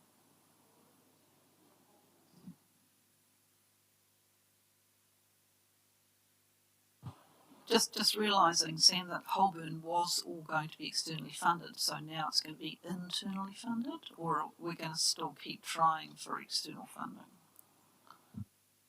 So all I'm intending to do through this concept or through this exercise was to simply flag that we definitely view the need to do some parks and reserves growth and strategic work. We don't exactly know when, where, and what yet, and so this is about just signalling that we view an envelope over a period of time. And so, in terms of a funding allocation to Holborn, I haven't got that, but in theory would still enable third-party funding as well to be added to that. Thanks.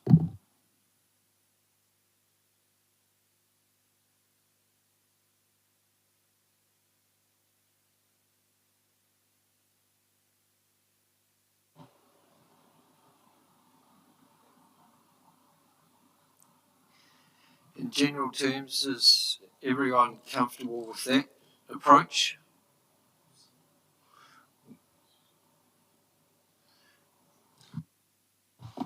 So, I'll offer a suggested resolution. Yes, certainly.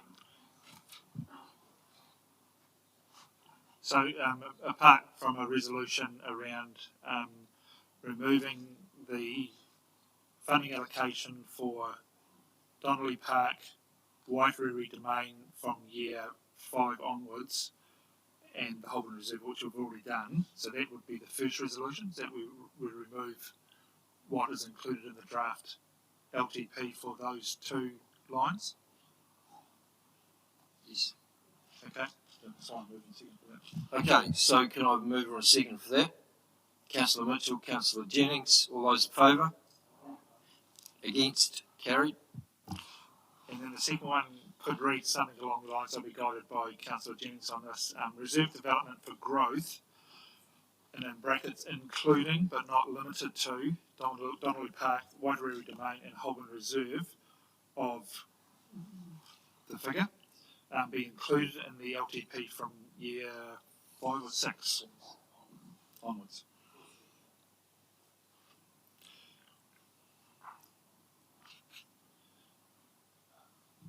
I just wasn't sure about that wording of the including but not limited to, and whether that you think that that's incompatible with the DC policy, and whether you'd like to close it just to those three particular projects. Whether you think that would be advisable.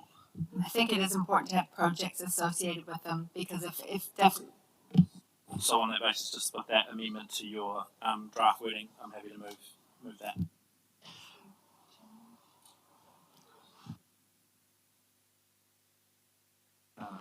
Well, that's my next question. Is everyone comfortable with the 1.25 million per year? Yeah, okay. All right, so moved by Councillor Jennings, seconded by Councillor Bishop. All those in favour? Against? Carried. Thank you.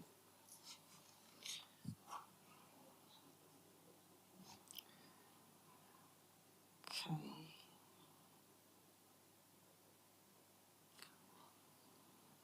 Councillor, Can I just point out that some of that, or quite a lot of the money in the long-term plan for those parks, or especially Donnelly Park, was for renewals as well. So we are going to have to actually look at putting money back in for renewals for what we've already got over the next 20 years.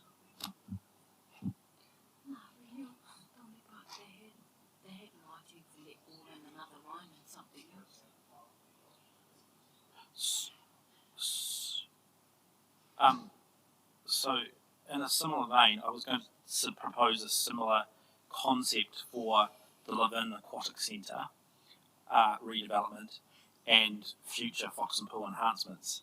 So, again, similar concepts. I was going to propose that we allocate from year 6 inclusive onwards, 1.25 million as a placeholder for strategic and growth related aquatics projects, being Levin Aquatic Centre and Foxton Pool enhancements. so it's Councillor Kedu. Just asking to leave the table. Yeah. Thank you.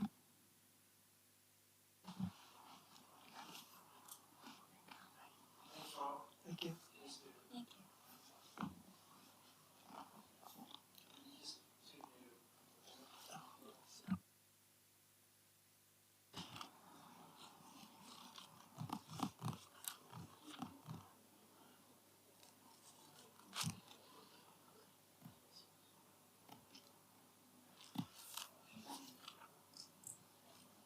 So Sam, sorry, could you just repeat what you're putting there? So in the same vein as the previous resolution, what we're trying to achieve is that at the moment there is nothing included in the draft LTP around Levin Aquatic Centre redevelopment. And what we do have and what we know through a feasibility study is that there's a series of stages and there's some numbers associated with that. But again, this council hasn't made any decisions about what we want to do, what's within scope, what, why, when, how. So what I'm proposing to do is simply flag here that, again, we view that we'll be obviously doing some work around the Levin Aquatic Centre and potentially some future Foxton Pool enhancements based on the decision that we made around option 2. And so again, this is taking a number over that 15 years to just signal again that we're looking at doing something. Councillor Bishop. Yeah, I speak in support because these are a couple of issues that we did flag that we can't have sitting off the radar when we are getting near our limits, and we need to have some reality that in the conversation that these are sitting just there, and we need to signal to the next members that surround this table that they are important pieces of work that need to be attended to, and it's just giving notice that they are within the crosshairs. After the conversation around the Fox and Pool, I would imagine that Brent is running around doing a whole lot of different sort of investigations as to a modular type of improvement to the Foxton Pool. And my concern would be that may be ready earlier than year 6, that we may be able to bring that forward in stages earlier. Thank you for those words, because I was going to say it might be useful to hear from Brent about the implications around that, and particularly with the commitment, at this stage, what does option 2 look like for Foxton, given some possible external funding sources, etc. Brent. Through your worship, so yesterday I spent a little bit of time looking at potential funding opportunities for Foxton, for over and above, I guess, what is currently option 2. I spoke to Sport New Zealand and Sport Manawatu, who both indicated that we could potentially receive external funding from various sources of up to $1 million for a local facility. Obviously, there's a risk with that; it's not guaranteed. That's sort of more of a maximum where they think it would be. So that's where what that would mean in terms of where we're currently sitting with Foxton Pool. We'd have to look at what would be in or out or added to the facility based on that level of funding if it was received. So my question was, sorry David, was just in terms of the option 2 that we've already included for Foxton Pool, what years is that stipulated for at the moment? Through option, it is in year 1 and year 2. I think it's 1.5 in year 1 and 1.1 in year 2 off the top of my head. 1 and 1.6. Thank you. So years 1 and 2, right? Yeah, and yeah. So yes, so just mindful of that, and this is moving slightly away from the financials as an implication because of the potential for external funding. And I can confirm the community board will be formally advising that it wants to start the special consultation process around the freeholding account as another source of funding. So with those sort of balls in the air, and I'm sorry it's not directly on the funding lines, but it would be useful at some stage to have a report from Brent about what option 1 would look like in light of that envelope, once we understand what the envelope looks like. You see what I mean? That we've got these figures there, but there could well be other figures, so I don't think we should blindly just say the option 1 in the document is necessarily the best option to proceed with.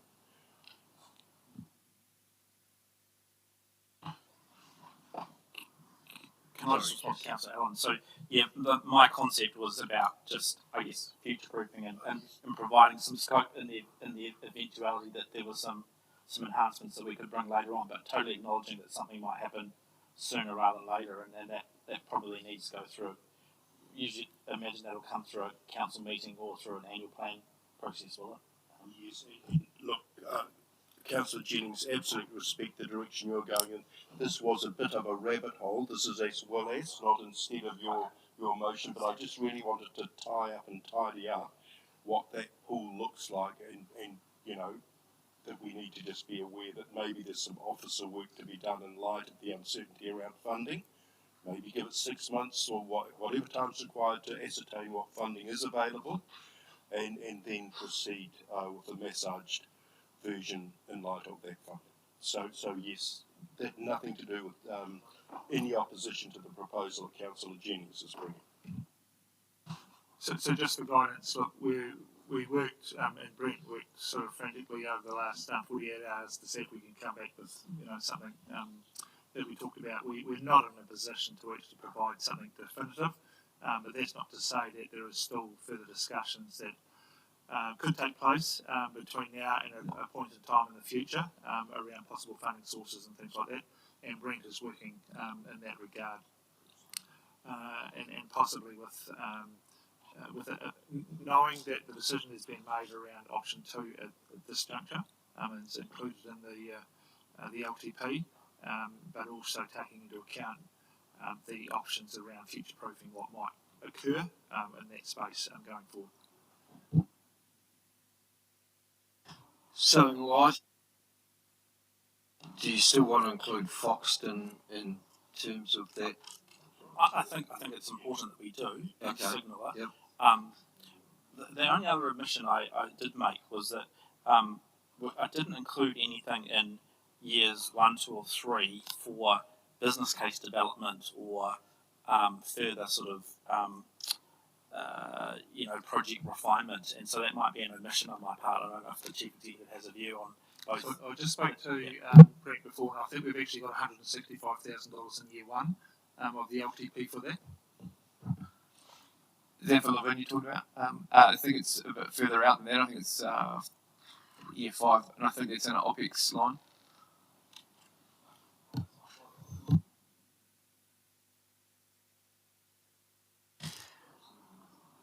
Sorry, Sam, can you just repeat the recommendation that you're making? So that we move, that we include an allocation of $1.25 million each year from year 6 inclusive onwards as a placeholder for strategic and growth-related aquatics projects, brackets, Live-in Aquatic Centre redevelopment, and Foxton Pool enhancements. Don't know if you want to include Shannon in there as well, but I haven't at this stage. It's a school pool. Councillor Allen's prepared to second that. Sorry, Jacinta. May I just make one point in relation to your comment around the growth related, because it does have a level of service as well as it won't be 100% growth. So it's probably worth clarifying from a policy perspective that it's. Is the word I included strategic and growth related, and maybe strategic is not the right word, but yeah, it's essentially the same. Yeah. Okay. So it's been moved and seconded. All those in favour? Against? Carried.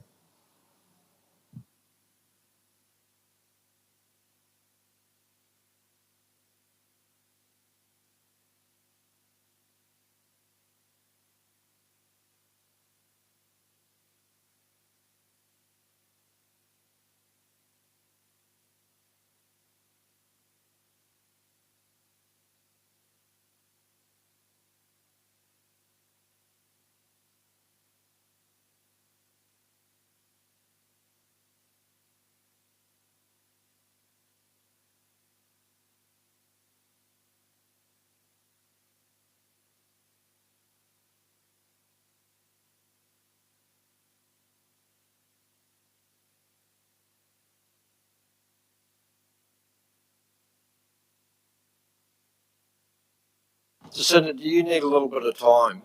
Because we could take 5. Yeah. Okay, let's take 5.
the reality is that this is still pretty important, so we can't sort of quicken the process. It needs to go through the process, so we just have to take it as it comes.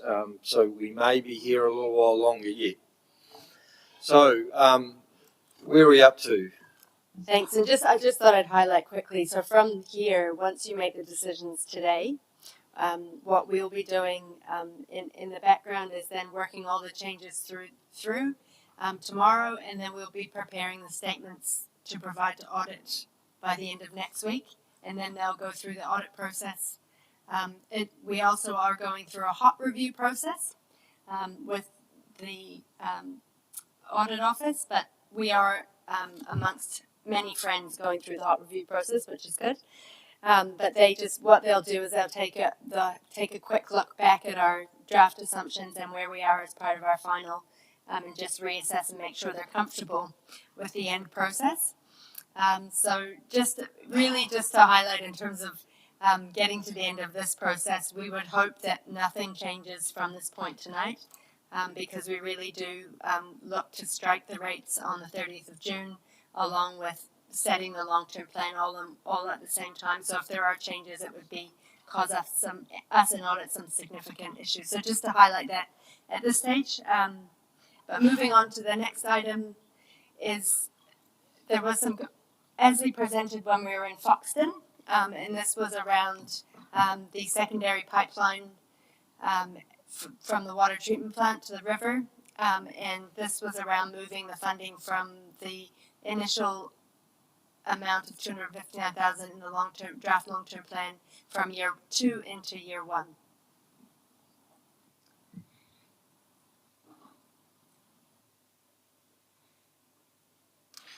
Okay, so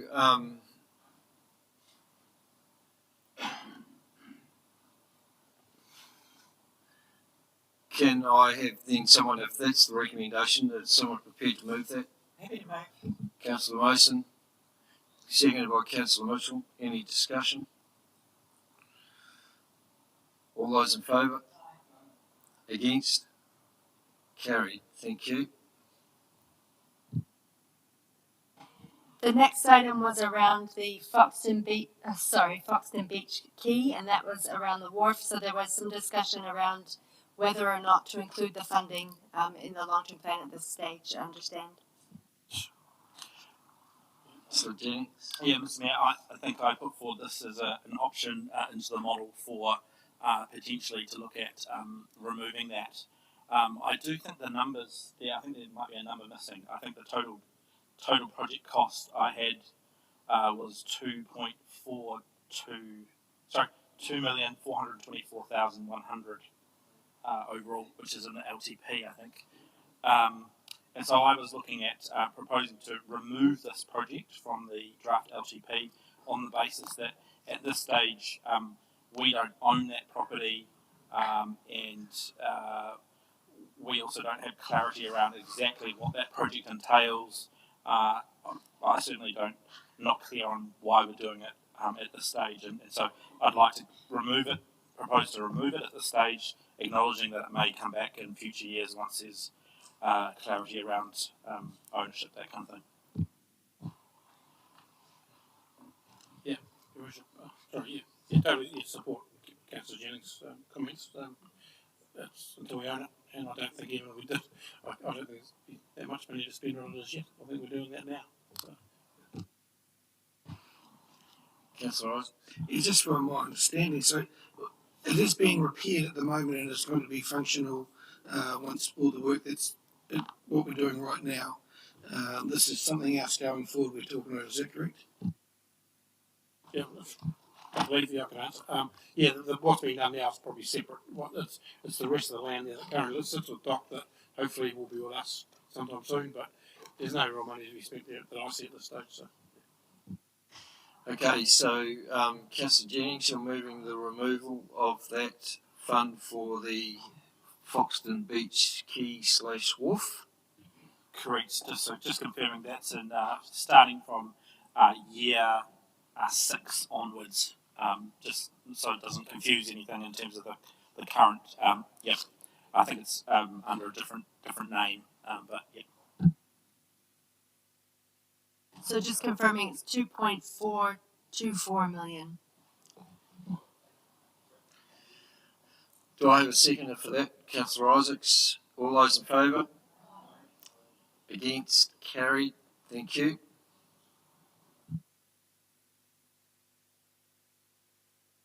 The next item was more, there are a bunch of information pieces really here around the Levin Town Centre. There was some conversation about potentially moving some of the timing that I've heard discussed, but this is really up here to see if anyone has anything they wanted to raise.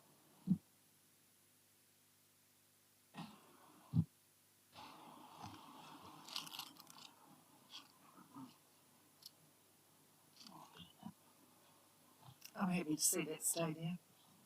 What's that? All of it? Yeah. It's Levin's time to shine.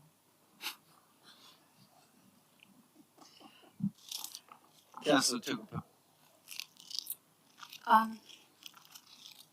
Were there not conversations about a master plan for the town centre, and obviously with this other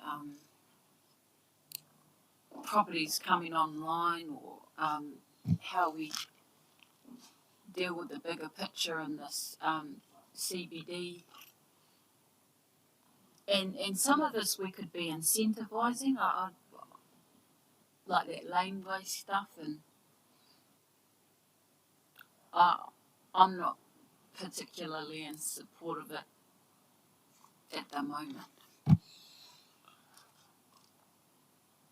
Councillor Jennings. Mr. Mayor, through you, a question to the Chief Executive. I was looking at a concept of, again, bundling these items into sort of let's call it Town Centre Strategy Activation Fund, acknowledging that there are still some decisions, I think, to be made around the town centre, and that this council signals some further desire to sort of work out what we're going to do and the timing. Did you have any advice in terms of whether that's feasible to just sort of have it as a more general activation, town centre strategy activation type budget line rather than specific projects? So you'll remember that. Do you want to answer that? Do you want that answer now? Look, I think we require a further discussion with the council on how we might actually have this sort of enablement strategy or a program actually put in place. And the reason why I say that is I'm still uncertain in my own mind around the elected members' direction on council's role in this, because it may very well be that we might take an advocacy role and a facilitator role rather than the actually investor role. So I wouldn't probably want to. So that's part of the reason why we've taken out the Eastern laneway, because there's still uncertainty in terms of our role going forward. I think it's something that we need to revisit probably in the annual plan next year on whether we actually put a capital component in there. I suspect that it'll be more around how we might enable parties to actually work towards getting that outcome around the development of the CBD. Political answer? Further, yeah. Settle down. Look, I'm keen to leave the whole amount in there, because further what the CEO was saying about playing the advocacy role, we are playing a lead role in that space because we're waiting for the blueprint to follow, and once that's lands, then we deal with the strategic stuff going forward from there, and where we're going to put our energies or our investment in. A bit nervous about the Memorial Hall, that quantum, without having that confidence in that business hub sort of space when we've got so much spare capacity still at Te Takiri. But keen to leave that quantum, the total quantum, in, I suppose, aligned with the thoughts from Councillor Jennings about needing to have something in there for the town centre, otherwise we're going to, it's small numbers for what's coming our way, and we need to acknowledge that. I'm going to strongly advocate for leaving it all in there. I'm happy for there to be some other wording around strategic town centre work, because that then doesn't commit us to the Memorial Hall development. I think we need to, I concur, signify to the community that we are, we have had intentions, and also in terms of what's going to happen with our negotiations with NZTA around revocation of the highway. We need to have some plans and some strategy in place around this, and some commitment. So I would not like to see this disappear.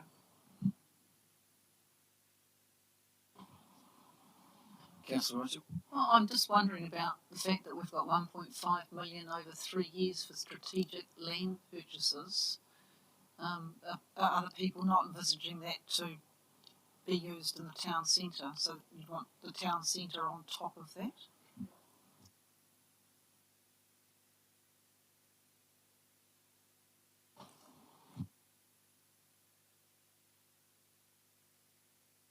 Christine, you're advocating for? I wasn't advocating, I was just wondering whether we needed both amounts, and I've had a reply, I think.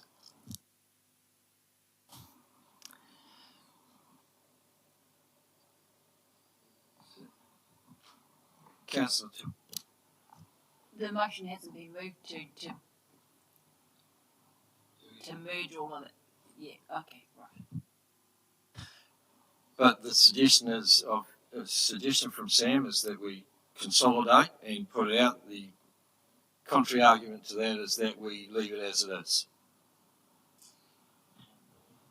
Deputy Mayor Mason. Subject to the Levin Town Centre Memorial Hall development, renaming that, or strategic, I don't know what that could be called, so that we're not tied to the Memorial Hall, but it's about the town centre development. Is there some way we can deal with that using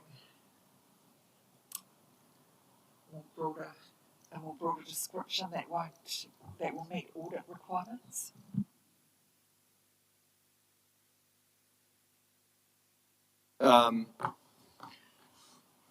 David, you might be able to answer this in terms of the Memorial Hall. That funding is still for that, is still required for the business sort of model that you had envisaged? The funding identified in the long-term plan is based on the co-work space concept. It involves some additional design feasibility work, and then a fit-out process, as well as the strengthening of the building. And probably just based on the conversation to date, I'd ask you just to keep in mind that aspect. So earlier this evening you took out the duplication of the strengthening. If you do go down the route of perhaps packaging these up, or there's a desire to sort of almost not see the Memorial Hall connected here, just be conscious that you've also made the earlier decision around taking out the strengthening of the Memorial Hall. So that may be something which you're comfortable with, but you're potentially taking it out in both places if you are making a decision along those lines.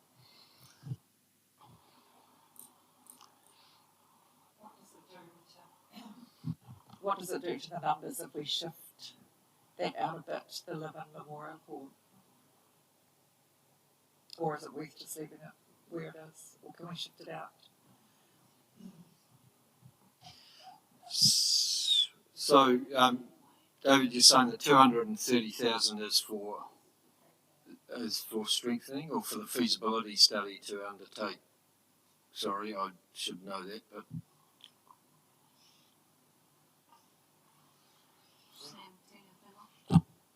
Thanks. So I think it was basically worked on the same amount. So in the topic 27 of the management submission, it was 222,000 which have been identified for year 4.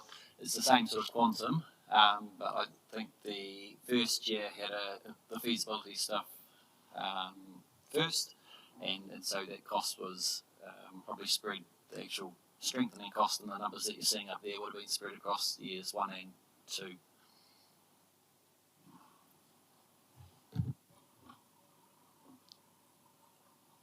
Okay, so would you like to frame something there, Joe?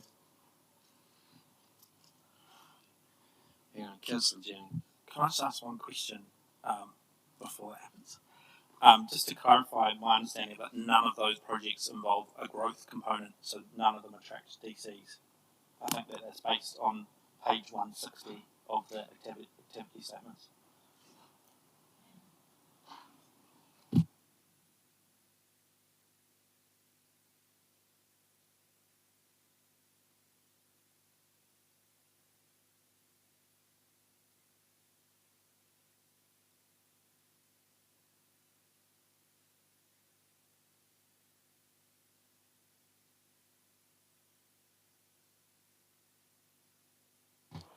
My understanding is page 160, the dining areas and Memorial Hall as renewals, and then we had the East Laneway and Town Square as levels of service.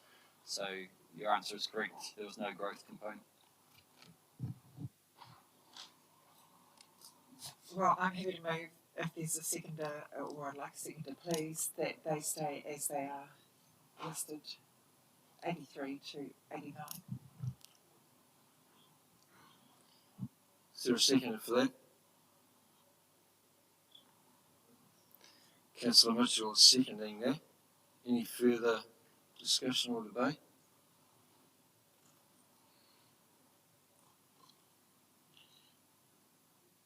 I just want to foreshadow that I'm against the motion, and I will, if this motion fails, move to bundle. I think that's a preferred approach.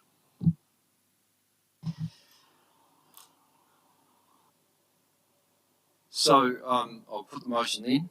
All those in favour?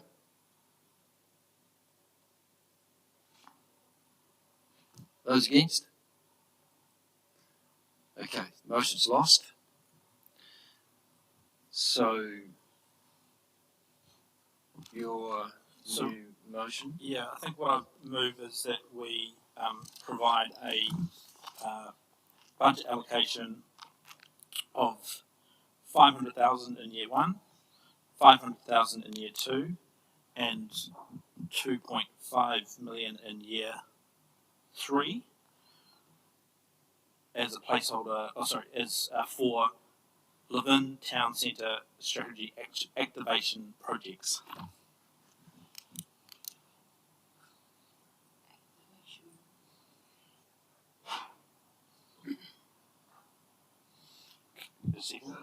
I assume that includes the Memorial Hall. Well, that includes the funding for Memorial Hall, but it might what I'm envisaging is that there'll be some further decision making around exactly what projects go forward in terms of that envelope of funding. Okay. I'll second that.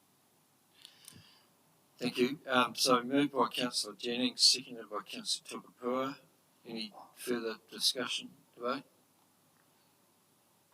All those in favour? Against? Carried.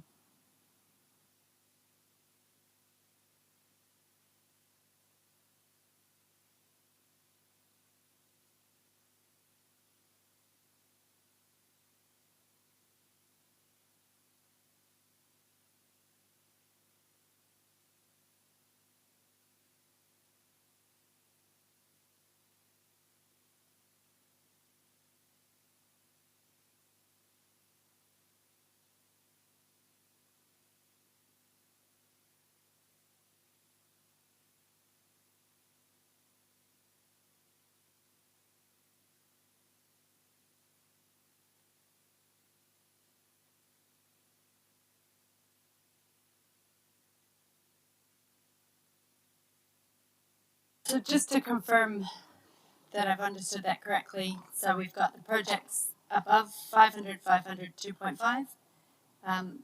These projects below effectively are going to be removed, and so it's roughly cost neutral, $35,000 more, but effectively, yeah. But that's So if my that's maths your is not intention. great That's then. okay. Yeah.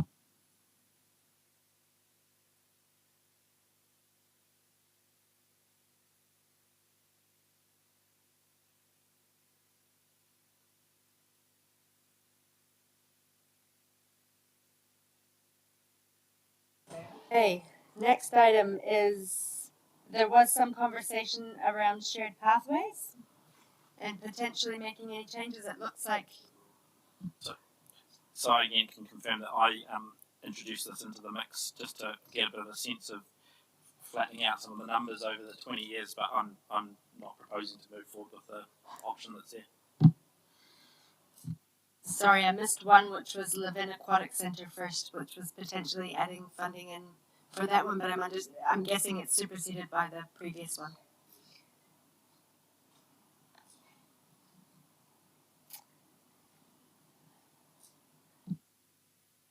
Pardon me, the Tokomaru one was there more for information around how much we were spending on the wastewater treatment plant, I believe. Next one was, we've done that one already. And then this is a little bit of a mix of items that were raised as part of bits and pieces over the last couple of months. So some was around conversations around Waitariri, but that's been raised. I guess that's already come through from a different one today. Holborn, there was a conversation about changing the funding in a different way. And then there was some conversation around the renewals budget. So I might park that one for a minute and see if anyone wanted to raise anything further around that one. Pardon me? So that funding, is that something we're getting? I just, in regards to that one, and anyone else can please jump in, that 3 water stimulus really is around looking at the renewals funding that we have and helping to contribute to it. We hadn't assumed, we didn't know in terms of the next stage what was coming in terms of the stimulus funding, so didn't want to commit any particular funding at the time, but Kevin or Brent may have some more they want to add in that area.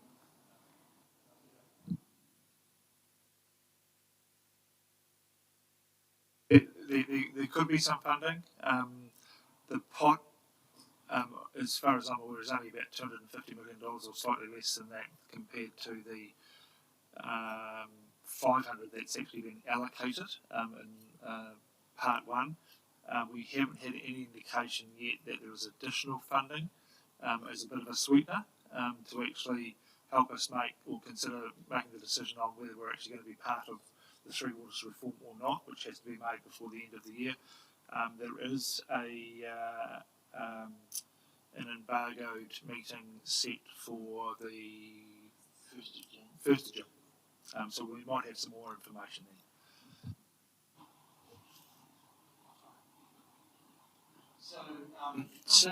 So the Holborn Reserve removed 2/3. Can that line be completely deleted so that it doesn't confuse anything?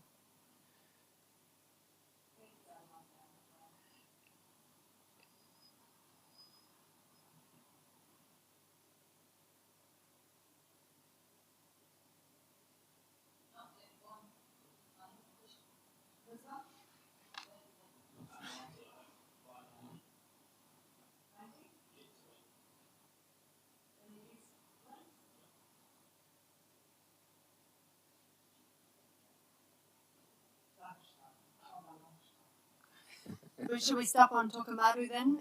That was a question. Yes, please. I know that was just a FYI. And apologies if you've had a presentation on this while I was on leave, but the Tukumaru wastewater, what amounts to well over $9 million is, to me, is more than what Shannon's one cost, and I just wondered why is there. I mean, that was a few years ago, so maybe it just cost increased, but is there different way of doing it in comparison? I just wondered what I missed. Okay, so the main reason for the difference, I suppose, between Shannon and Tokomaru is just a level of uncertainty around the land that we might require for disposal. So at the moment we have got a piece of land that we own, but there is some uncertainty on its suitability going forward. So a large part of what has been included in there, or not a large part, but a significant part of the budget going forward is land acquisition. The land that we do have obviously could be sold if it's not suitable, and that would be seen as an offset. I think the other thing with this one is that it's really important to ensure that we have got a clear indication to the entities that are going to be delivering through waters in the future, that there is a requirement to look at a long-term solution for disposal of treated waste in Tokomaru. We've only got a short consent. I think it's only about 2 years left, if that, might even be less.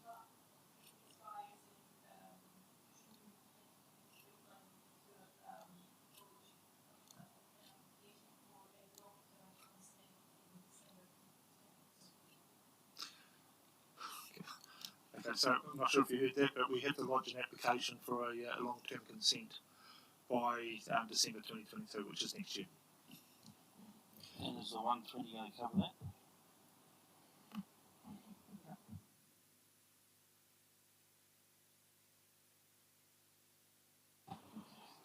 Can we not? Councillor.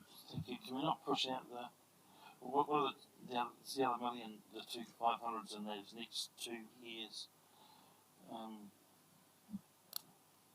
And should we soften that with the sale of the other land we already own?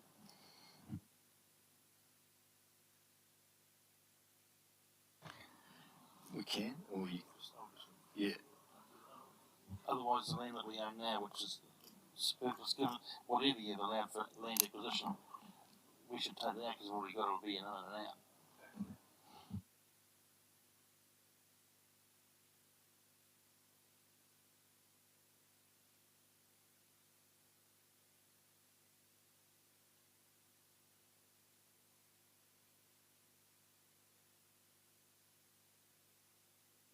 So a suggestion would be that we would reduce the amount, probably in, it'll be easier if we could do it in year 3 and 4, so it would be, say, a reduction of $1 million in year 4. So that would reflect the estimated sale return from the existing land, or the land that we currently own, which is deemed to be non-suitable.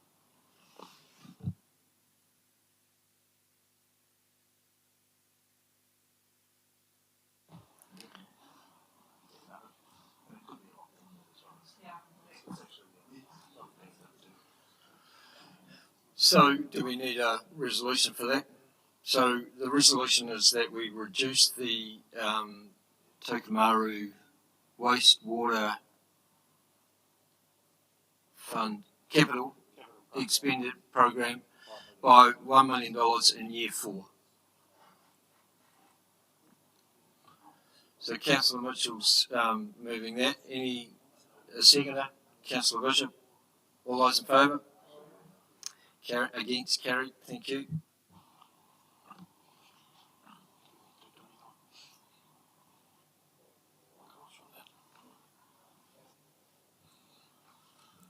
This may be an item to delete, but was a contestable growth capex? I was just going to mention that that this, unfortunately, because of our lack of headroom in the Taraika growth funding, I don't think there's any scope to consider this, but I'd certainly like to consider it in the future, and I think it's important that we have a think about it.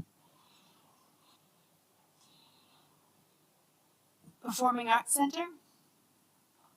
Not even in there, is it?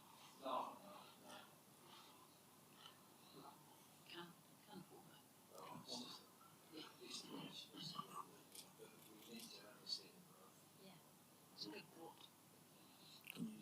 use the activation funds for that.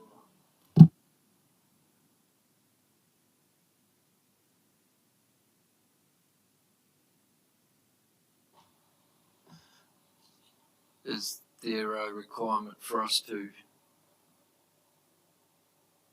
do that? I see that's been moved out, has it, to year 5? Someone had raised it as a potential item to move it out a year. I can't quite remember where it came from.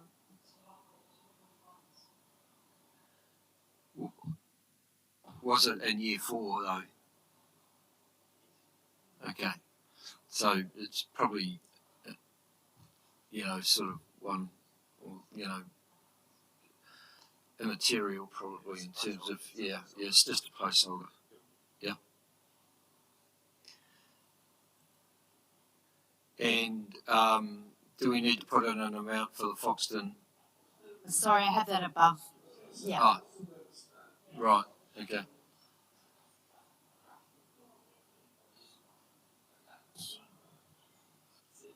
So that brings us to the end of the list. So currently, in terms of where you wanted to be in terms of the limit, we are currently approximately 4.8 million. In year 3 is the sort of the point where we peak at being higher than the 225. In terms of, there is some options around, if you may want to look at around maybe changing the timing between years 3 and 5 potentially, which may look to. So I think the one item we haven't come back to yet though was around Holborn Reserve, and that was around the wetlands. I think that was the one item we haven't. You wanted to circle back to? Well, 700,000, not the 2 million. No.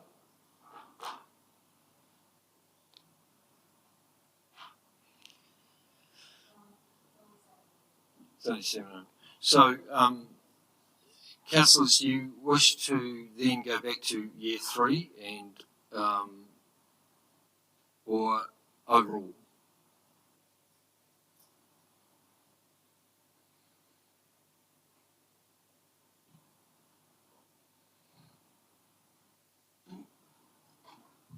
There is room to move in year 1, but I don't know practically if there's room to move, but there is within the percentage to possibly move some stuff forward. I don't know whether that would help. Yeah, that's just the question I was about to ask. Can we see what that is, Jacinda, please, to the rate increase, please?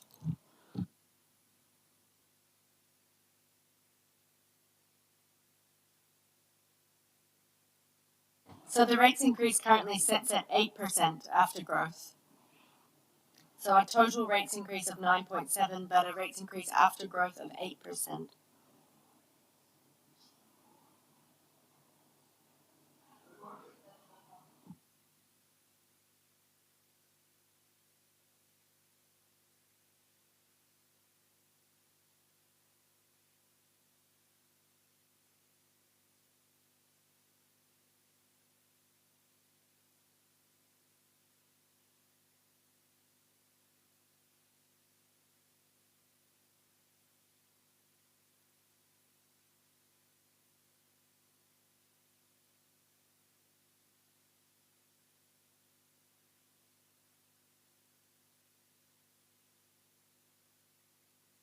Yeah. Jacinda, can I just confirm that 8% that's highlighted in year 22, that is including the 1.7 in growth, isn't it? So it's 9.7 in total dollar increase, but what the household that's here today should experience on an average is an 8%, because those new properties that are coming on stream will be picking up some of that 9.7. It doesn't always work out exactly like that, but on an average.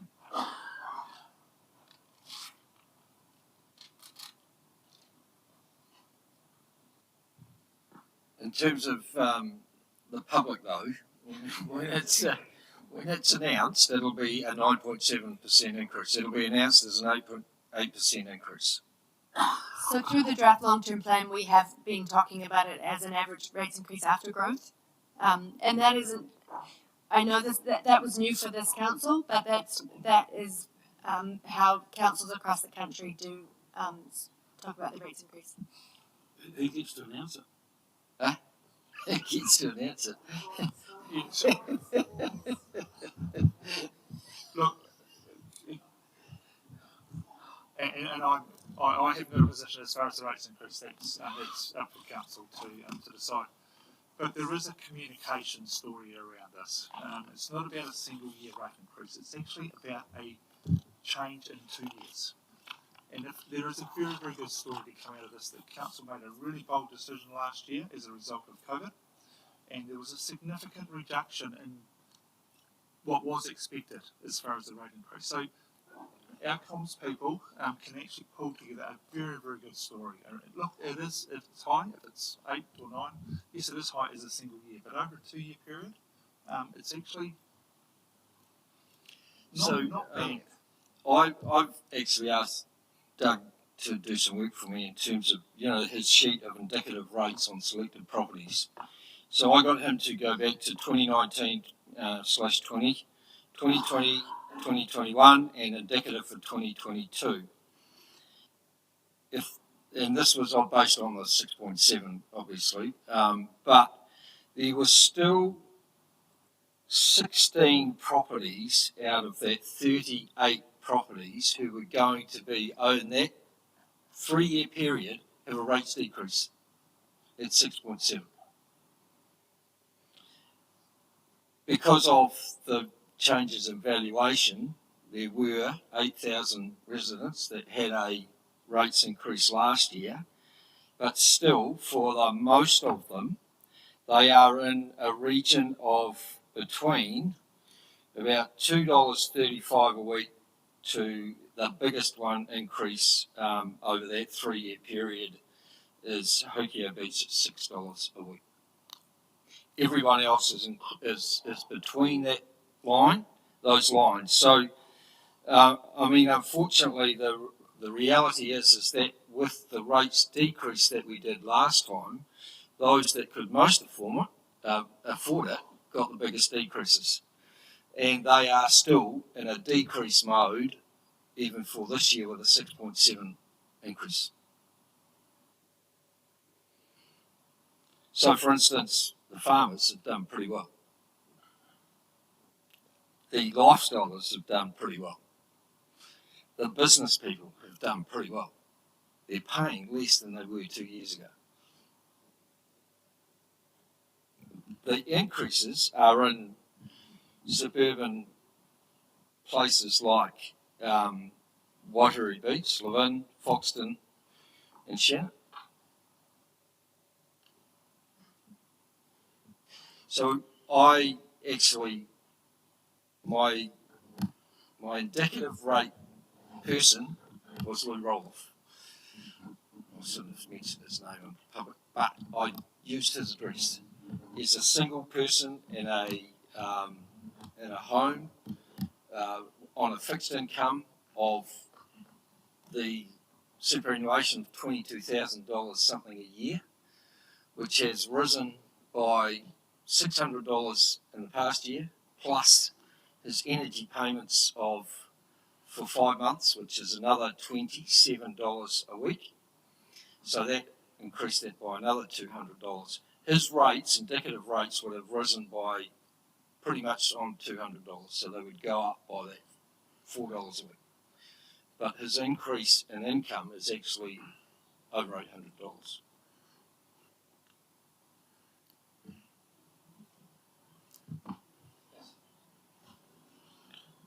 Look, I know that those sheets, through the wave of timing of property values rising and catching up with others, that's what drives all of that.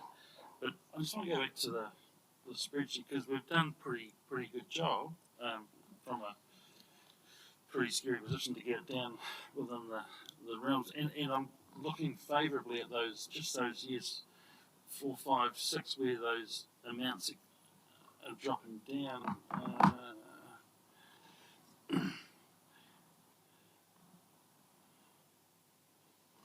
This is the current, is it? I'll look at a different line. So is the green, is this what we're currently in now, is it? Because I thought I saw another line before.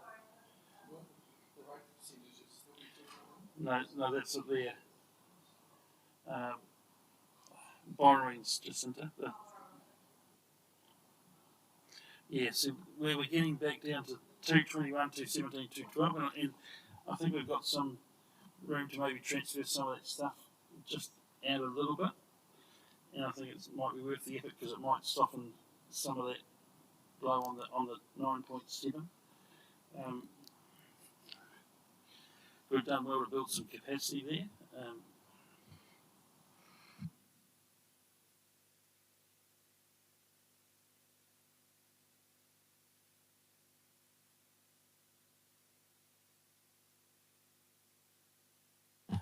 Sorry, I don't mean to go back line by line, but is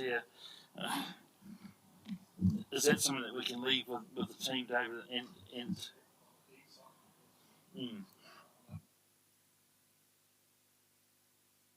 because one of the number that I'd like to know also is where do we land with the CapEx number, the program, which we haven't heard.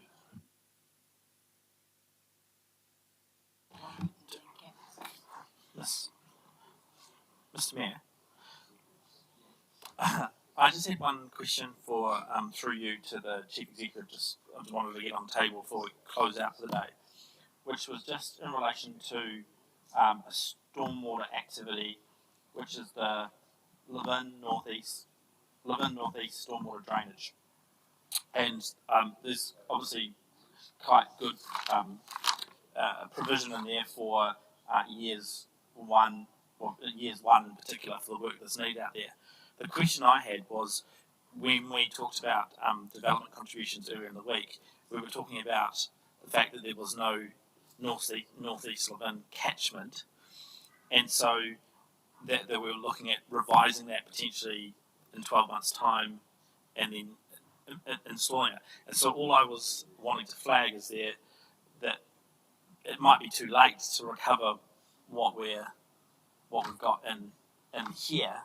So I just wasn't clear on how we're actually, because we're not DC funding the stormwater provision for Northeast Levin in here, are we? And is there?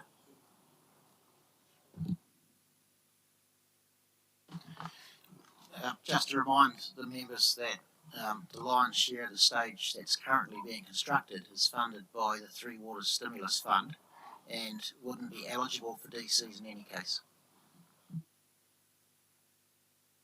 Sorry, Wayne, just to recap on what you had suggested, we sort of, you were talking about the CapEx total that you want to have a look at?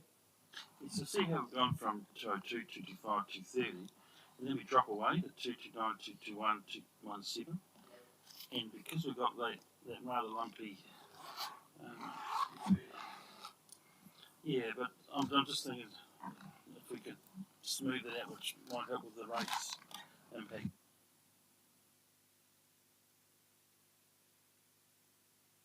Yeah, and we've got some tight time constraints, I know, but there's probably a couple of things that we could actually have a look at just to see if there is some smoothing capacity there. We could, no, I won't say that because we're on live stream still. We'll have Jacinta and I'll have a look at that just to see. But look, we do have to get a line in the sand because we do have to go back to audit. There is an opportunity to actually have not material changes, but some minor changes between the time that we actually submit the information to audit and we actually adopt finally. But we would have to indicate what those changes were before and indicate if there was a need for audit to come back and actually have a look at those changes. They would do so before we adopt on the 30th, I think it is. 30th? Yeah, 30th of June. Yes, brilliant. Yeah, well, I was thinking that Holborn would be turned on and it's not yet turned on, which is going to obviously add some pain to those figures already. So talking to Council Allen, we would support moving it out, but would like to signal that if there's an opportunity in some form, that it comes forward, and whether it's external funding or whatever it may be, because there are serious ecological issues in that. Yeah, and we've got the stormwater, we've got the 0.7, so hopefully the team can do something with that. Perhaps that can be bumped up somehow to a mill somewhere and some budgets or whatever. But we accept that, it's something that's just going to have to wait at this time. To give comfort, Councillor Brennigan, one of our staff members who's just passionate around this particular project, he's not here tonight, but he's working really, really hard to try and get third-party funding for Horowhenua Reserve. He's trying really hard, and it wouldn't surprise me if he's successful on some of that. Certainly not. Yeah.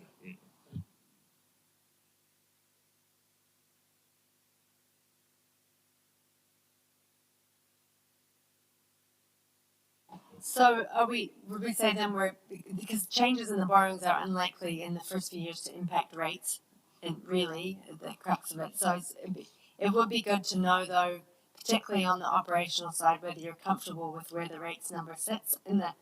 On the capital side, it looks like there's roughly 5 million that we could look to move around in the different years, which wouldn't make a significant impact. But on the rate side, if you're not comfortable, it would be good to get it, because we are looking at getting rate strikes and papers off to lawyers to look at our strike numbers and all that kind of thing. So if particularly in year one, if you're not feeling comfortable with where that sits, it would be good to know.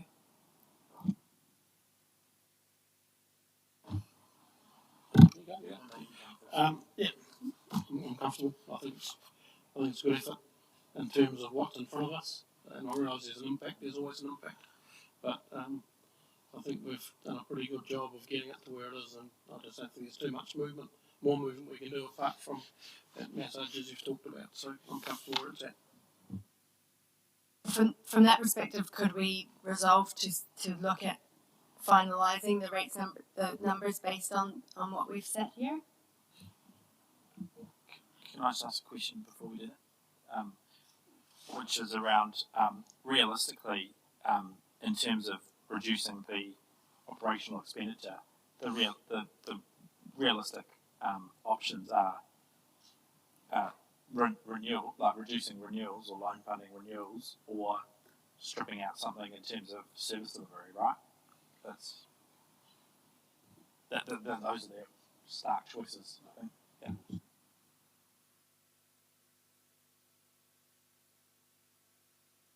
Like, for example, if you made a decision around renewals funding, it would hit the borrowing line straight away. So, yeah.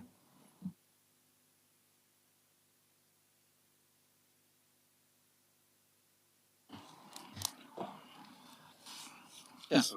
So we consulted on 6.7. So we're 3 above that. So that's 1.3. 1.3. Did we consult on 6.7 plus growth? Yeah. Okay. So we're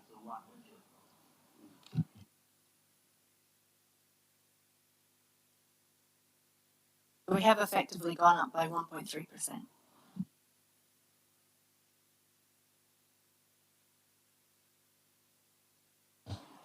Which is very ironic that we went down by 0.8% the previous year. What I will do, so there's some additional funding that's actually been put into the budget, and I'll actually look at the timing of that. And I know, for example, the economic development one, which we've increased, is actually not for the whole year. It's only from October. It's not material, but there might be a few of those that we can just have a close look at as well, just in terms of the phasing for that. And there is a little bit of leeway, but we'll have a look at that over the next little while. But it won't be 1.3% that we can get it down, but there might be some tweaking that we can. David, is it worth allowing you and Jacinta to do some of that massaging, and we have a Zoom meeting or something on Monday to finalise those sorts of things? Is Monday okay or too late? Or I know, would you? I have to go with what the boss says on this one.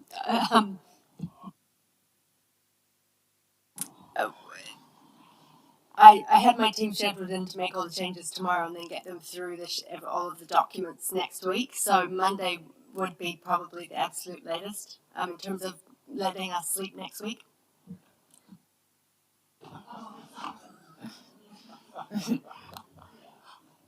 You're intimating that you haven't had any sleep for a few months, I know. I'm just making sure that I do get sleep next week. Are councillors comfortable with that stance? We know that it's going to be reasonably close to that current figure, but there might be some massaging that might bring it down slightly.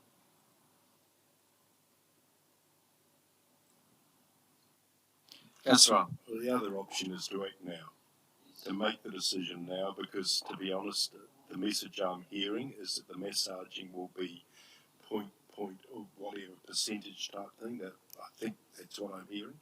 So I think we should actually make the call now. Sometimes it's better to actually have a 7 in front of the first number than an 8. So if I could get it down to 7.97, so be it. That's what I'll do. So we could put in a resolution, for example, that it is 7.9 subject to us finding a particular amount, and we agree that we're going to do that by Monday, and notify you of what that amount is. If we want to keep it at 7.9. Yeah, sorry, that sometimes it is about the comms. So. Councillor. Yeah, I mean, I'm happy to support that. Look, we've worked pretty hard to get it down, but we've also put in some stuff that came through from the process, and we need to acknowledge that. So, happy to support. I agree. Look, there's some. There's no doubt that Taurika has impacted. So sometimes these gifts are not necessarily all they're made out to be. But I think, in general, I think we've been pretty positive in terms of what we've done, and I think that looking out, we've kept that headroom. We've managed to get things within line. So. I'd really like to compliment the way that the last 3 days have gone in terms of your deliberations and the engagement and commitment that you've made to that. I think this is a pretty good result for our community, I think. So, in light of that, I'm prepared to move that we set the rates at 7.9% with the proviso that the right messaging is done, which we'll leave up to the Chief Executive and the Chief Financial Officer. Is someone prepared to second that? Councillor Allen? Please don't include the word message. No, okay. Here's another word, sir. All those in favour? Against? The discussion. Oh, sorry. Did you want a discussion? Well, Sorry. yeah, I just wanted to say, look, I think I'm a little bit uncomfortable with the height of the limit, but I think we have today invested in some resources that and committed to doing things like a rating review, affordability assessment, and potentially rolling out the zero-based budgeting. So it is an investment in hopefully trying to find some further savings and efficiency going forward, and so that's why I was going to jump on and support. Thank you. So, all those in favour? Aye. Against? Thank you. It was unanimous. Thank you, Jacinta. It's been fantastic to have this live like it has been. It's certainly made our job a heck of a lot easier with those sorts of figures being done, because I think if I remember in the past, we used to go away one night, come back the next day and start all over again. So really appreciate all that effort and do get some sleep. I'll declare deliberations closed.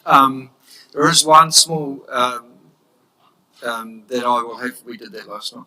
I will have to pass move a motion that we go for longer than the 6 hours because Karen will tell me off if I don't. So David Allen is moving that, seconded by Councillor Jennings. All those in favour? Thank you. And declare the meeting closed. Thank you.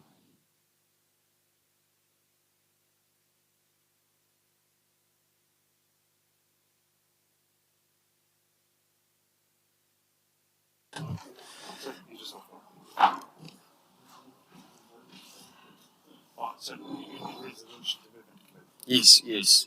So we do, sorry, we have one more item to deal with. So I'll move that we move to, in committee to discuss the Taraika funding issue. Assumptions. Okay, yeah. So all those in favour? Against? Carried. And just record, Sue, when you get to the minutes that Councillor or Deputy Mayor Mason has declared a conflict of interest and is leaving. And we're just going to record the... Okay, for the Taraika funding assumptions. And... Yeah, I was going to say, yeah, so in regards to... Yeah. I've got the ground here. I was just about to say we need to advance the ground, which is section 7.2b, which is commercial sensitivity. Thank you. Yeah.